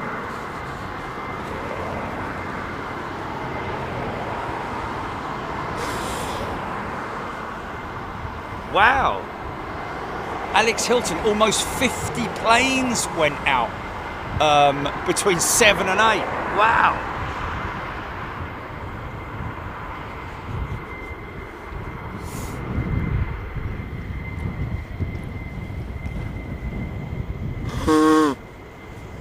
Oh, Glenn, one of the C-17s is currently talking to ops. Well, there we go.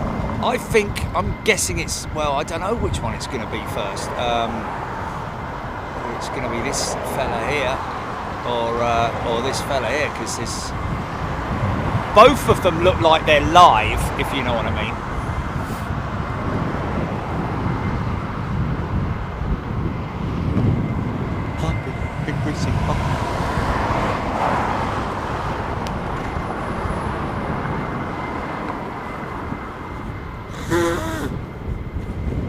Bring out my trombone, hold on.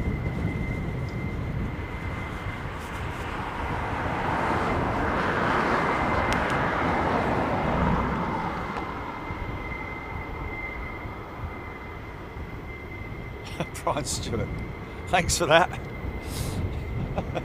Sorry everybody downwind of me with your thousands of germs from your lungs at speeds of up to 100 miles an hour. It's true though, isn't it? Remember the old, yeah. Well, I have got wind, so anybody downwind of me would have got a... mind you, I am blowing it into a flipping tissue, you know. I'm not just like...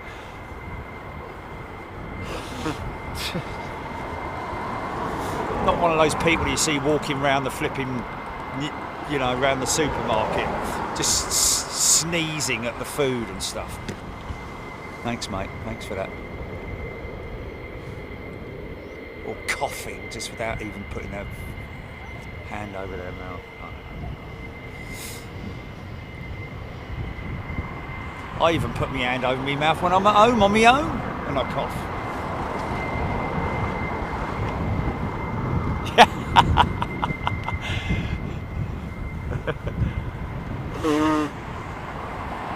I'll make that tune in 3. Yeah, we are expecting a little bit of rain, about 30% chance of rain, but not until about 2 o'clock Savo, is it? Oh, I think we're going to be treated. I can't leave without at least one of those C-17s going out.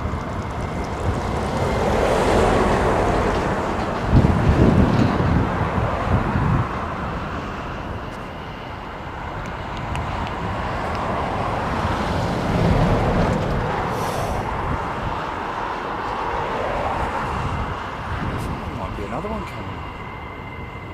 There's another one coming.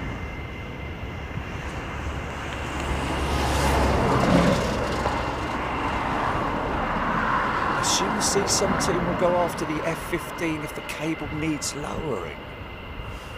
Cable needs lowering. Is that because of the? I don't quite understand that. If the cable needs lowering, is the arrestor cable always in the slightly upward position then? Slightly elevated?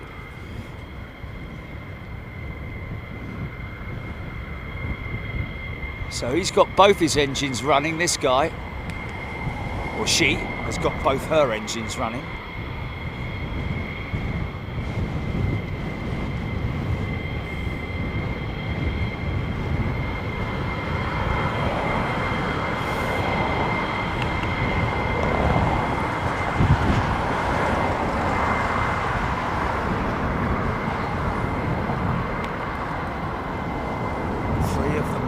Tankers are approaching the Western Mediterranean. Oh, let's go.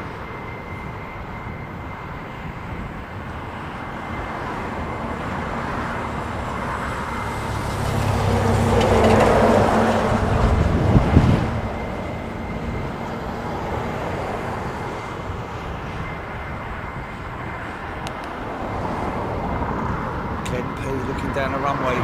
Well, I think that is the arrestor box there. I think just around about there is what's that there? Is that the arrestor cable? Is that just a visual sort of like, yeah, I'm guessing it is.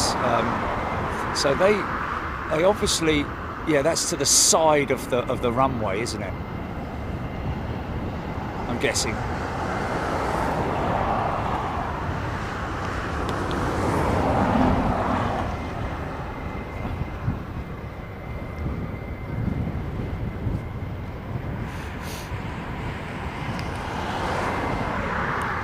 Carl Hanlon, 3 of the Mildenhall tankers approaching the Eastern Med with the 4th heading back. So they've carried out their refuelling exercises. Is that what we're saying?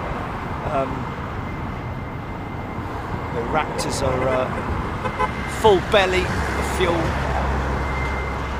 Justin, 2 years on the membership. Thank you, Justin. Thank you to everybody for your support of the channel. You are amazing people.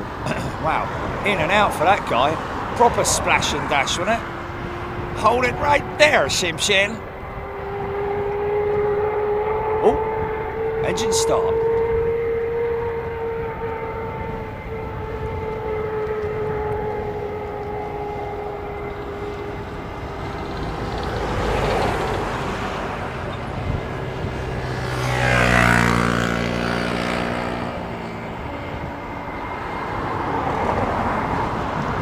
Glenn saying you can see it just going across the runway through the haze. Okay, so they have to, because there is a recess in the runway, isn't it, for the arrestor cable? Is there not, or do they just pull it tight either side to lower it or something? I don't know. Not quite sure how it works.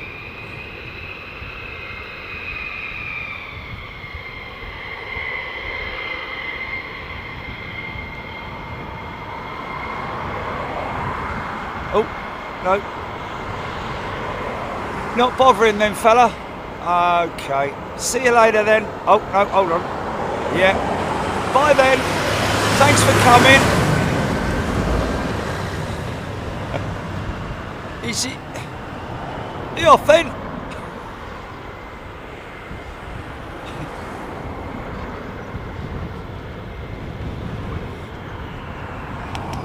Bye then.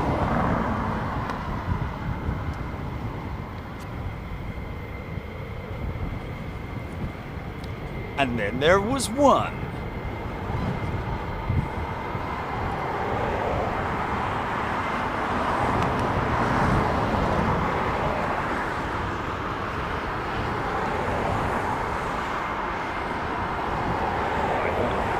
I think the easiest way to get me in any kind of like piece of equipment that would resemble a fighter jet is just bolt the GoPro on the front of a very a really cool roller coaster, and then you'll see how excited I get. We should do that actually, shouldn't we? Because every time I've been on a roller coaster and I come outside and there's all those board of big pictures, and there's some people just sitting there and you could easily spot mine.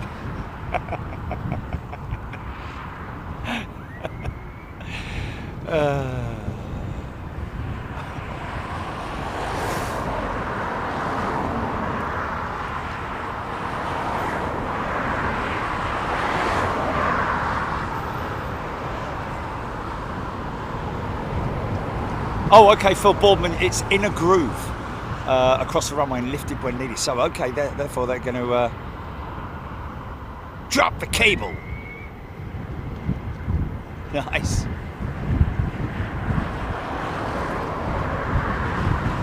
Get that chock out, didn't you? Hey, old chock.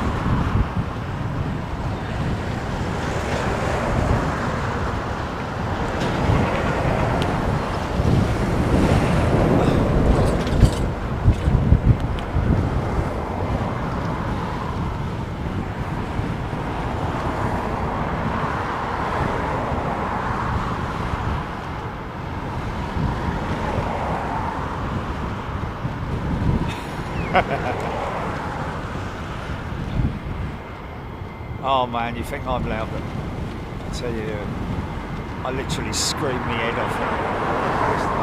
Not in girly style, but like just completely so like loud and like it's about the only place that you can literally let rip on a roller coaster, can't you? Because everyone's screaming, so you just I'm really loud on a roller coaster. There's a new one at Fort Park, isn't there? Tallest or longest or whatever. Hyperion, that's it. Yeah, big, yeah. I think they're done with that plane. You know, I think they're putting her back to ground operation. Well, just she's not going out. Oh, there we are. Graham confirming. I didn't think that the cable would be sort of like exposed. I think it's continually down. I mean, there's a obviously that is some kind of like identification, visual identification tool. That whatever it is at the side of the runway there, that piece of material. Graham confirming that the cable is below ground, and obviously when it's tightened up with either side, they just pull it and it raises it to the correct height.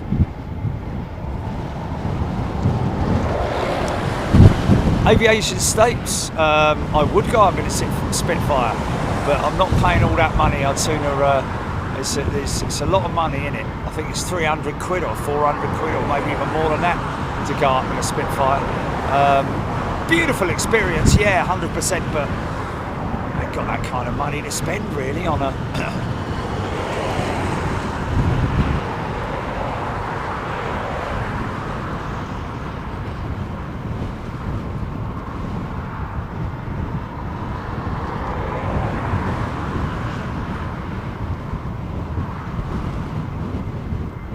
lots of people saying they wouldn't go on a roller coaster.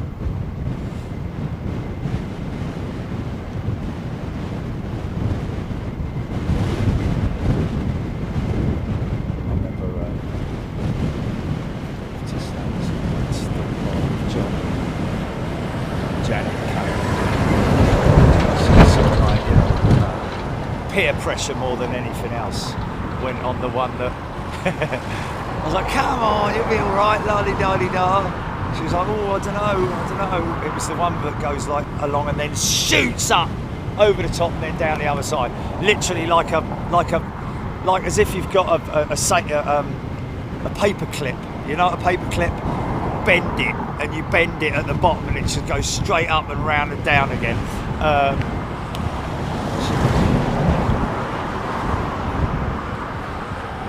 3,000 quid to fly on a Spitfire. Stop it, mate. You've got to have some serious spondoolies, haven't you, to be able to do that, man. Nah. Oh, by the way, folks, you remember the Xbox that we were given, the special edition Top Gun Xbox presentation from Xbox themselves. I've still got it, and I was just talking to Jilly the other week, like, what are we going to do with this? Because I never play Xbox. It's still there. It's just gathering dust. I said, why can't we? Should we give it away? And then we thought about. Well, we phoned Xbox and we discussed it with them, and I said, listen, what I would prefer to do would be to sort of like give it away to someone or donate it or something like that. Can you suggest anyone? And they work with a few charities, and one of the charities that they work with is the Great Ormond Street Hospital in London. So we're going down there I don't know, maybe tomorrow. Could do that, couldn't we, Jilly? We're going to go down to Great Ormond Street. They've already acknowledged us going down there, so we're going to give it to them for the games room or whatever they Oh yeah. Okay, I better send them a message now then. Or do we wait till Monday? Do it Monday. Message them tomorrow and say come down Monday. So what's going on, is it? Oh yeah.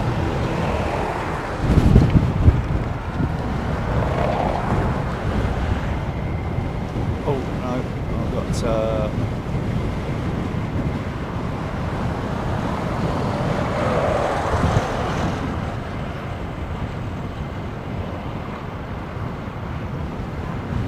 could have oh well, hello, look at this lot. Blimey. Yeah, cool. So they've come off the C-17s, mate. These vehicles, we saw a load of them at Honolulu, didn't we? So they probably come off the C-17. Desert truck. Cool. I wouldn't mind one of them. Flipping heck, look. I could be up in the rotating top. Do they must be those available? You know, second hand. If it's mind you. Is it roadworthy? They are roadworthy, aren't they? It's a vehicle. It's a road-going vehicle. So they will now probably all need to go through gate check, maybe. I don't know. Keep thinking that's Pinky there, look, Jilly. A slight glance. Look at the old personnel. Wow, look at that. Man, that's crazy.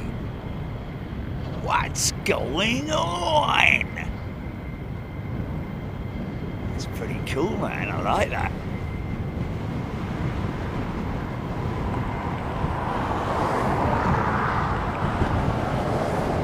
Yeah, Nick, it would be no problem in the paddock, would it? Coming through. Right, we're here. Mind you, be limited to height, wouldn't you?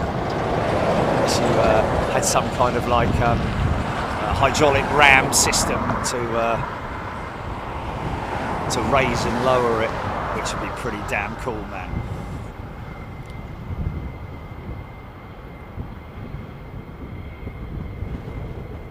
Those guys at the cameras, sort of like rotating blah-blahs, aren't they?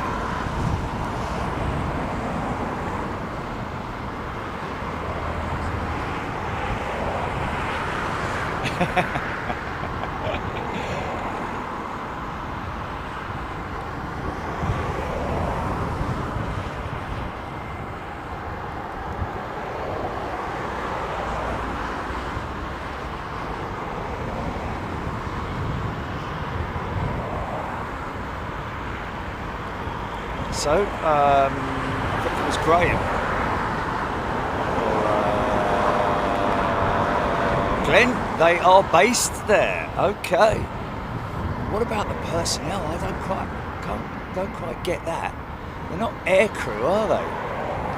They're more like army personnel. Sir, yes, sir. Get on your knees, mate. Oh no. Oh no. I thought that was a little rudder movement then for a second.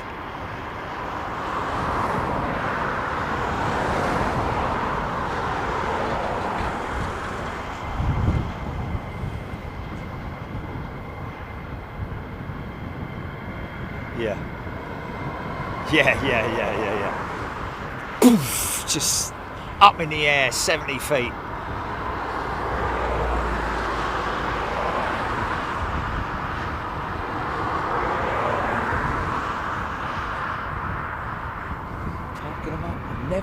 All the times we filmed her, I've never seen those vehicles.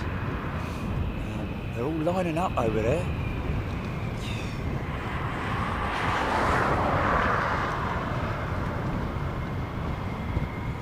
Yes, Alice, you're absolutely right.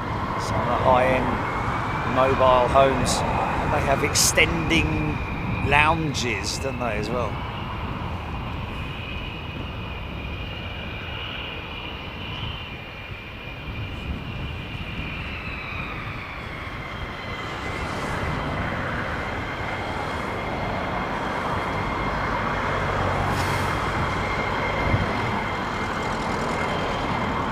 Yeah, they have a corridor that they work in, isn't it? The KC-46 as well, the air-to-air refueling units. I think they work in a corridor where they literally just peel off when they've done their job.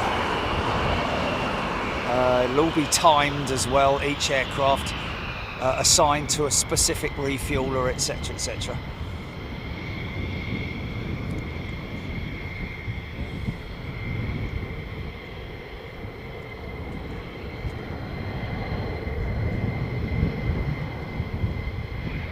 Fire it up!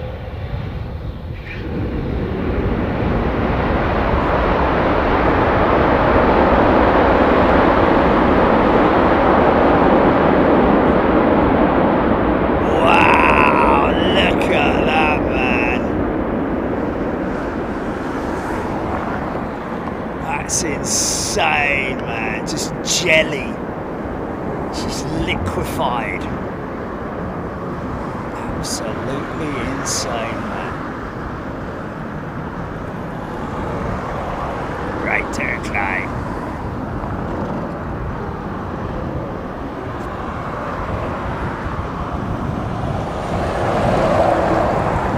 You can't make it up.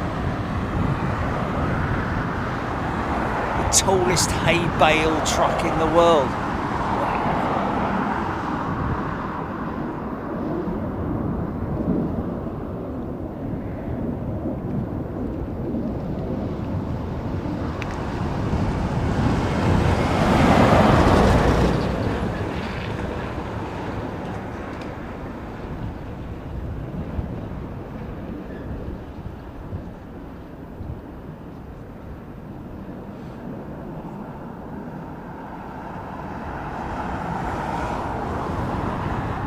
Nice. Right, come on C-17s, let's be having you.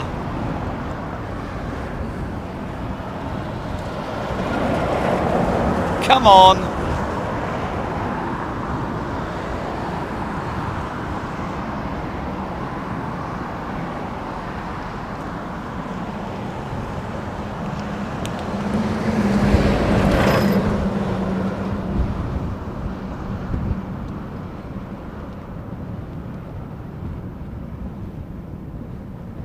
Chip has 1990, looks like the Raptors are over Italy.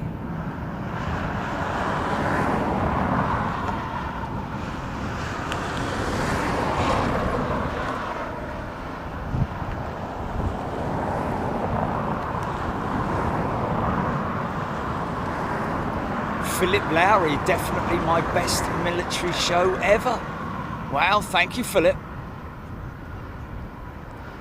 We've I'm glad we've delivered.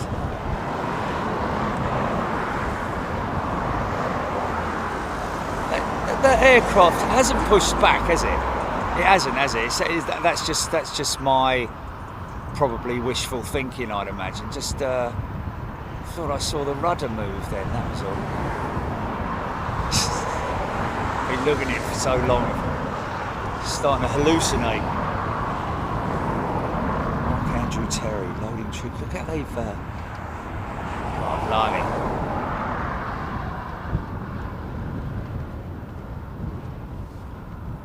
What's the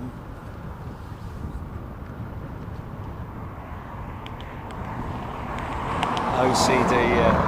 I think the fella who parked those vehicles got serious OCD, like me. Look. I mean, no, little bit more, right, that's fine, yeah, leave it there, right, no, mate, you put the handbrake on and it's moved it, right, start it up again, okay, just let me, stop a minute, okay, I'll tell you what, take the handbrake off and we'll just push it back.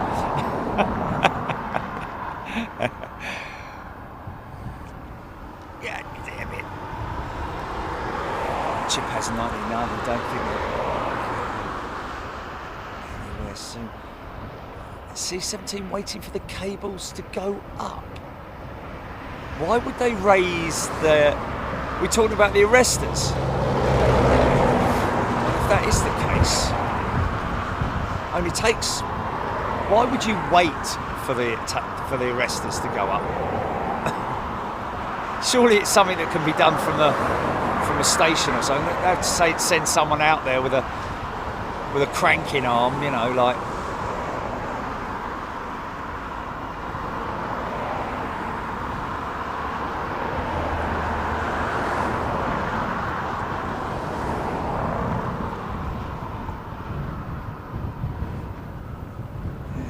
I don't know.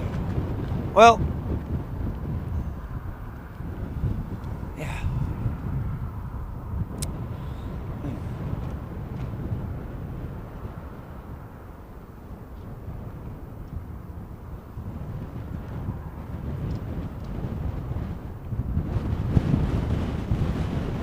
Thank you, Paul.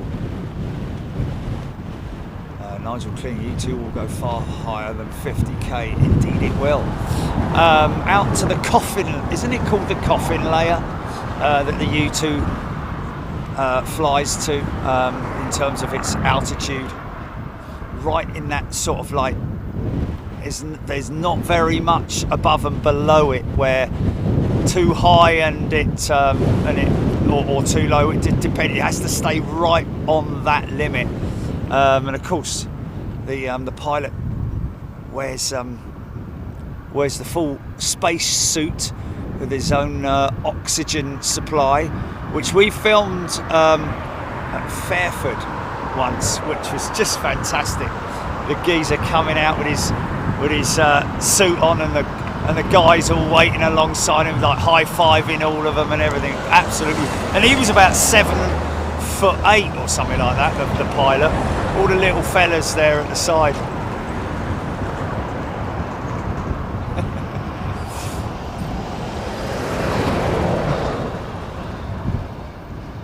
Yeah, to be there.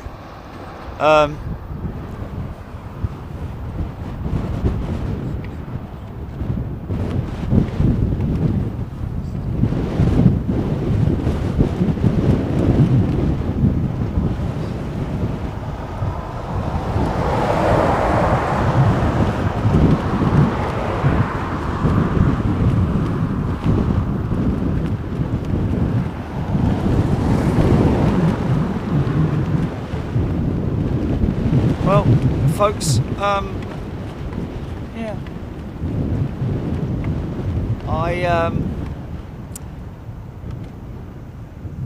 I think we've had a lot of excitement, an insane, intense show. I can't move any further that way. I'm going anyway.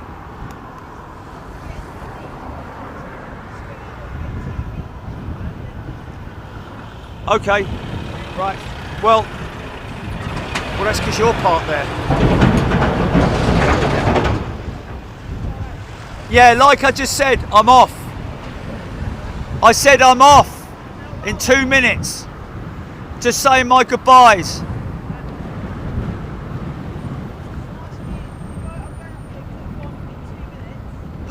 All right, okay. Right, okay, well, folks, there we go.